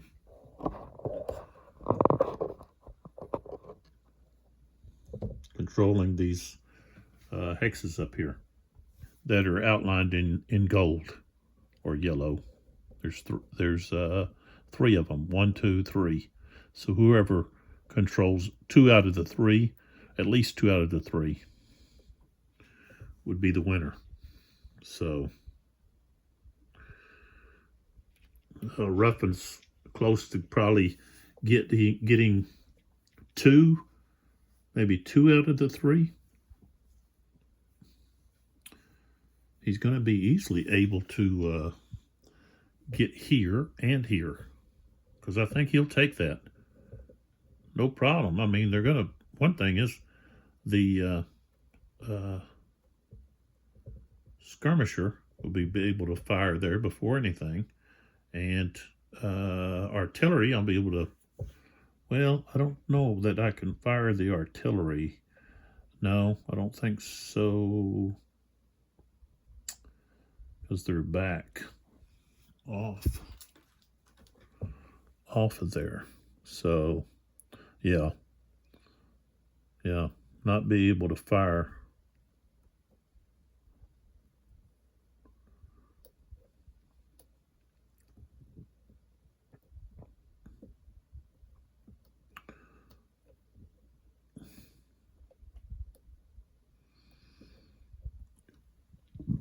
Excuse me.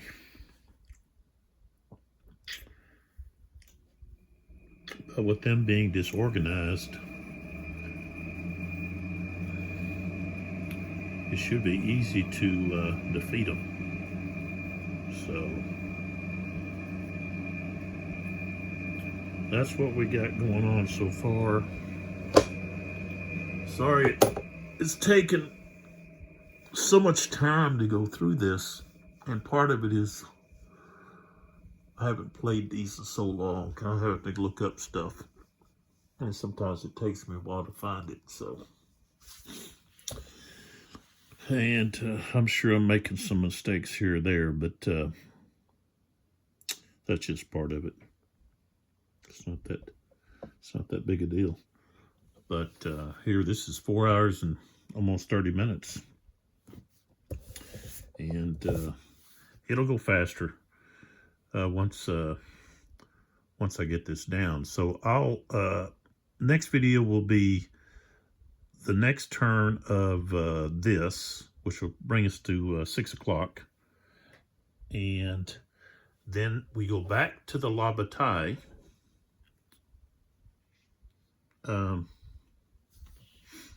Well, no, actually, well, yeah, because the Library of Napoleonic Battles, that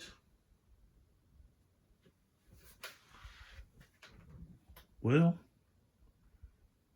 no, I can actually go over to that one. Because Sebastiani is set up in pretty much the same location.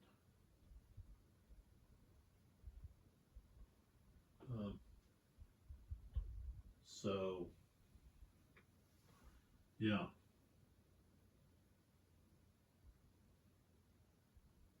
I should be able to start that one at 6 o'clock. It says 10 o'clock, but I think I can start it at 6. So we'll do this here up to 6 o'clock, and then I'll go over to the Library of Napoleonics, and each turn there is an hour. Here it's 30 minutes. So 2 turns here equals 1 turn over there. And then La Bataille is 20 minutes. So 3 turns there equal 2 turns here and 1 turn with the Library of Napoleonics. So Napoleonic battles. So hopefully you're getting something out of this, and you can hear me. And if there's parts that seem to drag, then you can fast forward, skim through.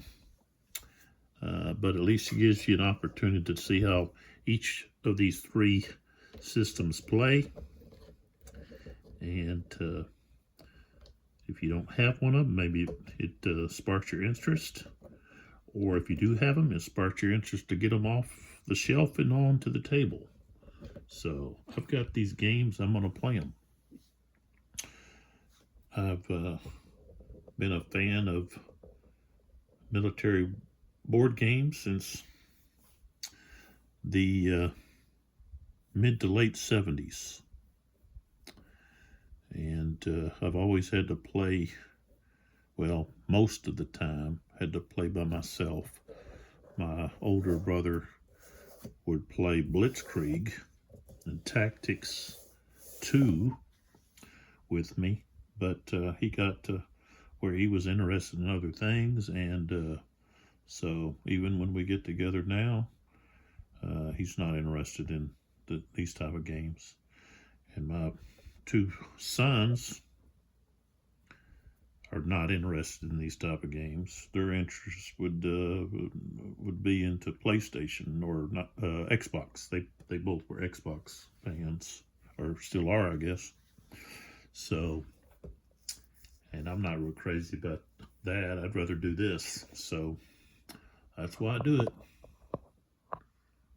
But come on back, see what happens. I appreciate your support, and I'll see you in the next video.